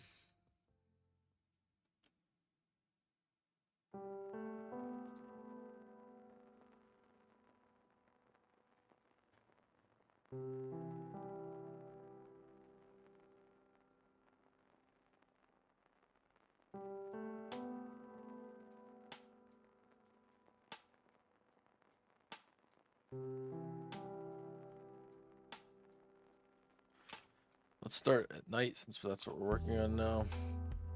Let me try to understand what's currently going on so we can set of the dungeon controller so we can actually fix how it looks.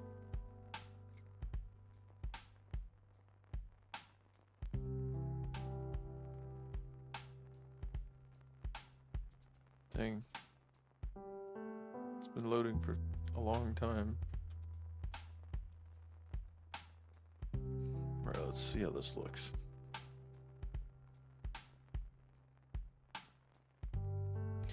You know what? I think we actually want it to start with the transition. That's probably gonna cause issues.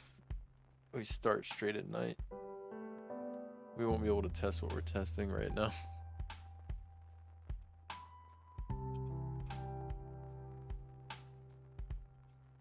Oh, interesting. Let's see the label.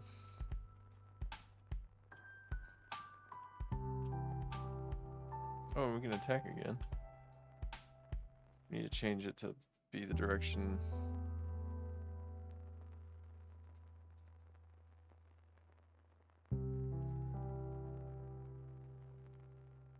Of the direction that the character is facing.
Okay.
Okay.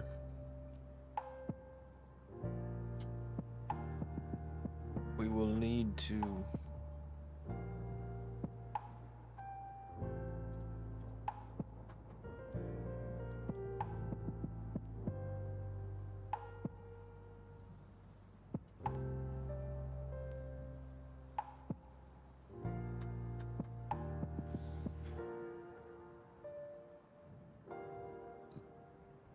All right, let's go to dungeon entrance.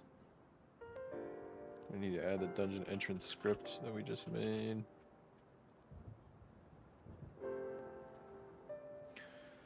So let's check out the dungeon entrance script.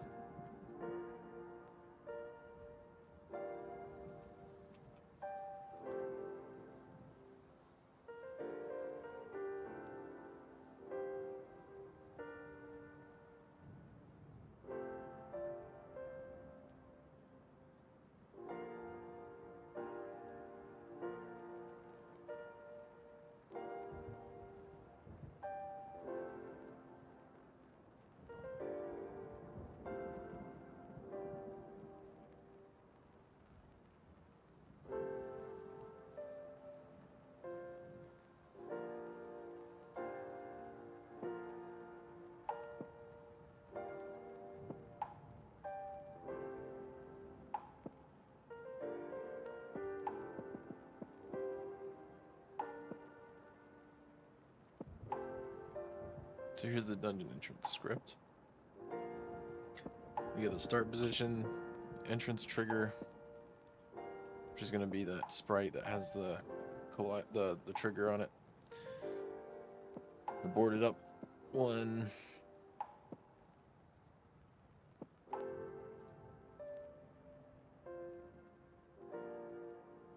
I guess we can make them separate objects. Yeah, they could be the same object, but I was just gonna disable it, make it inactive, but you can also do it this way.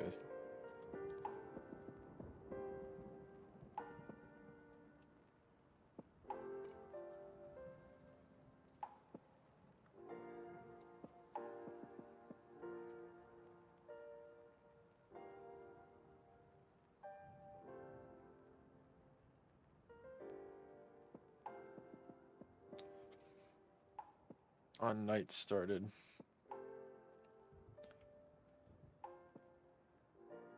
So on night started, we're gonna set entrance to true.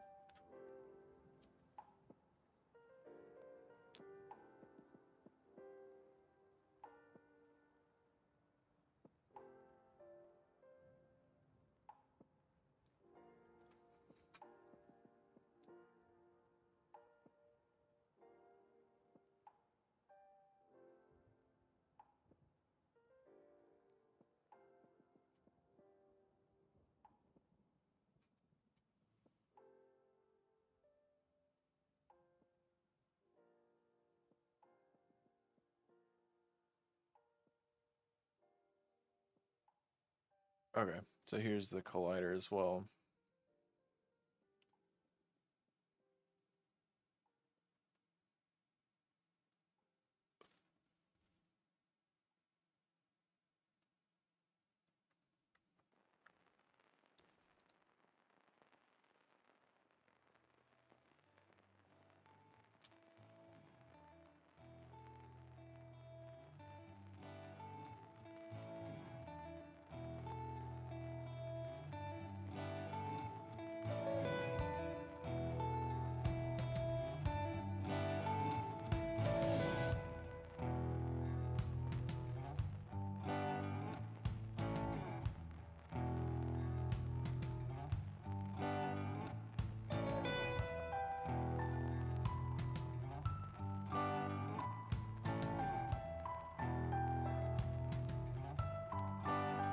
I'm gonna create a new transform. Dungeon start position. That's gonna go over here. Inside of world.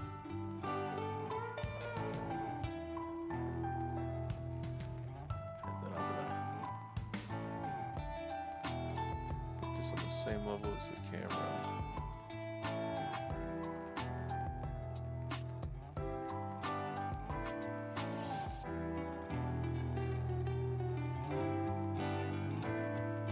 So it's 20. I'll just copy this.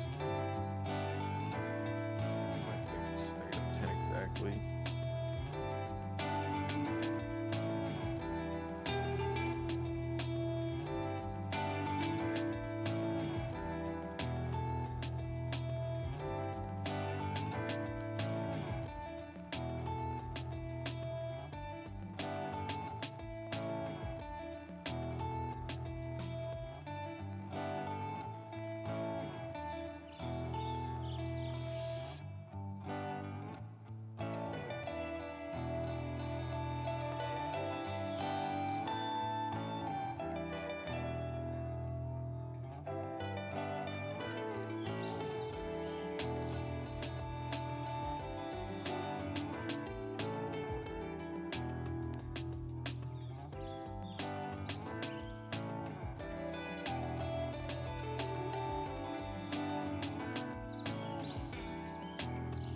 Okay, that's fine. Start position. Entrance trigger. Boarded up sprite. An entrance sprite. And then the wall collider.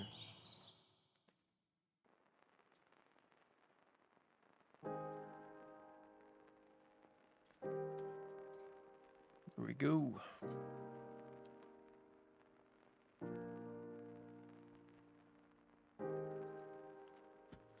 Night exploration, spawn distance.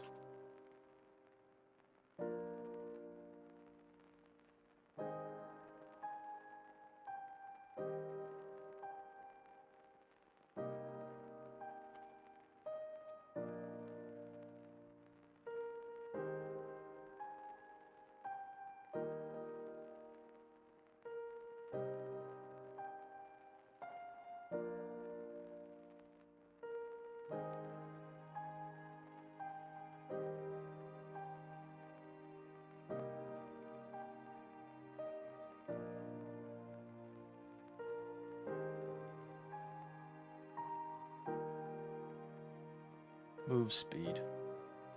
Never used.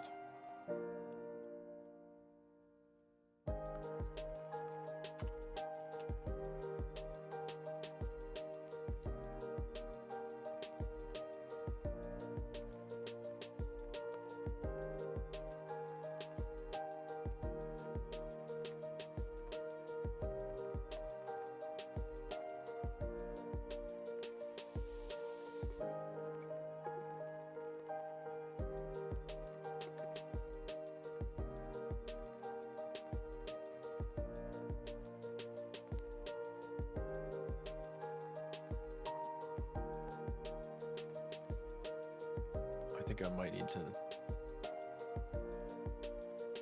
add that as well to the day-night cycle script.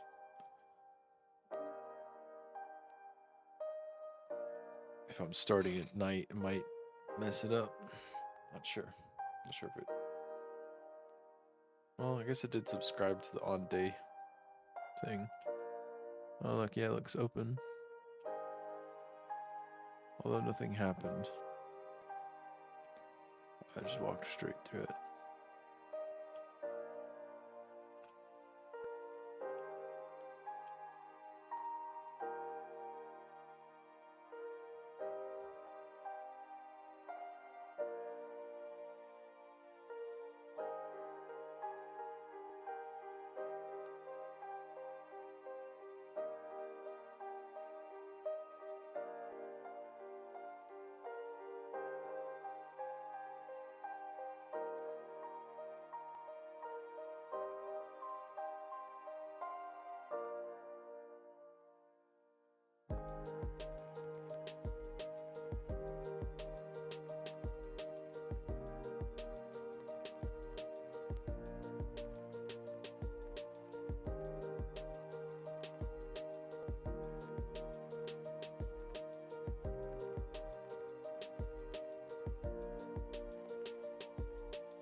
Well, at least that works.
Alright, that's not what I wanted. So let's see, what's the dungeon entrance being used as? That's the dungeon start position.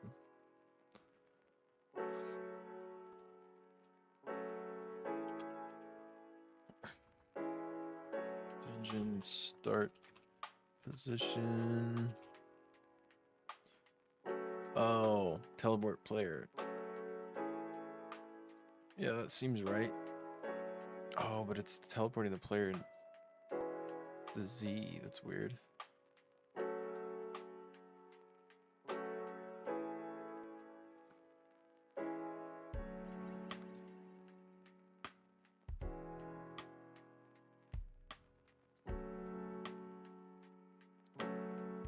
So y equals 24.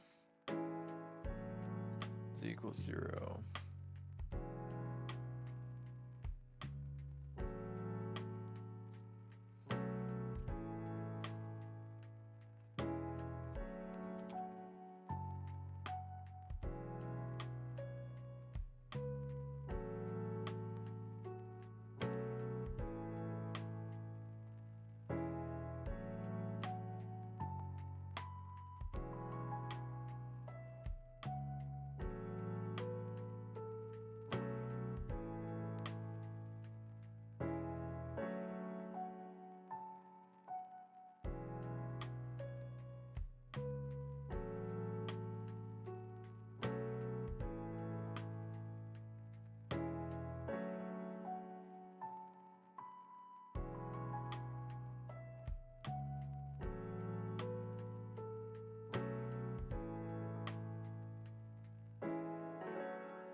What is the entrance trigger for?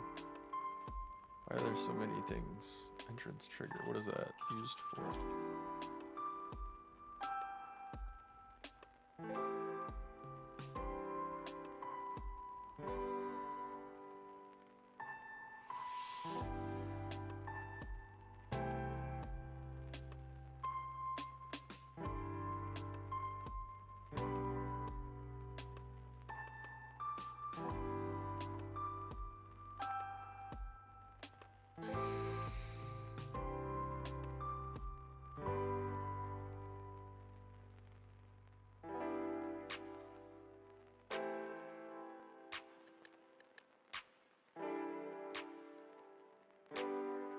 Oh, that was all it was used for.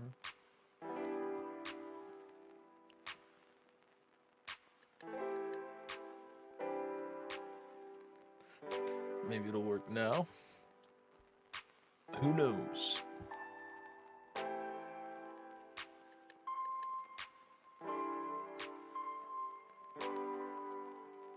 You never know, you know?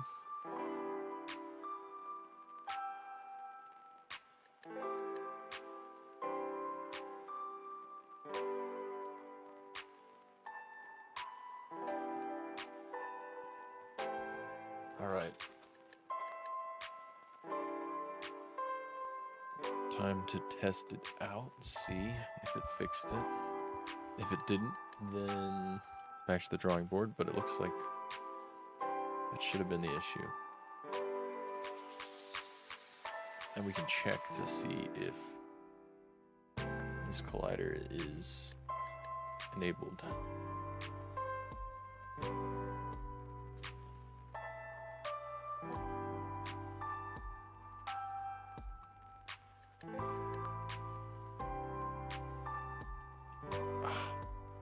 Why? Ooh, the collider's disabled.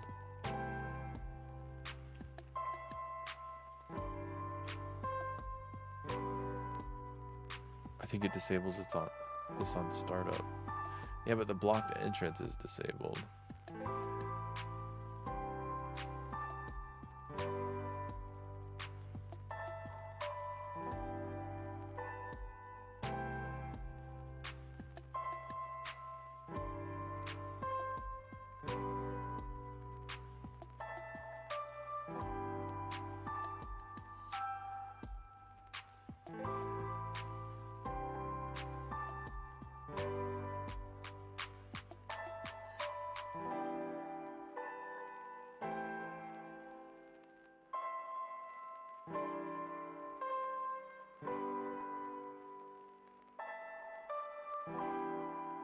Oh, this is just a naming problem.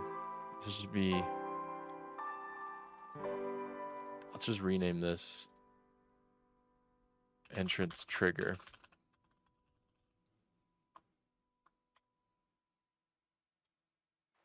Entrance is open at night. There we go.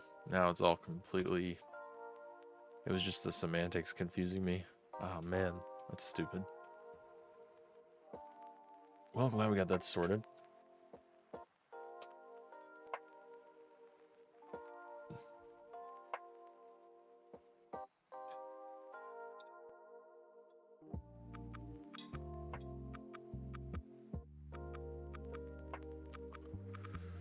I need to find like a pixel font or make my own, I guess. That would take too long probably, but find a pixel is, I'll just look up how to do that in Unity.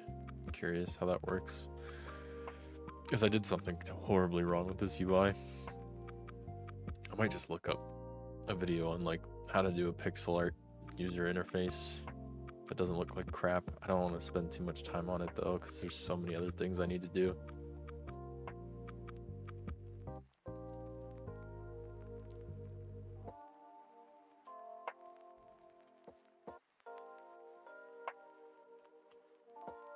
Wow. Is triggered on the default layer.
Maybe we can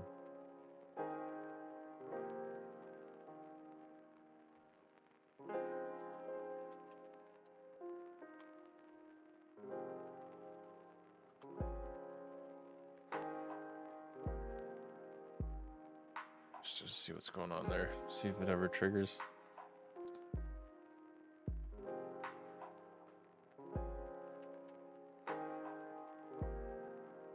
I think I have to be burned a few more times with the rigid body collider system before it really sets in how it works.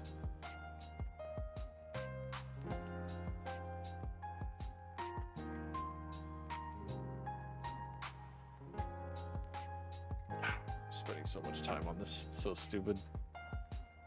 It's this one little stupid bug. I wanted to be fancy with it and have like a little doorway to walk through.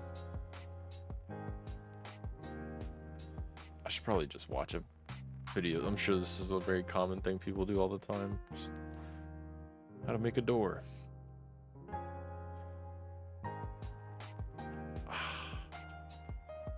I'm not even seeing the...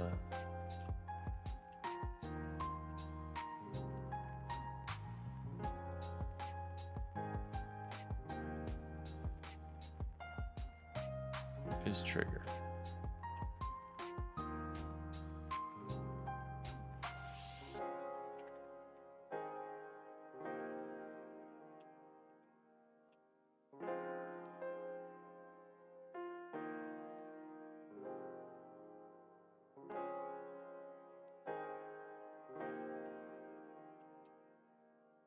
Oh, when I renamed it, I think it switched it. Wow, I think that might have been the issue. How did I not notice that? So I guess if you rename a variable, it will...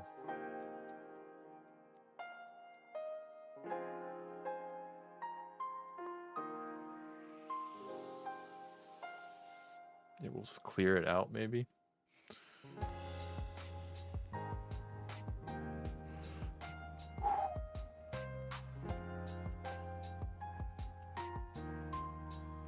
Oh, no, it's still not working.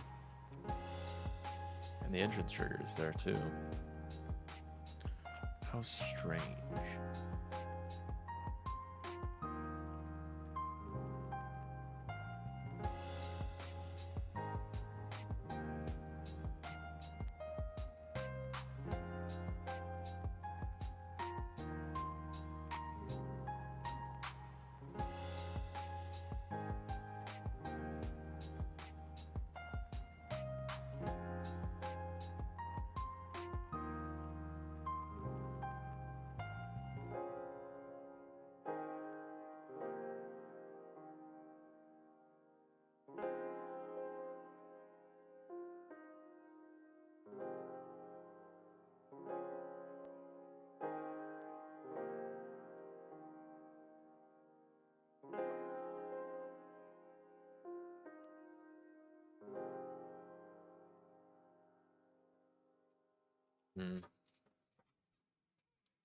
Yeah, I just don't understand.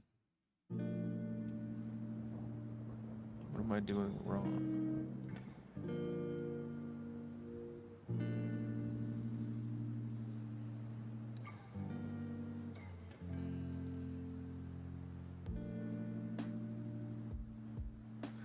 You know what?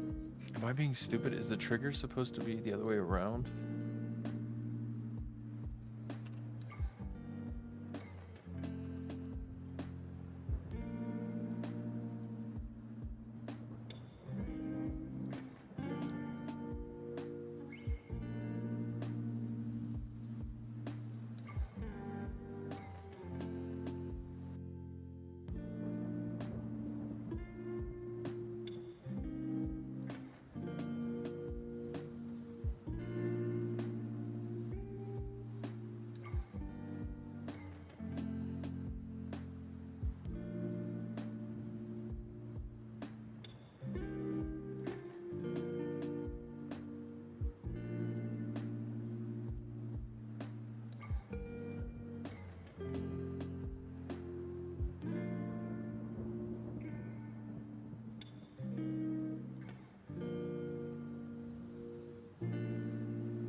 So both objects must have box collider 2Ds attached.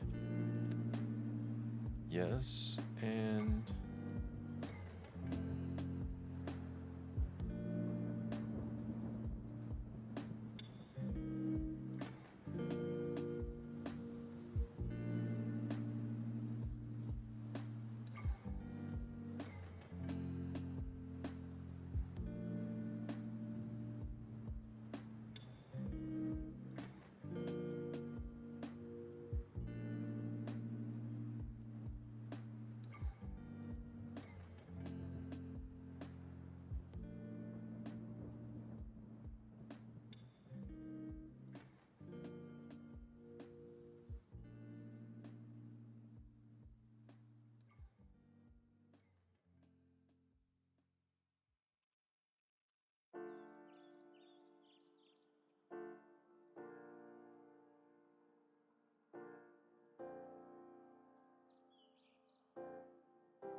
weird. It's not changing it at all.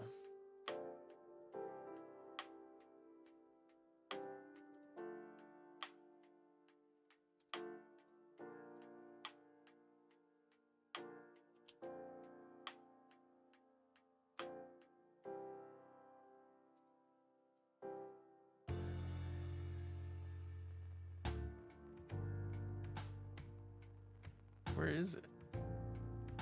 That's so weird. Oh, you know what? Is it because of it being at the bottom? I don't know.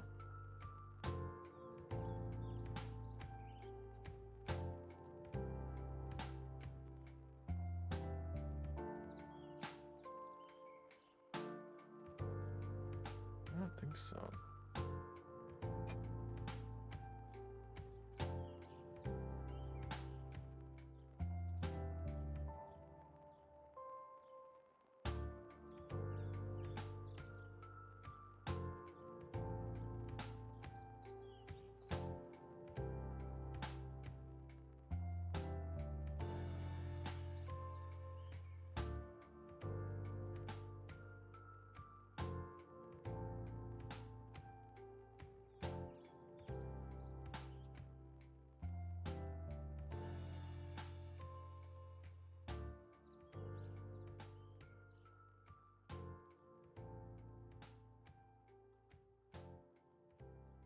Well, there it is.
Project settings, physics 2D, layered collision matrix.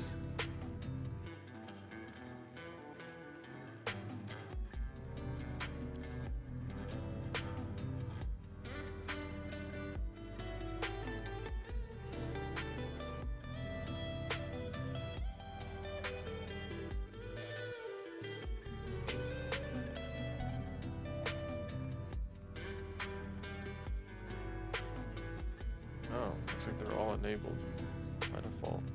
So that couldn't have been the issue.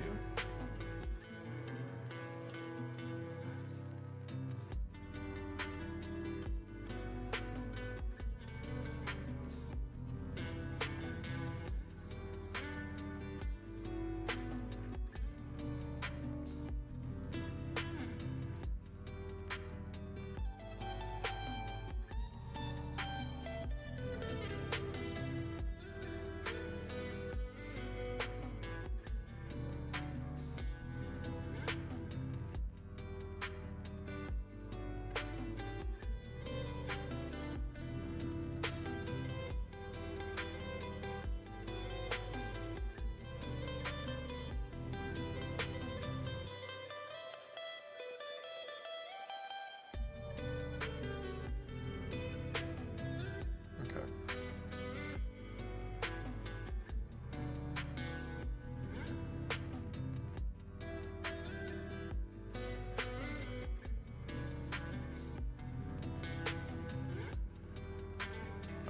I'm at a loss here. I don't know why this isn't working. This is wasting a lot of my time.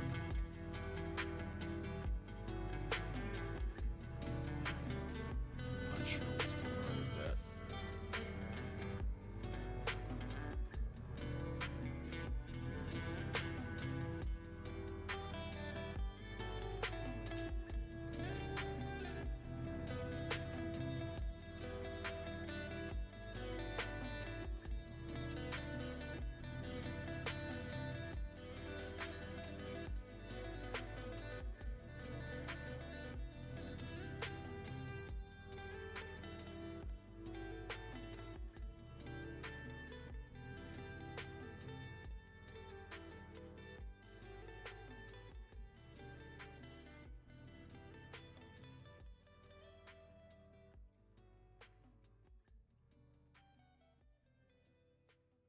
I didn't have it hooked up, but it still should have worked.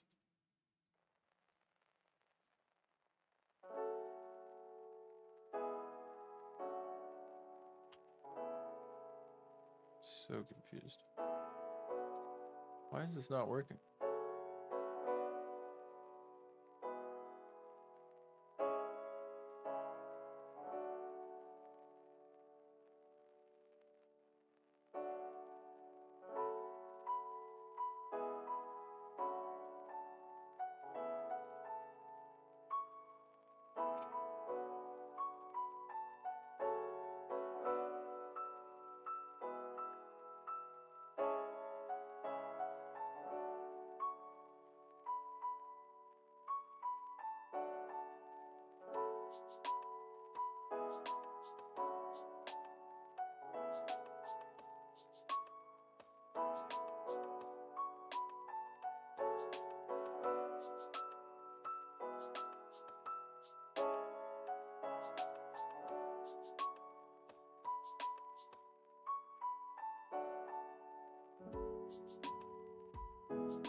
Could it be that it's tagged as ground? That could be it, honestly. Maybe it was... No. I can't think of how that could have possibly caused it. I'm at a loss here. Not sure why.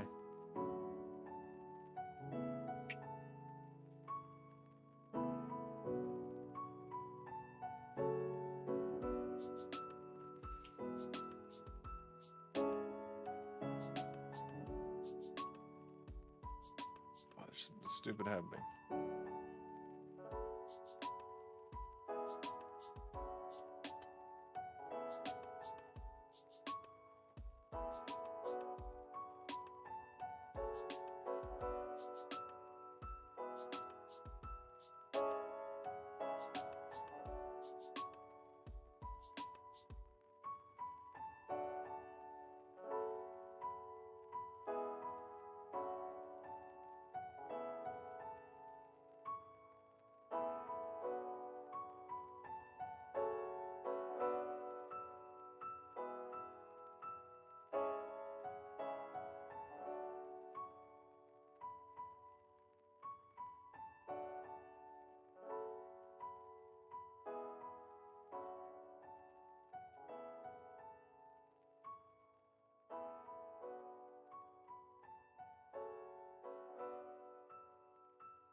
Maybe something's not hooked up on night exploration.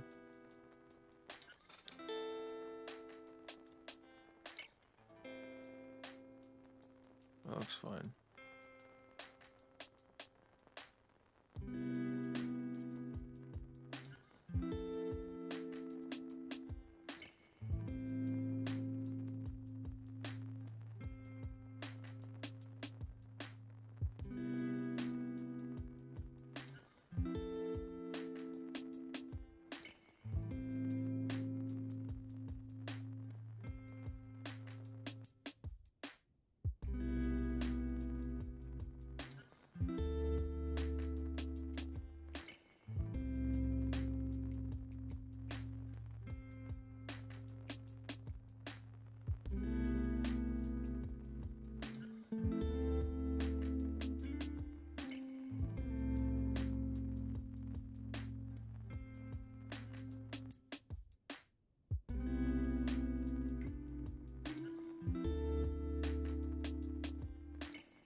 Understand what's going on here.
so there's a couple things we can try here.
Nothing.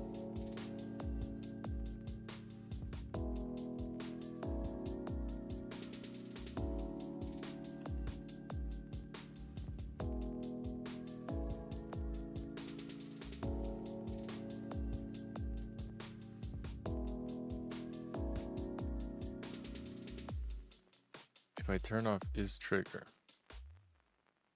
it immediately blocks my player, so it's clearly interacting with it.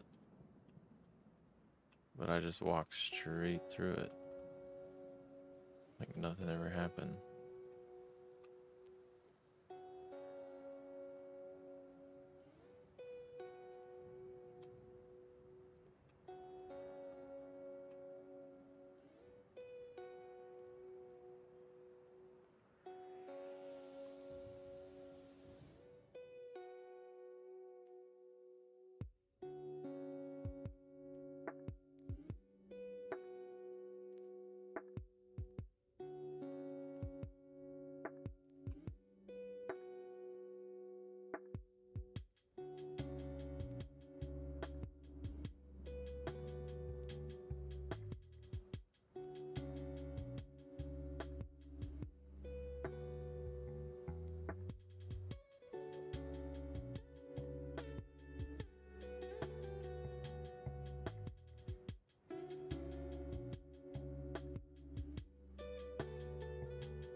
How strange. I guess I'll just restart with a different thing. Try again.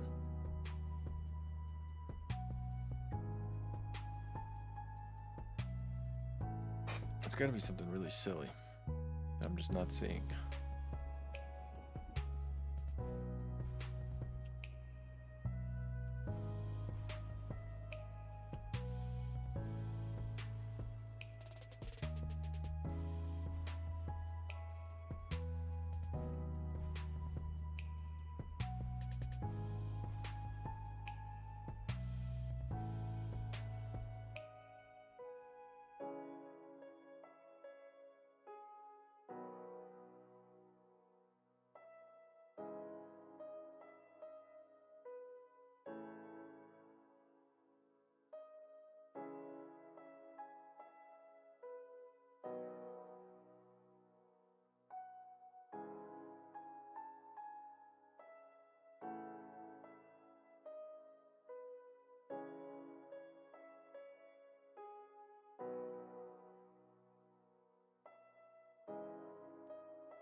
Is this a thing?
must be crazy, because physics layer, default.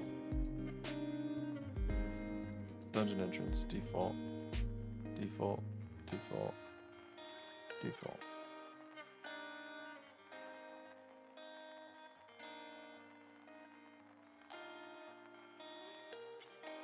Is trigger, box collider.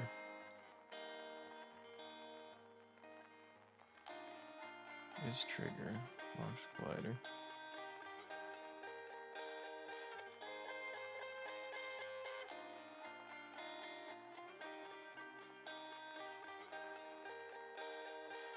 That gets disabled properly.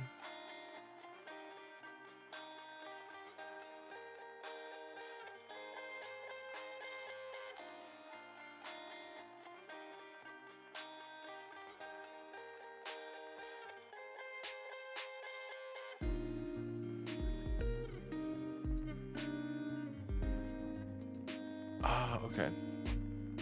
I think I understand now.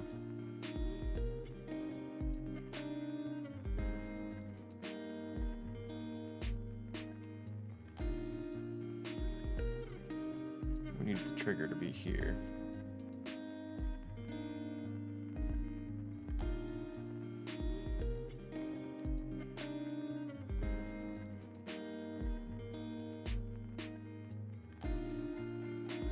I thought I tried this already.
Nothing.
Thank God. Okay, we finally fixed it. So, for posterity, the issue was that I had the trigger on a child. So I put the main dungeon entrance script on the parent dungeon entrance here, and that had a child of the like actual opening sprite, and that's where I put the trigger on. I thought I had tried putting the trigger on this itself, the trigger collider on the parent object itself, and that wasn't working. But maybe I didn't do that right. But either way, when I tried putting it on the child object and then added a script that basically like forwards it up to the parent, it said that I didn't have a reference to something else from this script. So it's like the child doesn't communicate with the parent, or it doesn't share this. Like this script had to be on the same object that also had the trigger. Just wasn't working if you separated them. So maybe that was the issue. Who knows? But it didn't work when I did it on the parent, but it did work when I put it on the child. I don't know why. So I just put the script on the child and it worked. I guess this is just like organizational empty transform. So I can move both of these things at the same time. And like the entrance and the blocked entrance sprite will move together.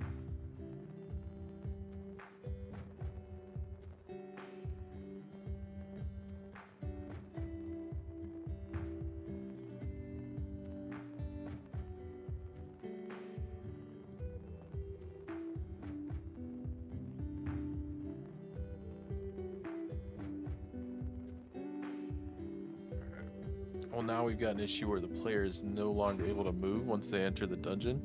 I'm assuming that has to do with some of the Boolean flags not being set properly when we enter dungeon mode. But we will find out. I just added a bunch of extra debug logs here.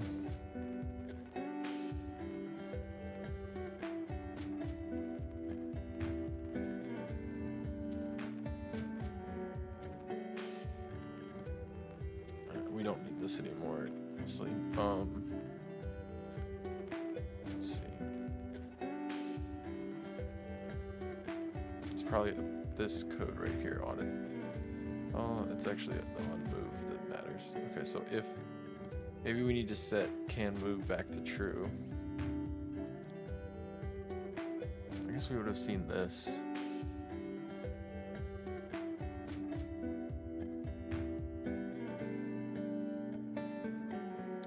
Maybe it's the dungeon controller set move input is not actually being used.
Oh yeah, I forgot that I added the ability to, you can right click from the context menu and just force night. I think that if you go into the day-night cycle and right click. I should have been using those. Those are super useful. You can basically like test a whole bunch of different things by just right clicking in the hierarchy here and just the scene hierarchy and just, you know, changing it. So we could go and let me try it.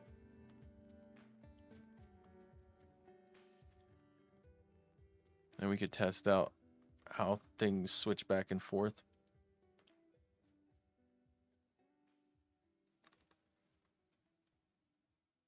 Yeah, I think it's day-night cycle that's on. So that way if you're like debugging the game, you don't have to actually wait or like make it play through the whole game to get to a certain point. You can like force it. So one thing we could do is go in here, right click, I think it's right click this.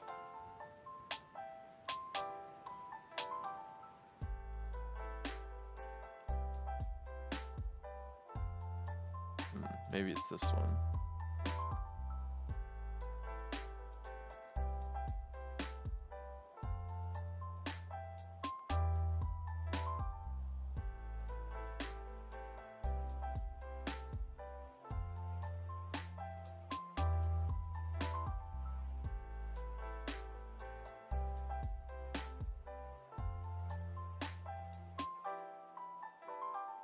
Force.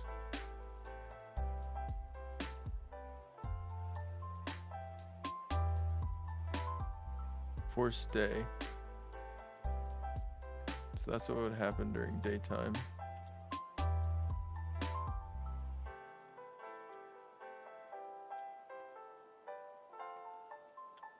can go over here and see that we're not allowed in.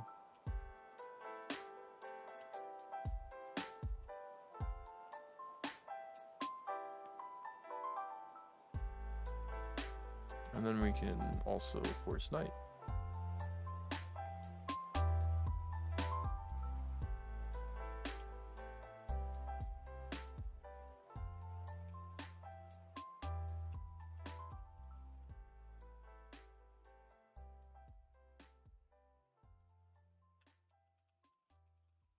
Yeah, delegating movement to dungeon controller, and then after that point, it's no longer taking any inputs.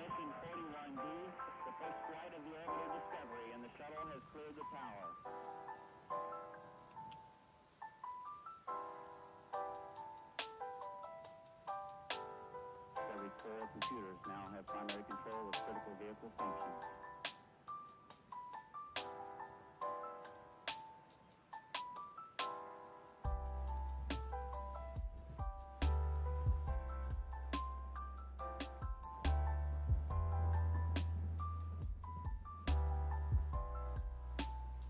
Something I did notice is that we should probably put the player on like 100.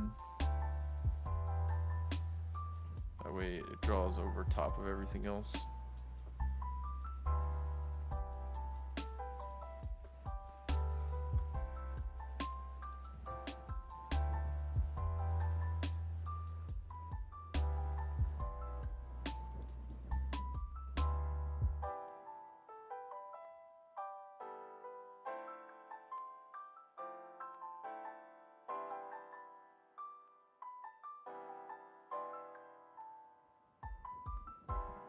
Ooh, another thing we could do is change the collider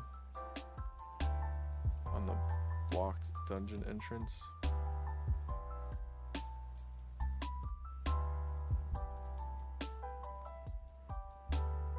So that the player can kind of like, looks like they're walking up to it. That might make it look more realistic. Probably try it right there.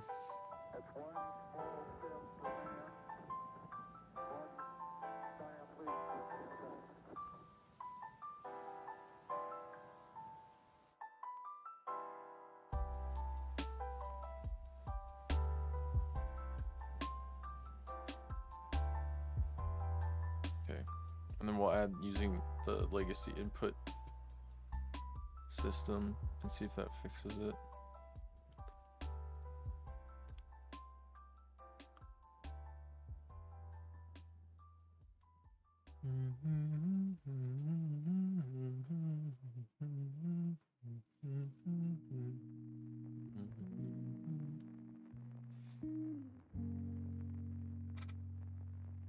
I'm feeling like I'm hitting diminishing returns tonight. I might try to start this again tomorrow. Probably gonna, once I can figure out this movement thing in the dungeon, I think I'm gonna call it.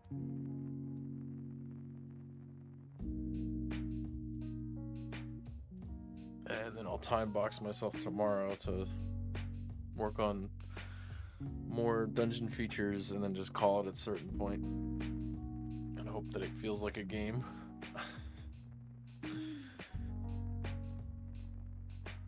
Then I gotta time box some balancing on the items and creating item sprites and all that kind of stuff. And then I'll try to leave myself some time for game polish, and if time permits, maybe add some sound effects and like soundtrack, but doesn't seem like time's gonna permit a lot of things I would have liked to have made.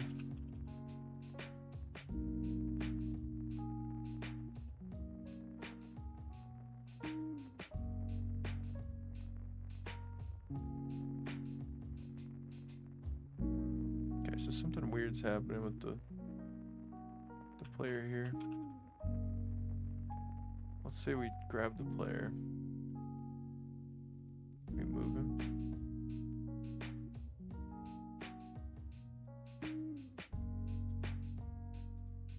Weird. Is the player stuck on something?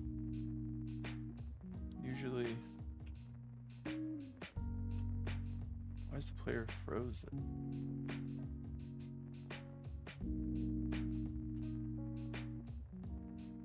Let me check this out.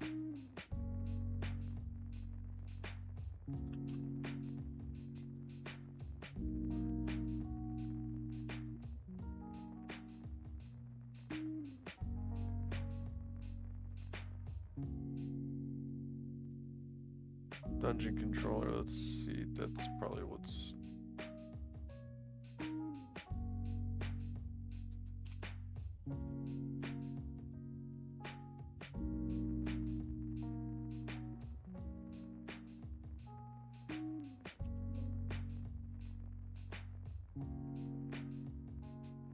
Game controller?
Something strange is happening.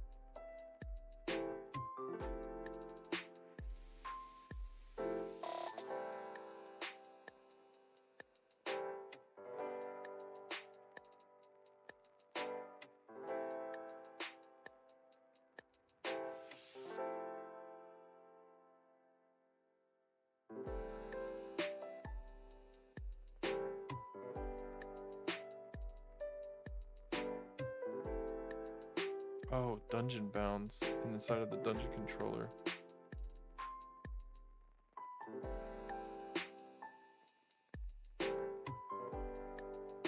Those probably need to be tweaked.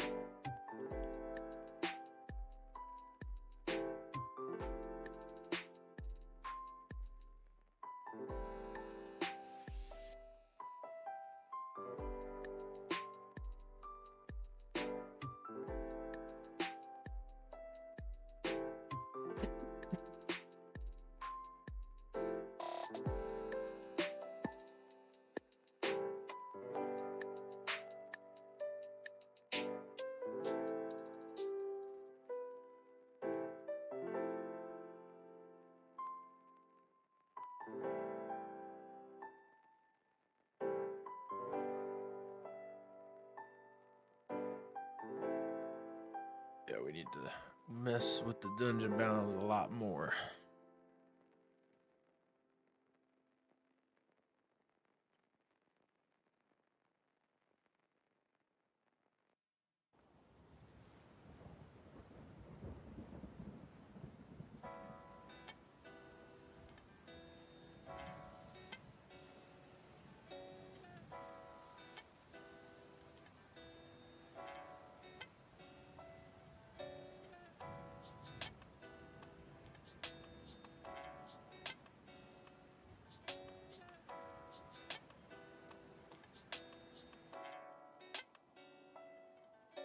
Dang, why does it always take this long to just start up the game?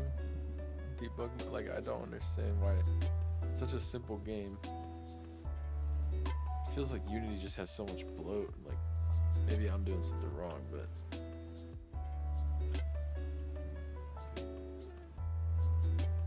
alright, well, first let me just force it back to day, make sure the stuff is still working. Looks like it's fine. That looks great. Okay. Force night.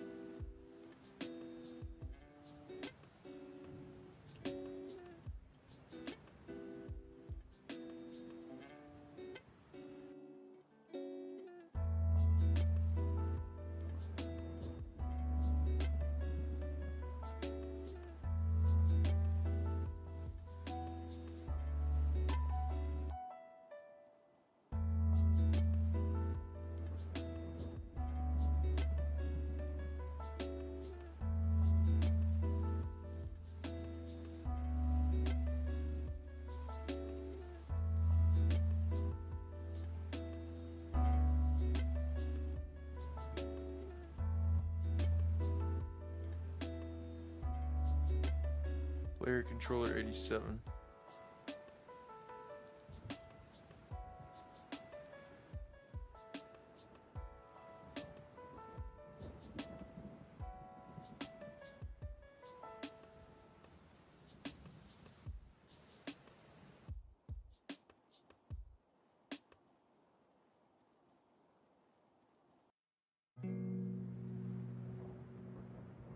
So let me go into the dungeon controller.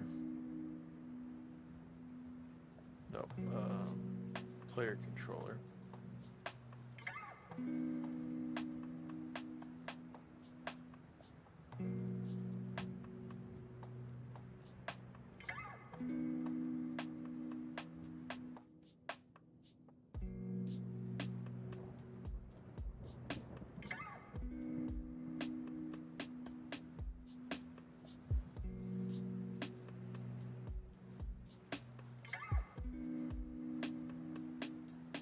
Strange.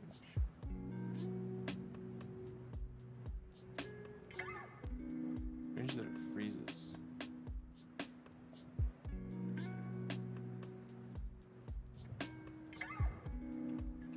Oh, you know what? This is also frozen.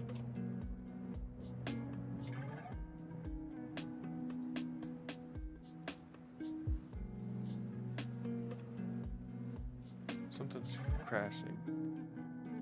It's gotta be what's happening here.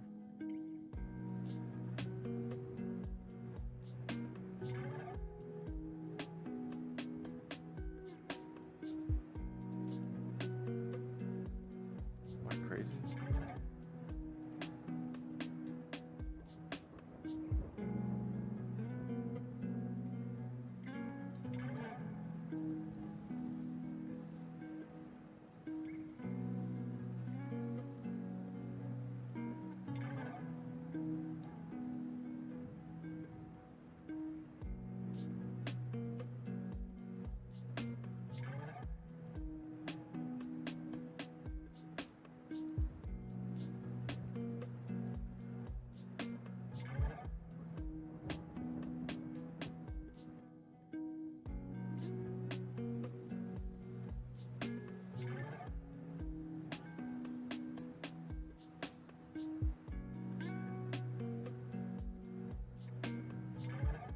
Just like that.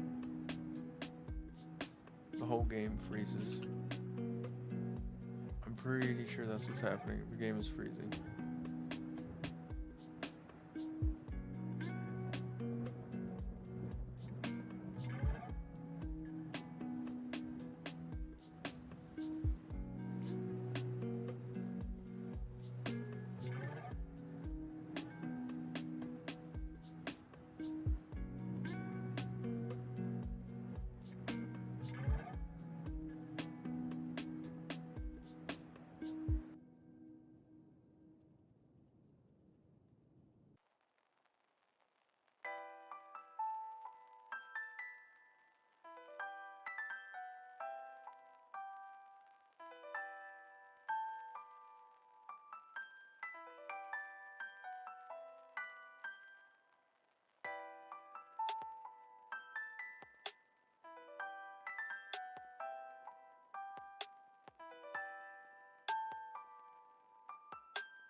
Dungeon entrance reference is no on dungeon entrance.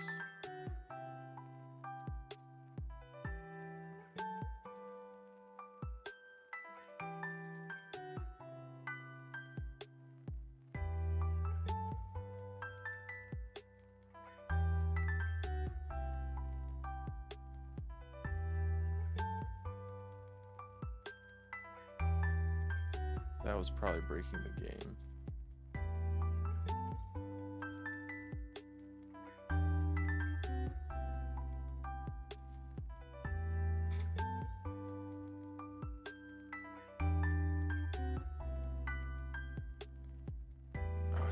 Notice that. That's what causes the game to like just not work.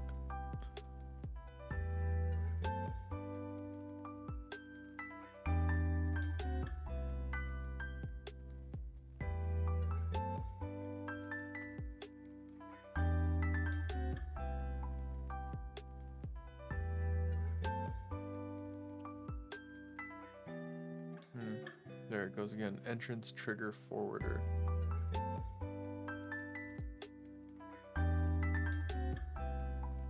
Let me undo that one.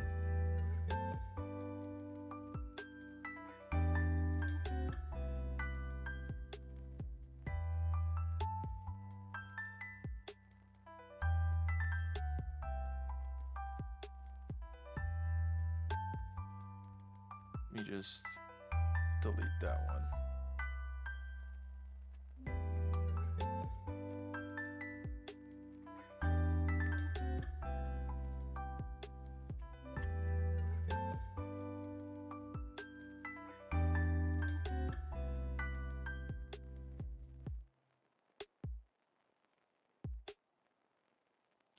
And then on dungeon entrance script, we need to remove all references of that.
Now it shouldn't crash.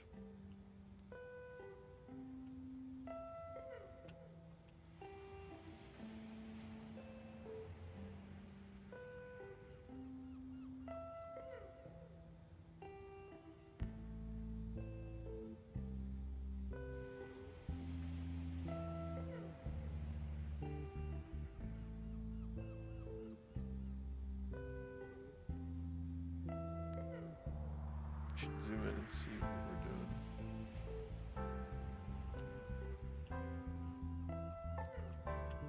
We should add like a wall or something, staircase.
Okay, so the dungeon wall,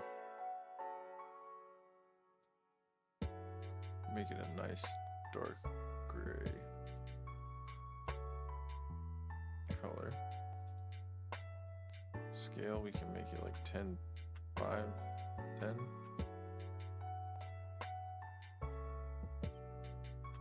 And then this we can make like 100.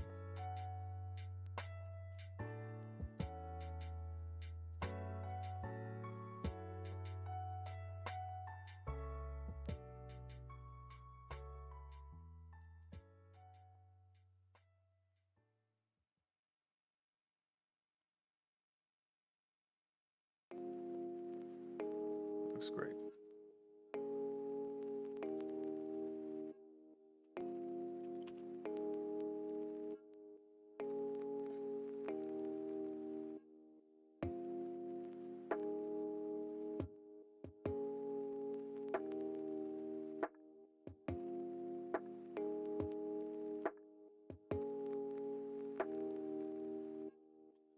Dungeon background.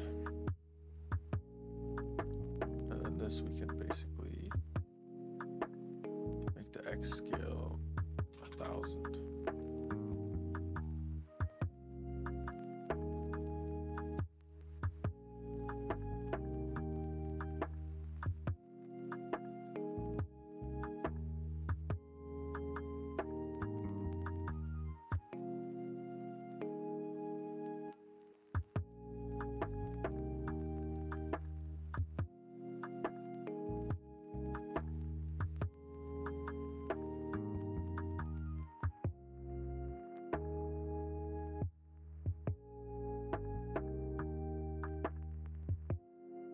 Where's the ground?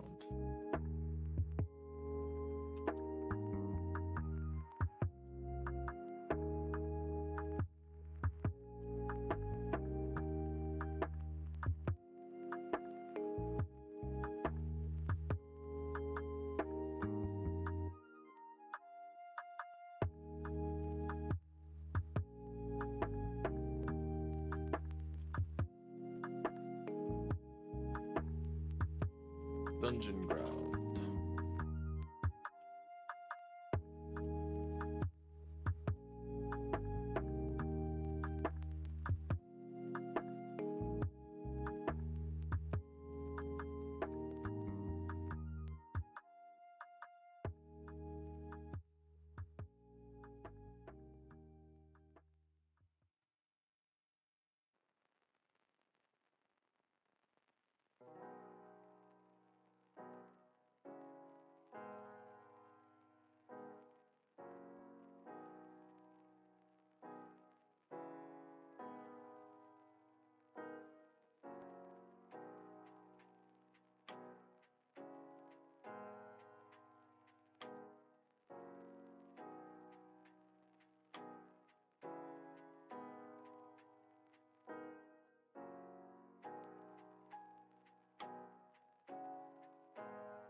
Take that hexadecimal.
Well, at least it looks more like an actual player now.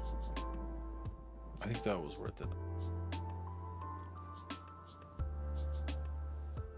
Makes me feel a little bit better about the whole thing. Next, I need to fix the enemies so that they're not just unhappy faces, but that's pretty much the main thing left that doesn't look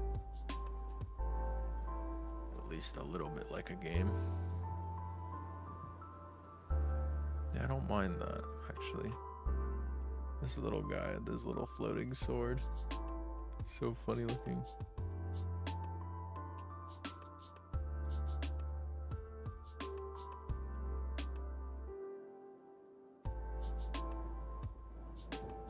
Can I like zoom this in more? So you can see what this looks like.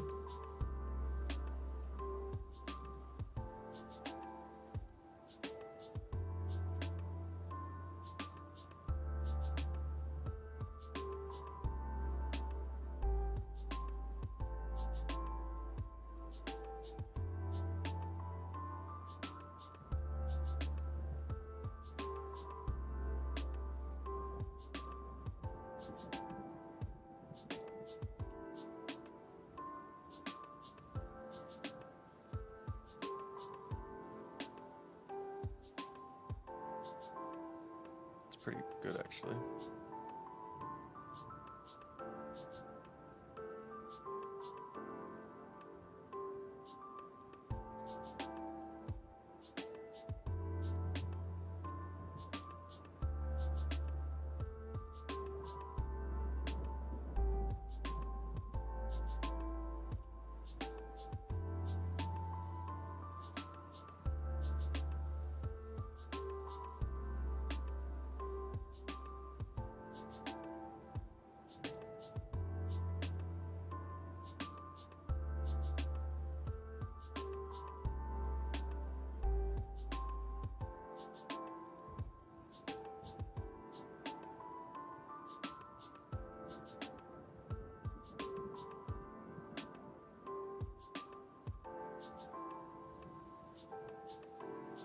Seems fair.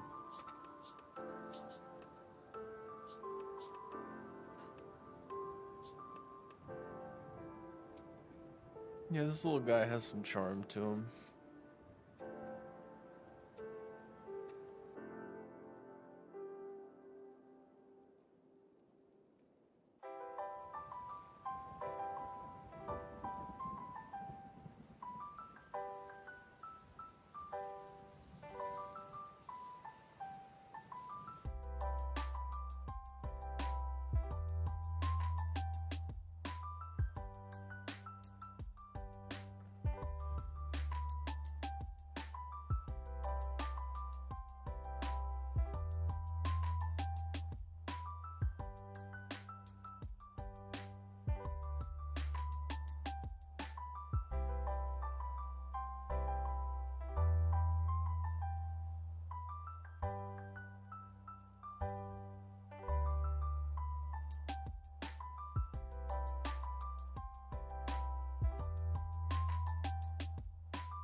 You know, one thing I should change as well is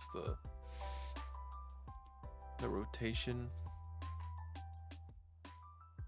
That's gonna be under the weapon controller.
should be enough to figure that out. So it should...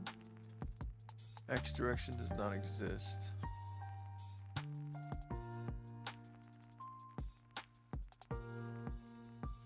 Oh, I need to like...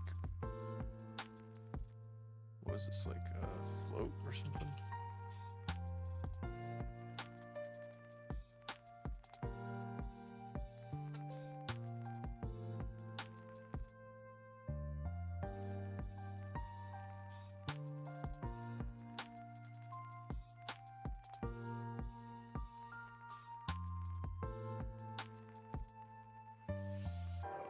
Player controller does not.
Oh, it's the other way around.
So if my math is right, multiplying that by -1 should fix the problem, and it should look like we're swinging the sword the direction we're facing. I hope so. I think I'm gonna call it there once I get this working. Seems like a good place to stop. Got a lot of work to do tomorrow.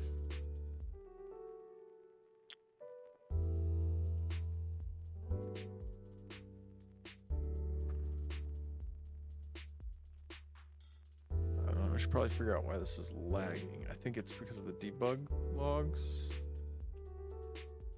So I'm gonna guess, 'cause there's a lot of them.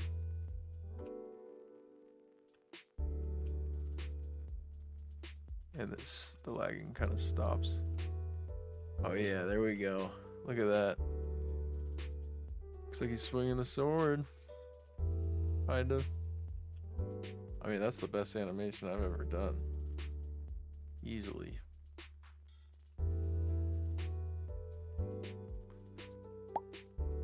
has some charm to it, this little guy. He's just like a little fisherman character. He's got a beard. I hope people know that this is like an old man with a beard. Not really sure how else you would interpret this, but I don't know. It's not great. It's not a lot of pixels to work with, so I hope people understand. Should have some form of walking animation probably before the end of this, or at least like fixtures on the wall, particle effects or something, so that you can tell you're moving. And it's just so dark in the dungeon. We need like a torch. That's what I was gonna do next, is like you can see how much time you have left in the dungeon based on your torch. You have like a torch in your offhand and it gets extinguished over time. And it starts to fizzle out, and then once it's completely dark, the screen fades to black, and then it just teleports you back to the entrance. That's what I'm thinking.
Alright, there's a lot of stuff to do. Holy cow. It's gonna be rough.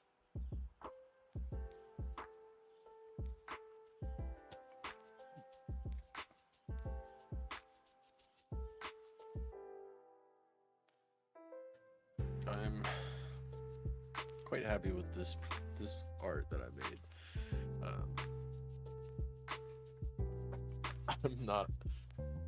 I'm not great at pixel art, so this is pretty good for me.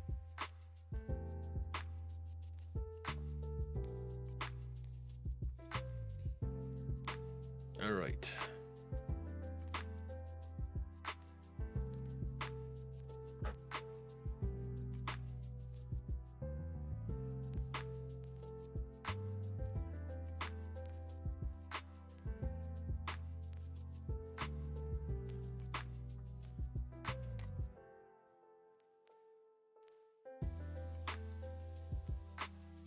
Well, I'm gonna call it there.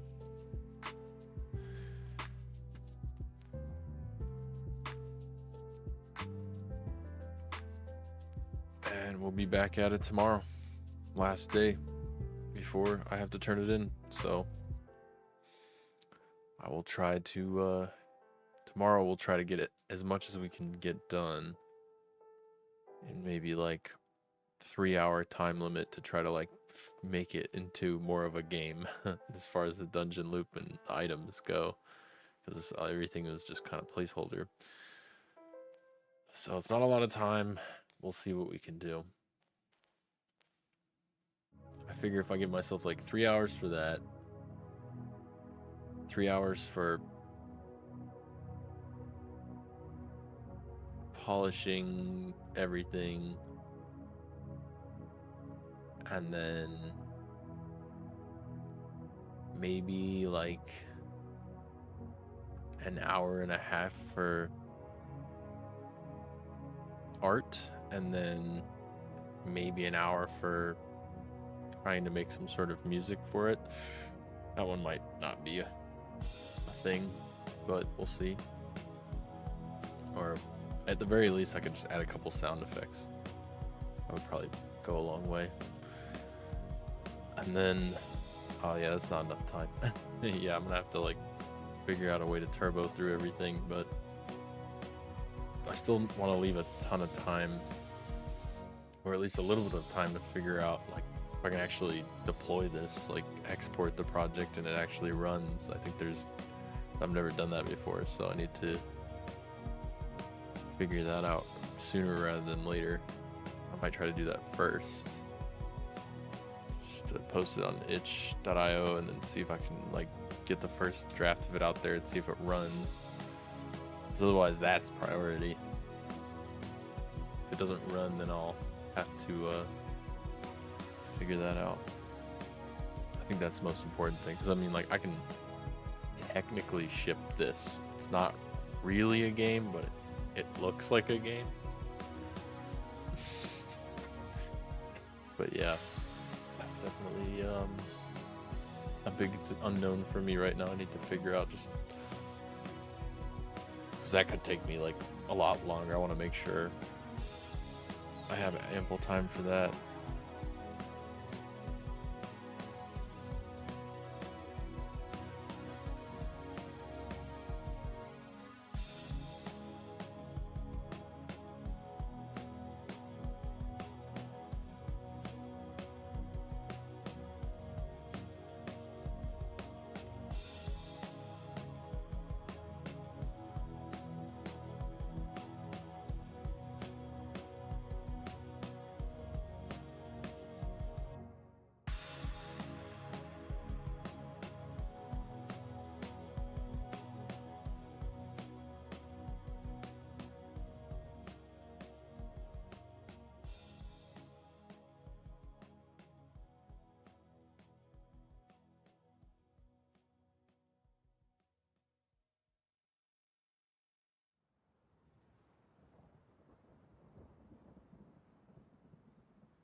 All right, well, if you're watching the recording of this, thanks for tuning in.